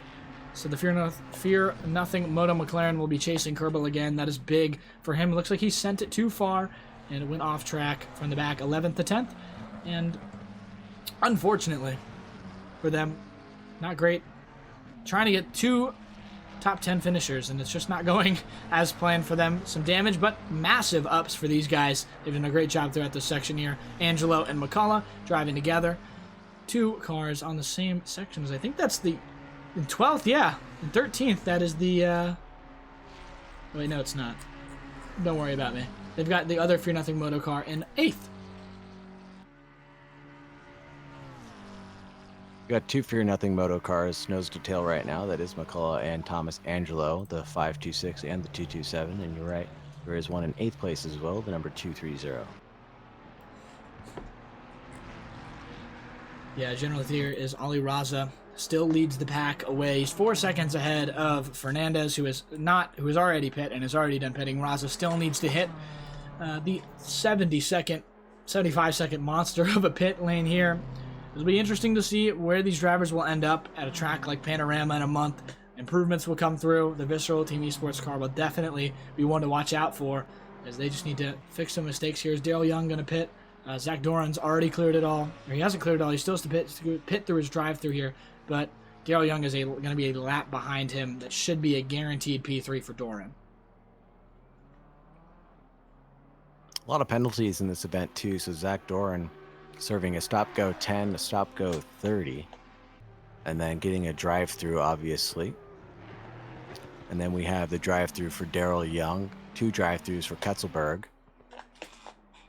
And anybody else also with some track limit penalties? I can see that Magnuson, not Kevin, Ryder Magnuson, has 1 to his name. And we've got Yvonne Botet with 1 drive-through, 4 drive-throughs for Lehman. Holy Toledo.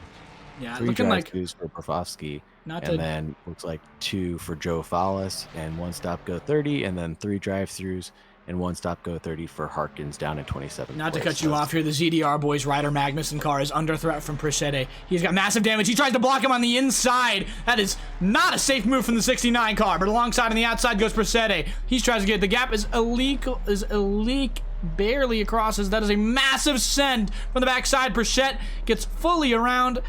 Wow, that is quite the send and quite the dangerous move from Magnuson, who's still on that back bumper chasing. He's got the faster exit. He'll try and go alongside into Bristles. They make contact in the other side, puts a front panel of his Mustang right into the back of the Ferrari, and they'll be alongside now into Speaker. This is not going to be good for some of them. Speaker side by side is not too fun, and it should be a very big advantage to that Ferrari, but he does not take advantage of the fact he's fully ahead, and the Mustang will get a better exit towards Pouon now. They'll be still battling. Magnuson tucks away. He'll have a little bit of a worse exit because he was on that inside line trying to find something there, but 3/10 now should increase depending on the exit. So, excuse me. Oh my gosh. Yeah. Oh no. Bit of a shake from the Magnuson car there. 5/10 now is going to increase on to the straight. They head towards now. That is rough for Magnuson. Might be able to find it back here if he can keep it consistent through these turns, but that Mustang looks so understeery through these turns. And through that section now, it looks like Doran has served his drive-through fully. He's back out on track, and Carlos Guzman will take 4th as Daryl Young comes out in 7th. Wow. And Quinn Smith putting pressure for 5th now. Looks like the 506 is stopped on track again. Unfortunately, Joe Fallis spinning that car around and trying to get a pointer right in the right direction. And he is now, thank goodness. They've had some tough driving today, but 26th is nothing to shake at in a series like this. 6-hour endurance series. We started with 36 drivers out there tonight. 9 DNFs so far. Massive damage for some drivers. And some went early, some went late. But very big props to continue on. Even with accidents, even with all that, it is very, very admirable to keep driving. And we appreciate you keep driving. Creates more action on track. Creates more fun times. Gets you more experience in the seat. Thomas Angelo, though, has caught back up to Neil Kerbel. It's about a second now between these two drivers. He's gotten 3.4 away from his teammate behind. The gap will decrease, I believe, with Angelo running at almost 3 seconds faster a lap. This is nuts how quick he is running compared to Kerbel. But if he makes a mistake like that again, this might be wraps for him with 15 or just over 15 minutes right now and remaining in the race. 16 minutes and 44 seconds. We have got only 16 minutes until the winners are crowned. Ali Raza yet to pit. Not sure where his stint timer is. Probably ending right now. He goes into the pit right now. As I say it, Wilson Fernandez will come out in the race lead with relative ease. They are in first in a very, very good spot to win 2 AWI International watches for Fernandez and Felipe. They've had an excellent drive out there tonight. Kept it consistent. Has kept it very, very quick. Their average lap faster than most guys' best lap. So that makes quite a bit of sense here. But we've got 2 battles on track headed down to this 15-minute mark. Thomas Angelo is quickly closing in, as well as Quinn Smith quickly closing in on 5th place. And that number 5 and P5 might just happen. I hope so. I paid big money on a bet for that to happen. P5 and P5. Unfortunately, you can't bet on Trackalicious races just yet. Coming soon, probably not. But Quinn Smith, definitely not. Quinn Smith into the chicane. A pretty good job there, but we'll jump back towards Angelo, who's putting big pressure on Neil Kerbel ahead. As Quinn Smith jumps down and trying not to lose anything here. Onto the escape. Smith going to be all right back towards the other end. We'll check him into turn 1. Let me know if anything's going on with Angelo on the other end. Smith's going to go forced to go nip and tuck. He'll have a cleaner line, though, out of turn 1. He has a massive, massive advantage here. Going to this other section, they're not going to be able to go nip and tuck through a Rose Radion, but the BMW takes it so much quicker. Quinn Smith with the fastest lap on track right now, 2:16.6 for him. Through a Rose Radion, he's got 2/10. Bit of a better exit, 1/10 between the two drivers. P5 up for grabs right now for Quinn Smith as Katzelberger, the Austrian, tries and defends it. The American, though, behind him, trying to make it work. The BMW right on the outside line. He'll have an opportunity somewhere here, but he'll go nip and tuck. Decide to wait on it here. They go through Les Combs and Piff Paff. He goes faster through both, right on the back end of that McLaren. He can't find his way past that number 5 car. Doing everything he can to get through.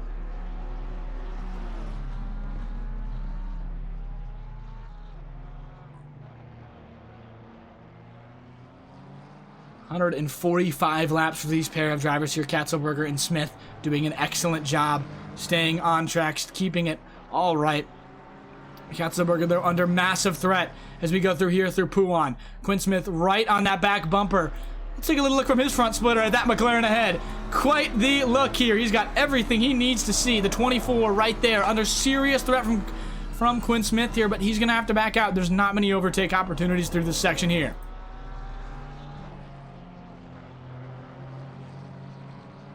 And nothing happening between the Angelo-Kerbal battle right now. They're still nose to tail, about a couple tenths separating them.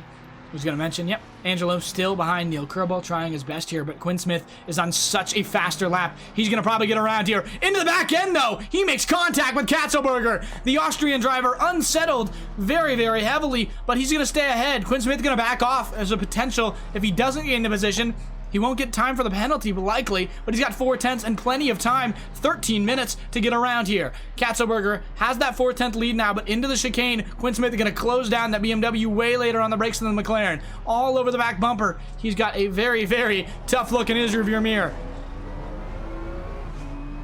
Towards the front, we'll take a look back at Angelo. Angelo, he's got a pretty good run right now as he heads towards Les Combs and Piff Paff, but won't have too much of a run here, not good enough to get that spot ahead as Quinn Smith as well back towards the other end. We're calling both battles right now.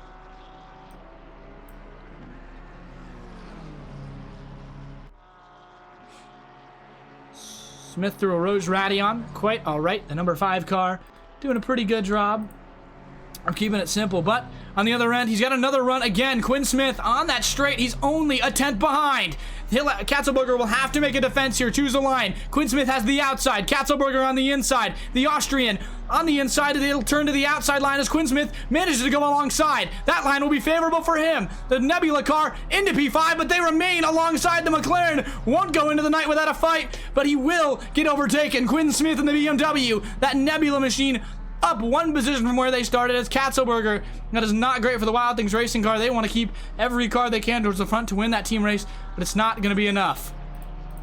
As deservingly as ever for that number 5 to be in P5. It's like it's meant to be. Only a few tenths separating them, but as we head to Angelo, oh my goodness, he flashes on the outside line towards the chicane. We'll go through turn 16, the unnamed, towards Benechamot. They'll be remaining alongside Kerbal, doing everything he can. He goes off track, likely uses a speed token, but he's going to have to go nip and tuck through the chicane. Just not enough pace for Neil Kerbal as Thomas Angelo in the Fear Nothing Moto car goes around and gets P10. Neil Kerbal will immediately come under threat from Tyler McCullough, who will be the P12 driver right behind him.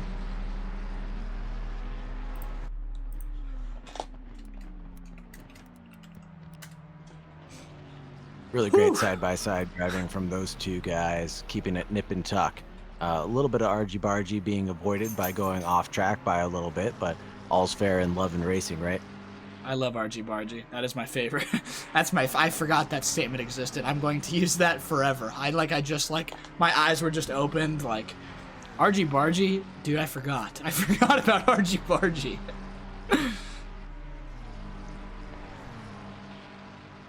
Tyler McCullough is still trying against Neil Kerbal now. He's under threat. Ooh, Kerbal. He's got the outside line. McCullough pushing out there. See, the night has fully set in, as well as the overcast. Track will be the coldest it has been all night. It'll be a battle for these drivers on the last into their tires to keep these tires warm and where they want it to be, and it seems to be a battle of that right now. McCullough massively unsettled again. He'll pick up rubber and dirt on the other side as Neil Kerbal may have just gotten away with P11 here, but honestly, Thomas Angelo, very, very good for him. He'll go into P10. They'll be in the top 10 as well with their other team, their sister car, Timothy Jadubal. I don't fully remember how to say that. If anybody from the FNN team would like to jump in chat and give me the pronunciation of that, or give me it after the race, as I know they're going to be returning for Sunday series at some point. Would love to hear from you guys. That 8th position, number 230 of Timothy Jadubal for FNM's got to be happy with the way the race has gone. 12 positions gained overall. Thomas Angelo's gained 13 positions overall, and Tyler McCullough's gained 1 position overall. So that FNM squad doing absolute work here on track today. Yeah, quite interesting, because McCullough is technically part of the quote-unquote slowest team that they have, and he had the best qualifying by quite a serious margin as they go through Banchamont right now. He's doing a great job, still putting pressure on Neil Kerbal. That gap is slowly decreasing. Kerbal seriously under threat here, even though with 9 minutes remaining. We'll have to see. Kerbal, I think, seemingly went... No, he didn't go deep there. That was somewhere else on track, but... not to mention, guess who's also under threat? McCullough. Alexander Gotsev is back on the attack here. The R2G car is running faster than all of these cars, it seems, on the section. 2:19.3 for him.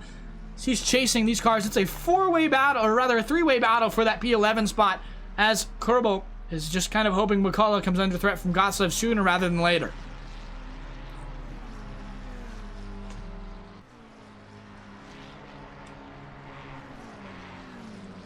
Doing pretty good right now. Everybody's maintaining their gaps as best as possible from what I can tell.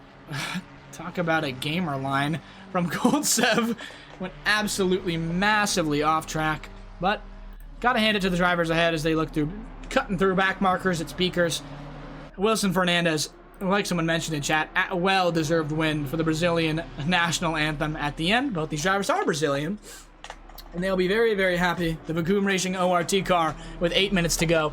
There's relatively no way they can lose this, and will be crowned with the watches, I believe, at the end of this, unless it's at the end of the series. I'm pretty sure they get watches for the race, though, so 99% sure, even 100% sure. I think they get it at the end of the race. They should, but at the end of this race or at the end of the series? I think it's the end of this race, and then every driver gets them, I think, but unsure at the end of the section. I'm not sure where the AWI sponsorship, not sure of all the details on that section. That'll be something to ask at the end of the series or at the end of the race, whether or not we get that. But Wilson Fernandez, the Vacuum Racing ORT 888 car, is doing absolutely wonderful. He's keeping it consistent, exactly what he needs. His average lap time is better than most. His average lap time is better than most best laps. As we mentioned, he's doing an excellent job, but things are heating up near Neil Kerbal. He's got 1.6 seconds to the car behind Tyler McCullough, and Alexander Goltsev is trying his best. With 7 minutes to go, he's got about 3 laps left to try and get himself into P12. Every point will count in this championship towards competing in the SRO Community World Challenge, so we'll have to see, and it's a very variable championship because some people may qualify in other sections and they won't qualify in these. Goltsev laid on the brakes. We're on board with him. Going to the other side, R2G car, trying to find his way past. Won't have any opportunity, though. But down to 4 tenths. That's 4 tenths alone gained in this turn. That is massive for him. He's running 4 tenths faster than the car ahead, who himself is running 2 tenths faster than the car ahead of him.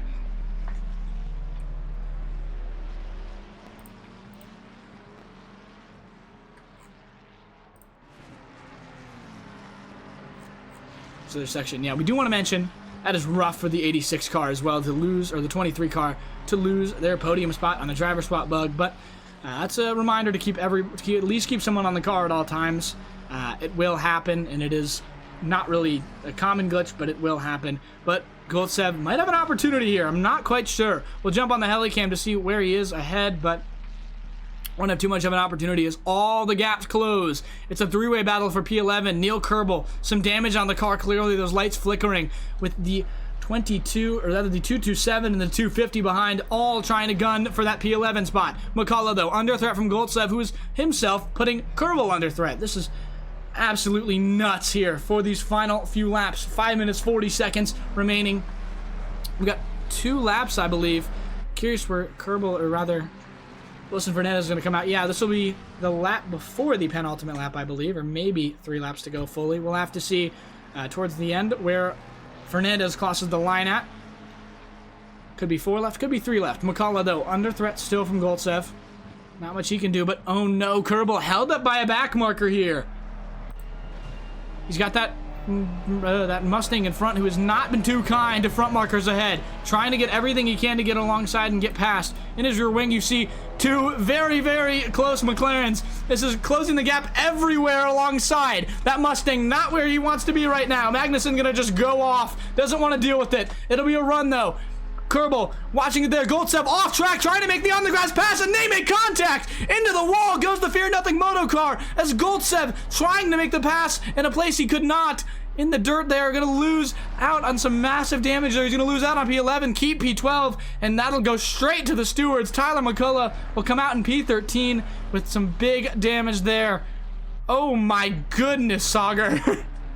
Oh man, what action towards the end of this race. Someone in chat was even saying there's a big difference between having your race solidified with 30 minutes left to go and then not knowing anything with 5 minutes left to go. And that was the I don't know anything with 5 minutes left to go moment. Holy smokes, that was wild. Yeah, I cannot even believe that that's happened there. McCullough, that is so tough for him. And for Kerbal, very good for him. As Cornetta says in chat, we're on our double stint tires. Struggling, but, you know, that'll help. And so, you know, it looks like we'll get 3 more laps. So this one plus 2 more. That's why they pay you the big bucks here. But looking pretty good for the Wild Things racing cars here. 6 and 7 respectively between the two of them. Interested if they're going to be allowed to fight it out. They're a 10th off. And the Katzelberger, I'm not sure if it's in the slower car or the faster car, but either way, this will come down probably towards the end here. Wilson Fernandez, though, doing a great job ahead. He's got positions in his set, but Goltsev, he does still have time to get to Neil Kerbal, and it's showing right here. He's got a second again to Kerbal after that massive damage.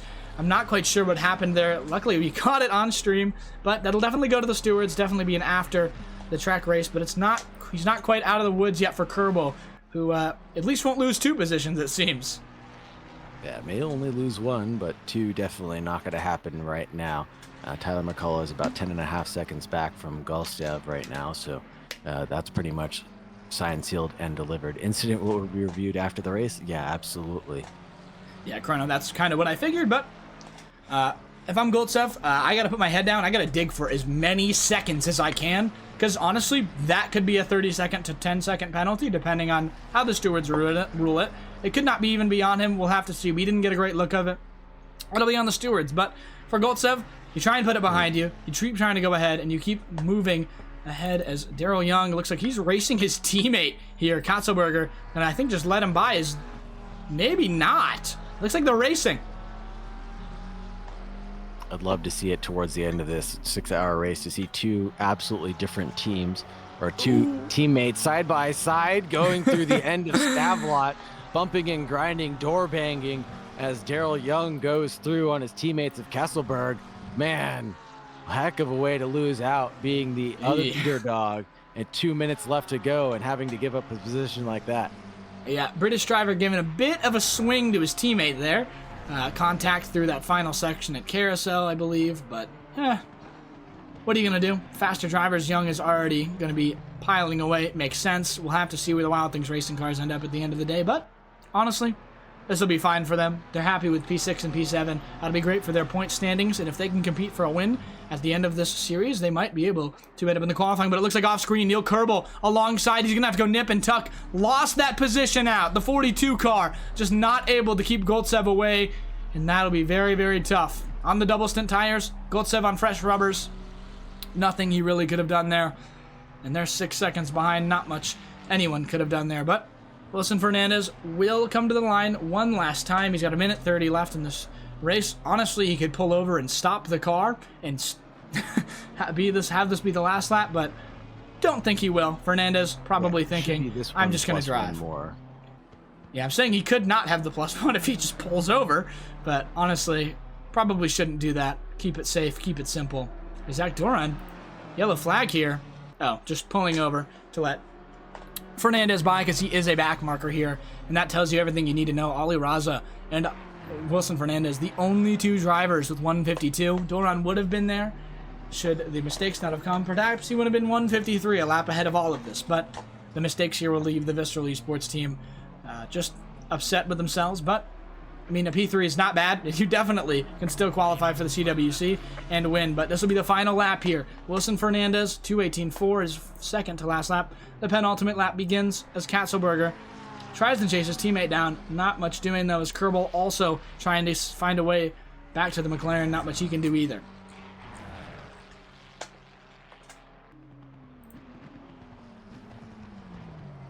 Yeah, man, what a great race. What a great series this is about to become. We got 2 more races left in this event, and if it's anything like this one, we're going to see action for another 12 hours of racing within the next couple of weeks. I am stoked to find out what's going to happen towards the end of this championship. Yeah, Dean. So I'm going to take Dean Guitarist. He's redeemed a full lap for Quinn Smith. I'm not going to go through it. We'll go follow him through a Rd1 because I don't want to cut out anything else that might be going on track. Thank you very much, though, for getting the full onboard lap. I'll remind the Sunday crew to use it on the other section, as he was catching you by 2 to 3 seconds per lap. Quinn Smith is a rapid driver, very, very quick.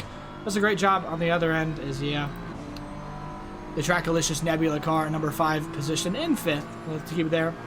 Clean through Radion. It's a BMW, so it is absolutely rapid here. Takes the gamer line to try and pass the back marker. That'll be quick and easy for him. He's got the fastest lap so far tonight. 2:16.7 for Quinn Smith.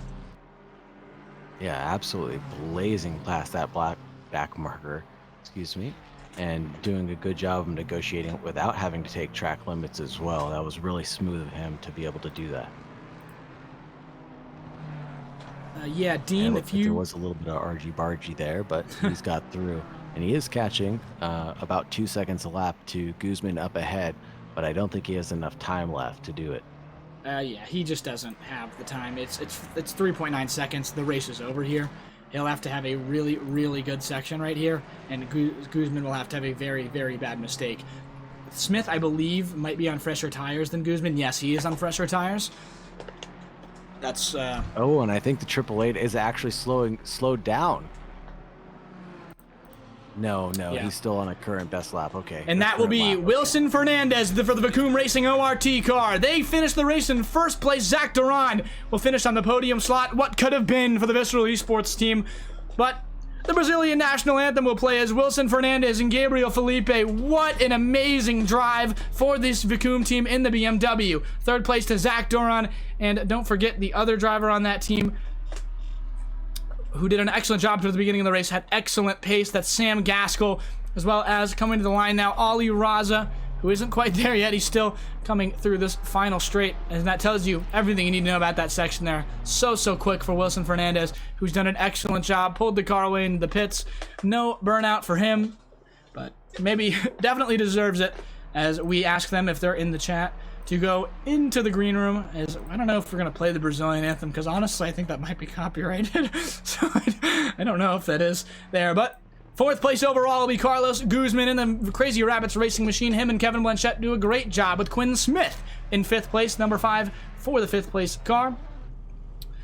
Absolutely wonderful race from the Trackalicious squads, who will have a driver in 5th and in 2nd here. Ali Raza to the line, 2nd overall for the Canadian driver, on board with Borsers as well. The German as well as quite the pull away for some of these cars.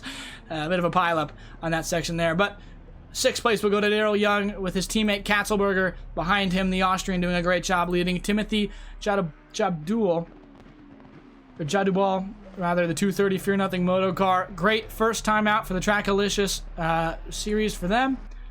8th overall. And 9th will be Gabriel Daher, with no real threat of anybody behind him. And 10th will be Thomas Angelo. Fear Nothing Moto. There's something wrong with that car? Or no, they're already done. They already finished the race. But what did you make of that, Sagar? That was 6 hours of unbelievable stuff from all these guys.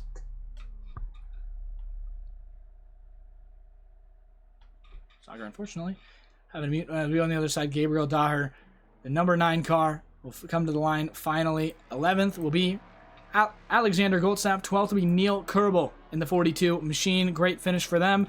Trackalicious overall as a team doing a great job. You see that on the other end. McCullough in 13th. Blisket taking 14th. Kevin Yu with the great recovery, trying for 15th. Matt, our team, in 16th, with Terrell in 17th. Eric Kakosian will finish 18th overall. And lastly, we'll have Carl Big in 19th. 20th will be Matthias Pritchett. 21st will be Ryder Magnuson. 22nd will be Ivan Botet. 23rd, Drew Burakovsky in the Fuster Competition Esports car. 24, quite outside there for me. Couldn't quite get it, but that will be the end here. Sauger, what did you make of that? That was amazing racing. That 6 hours just flew by faster than I could even think. We're going to jump back in the studio, by the way. Yep. Just to let you know. So you turn back to the studio we go very quickly. That was amazing racing from these guys out there. I can't even believe it's over. It went very fast, but it was also very long at the same time. Crazy Rabbits Racing, yes, and Muff SIDR. I have chat off again. Do I? No, I don't. Chat is on. Woo! Muff SDR doing a great job there on the other section. The Crazy Rabbits Racing, excellent job. Is Pranav Kalevala again? Yep, great action-packed racing. But yeah, I'm gonna see if we can jump on an interview here. See if anybody's in the green room. If you were on the podium, come up in the green room, come talk to us. We'd love to get a little interview with you on the section. And yeah, I mean, absolutely great section here. Phenomenal racing and racecraft by everybody. I think once everybody started settling into their groove, everybody's kind of figuring out who they needed to battle, who they didn't need to battle. The evidence was pretty clear that everybody was getting used to this endurance style event, and many people, this might have been their first endurance event, this might have been their second endurance event, this might have been their 100th endurance event. But I think as time grew in this event alone, people just started figuring out how they wanted the rhythm, what the rhythm was, how they wanted to get through their pack, how they wanted to battle with people, and where they wanted to battle. And I thought that was the most important thing to see, is that even across a 6 hour endurance event, we saw a lot of people just grow individually. And yeah, Carlos Guzman got to melt into his bed after that. Speaking of very tiring, 6 hour race, extremely tiring for a guy like, especially like Guzman, who spent, I think, 3 hours in that car. I would recommend a shower first, to be honest with you, and then bed. But very good racing from that section there. And honestly, doesn't look like we're going to have anybody joining us in the green room. But thank you very much again to AWI. That clock hit midnight and the race ended there. Those winners will be receiving watches from them. Second place custom apparel. Don't know what that means, because they also are Trackalicious drivers. So maybe they get Trackalicious apparel, which I'm a big fan for. Everybody, you guys should all be attacking us for attack Eric for more merch. I want to get merch. I want merch. I want a Trackalicious polo. But Guzman did really well under pressure. Yes, same new tires as old stint. Absolutely excellent on that other end. But I think that's going to be all from us after this very, very long 6 hours. Yeah, thank you very much, everybody. And remember to drive forward and stay safe, please. Yeah, it's going to be all from us at the end of the 6 hours. Tune in next month on the 27th of July for Panorama. Tune in tomorrow evening for Indianapolis GT3 Championship. A lot of these drivers you saw out there tonight will be participating tomorrow night. So that's going to be all we have from the Trackalicious booth here, folks. And I'm actually going to have you talk about something. I'm a bad streamer. I almost didn't do a raid, but I remembered. I remembered this time. All right, everybody, I just want to say thank you so much to everybody for all your support and love in chat. You guys have been absolutely phenomenal. The chatters, you guys have been phenomenal. The drivers, you guys have been even better. I can't believe how much support there was in chat. You know, all the people that were here making this possible, all the staff, Eric himself, Carson himself, Mike himself. Even though he wasn't here, everybody from the staff was involved in being a great participant in the conversations and helping us. So thank you very much, everybody. Remember to stay safe. Yeah, as I have found it here. I'm gonna get in here. I'm gonna do it. Wait, this guy was just in our event. Dang it! Wait. I just jumped into a stream of somebody driving our event. I'm a really good streamer. I got one. Here we go. We're gonna get in there. We're gonna get it. We'll be jumping on with Chickens Racing TV. They are a French driver. So yeah, a lot of fun stuff to look forward to there. Make sure you go give them support. Tell them what we were doing on this section here. But yeah, that'll be all she wrote for tonight. thank you very much for tuning in. I've been Carson Caps. With me tonight was Sagar Bakshi. Hopefully a lot more you'll see of him throughout this section and throughout the stream. Thank you very much, and good night. Good night.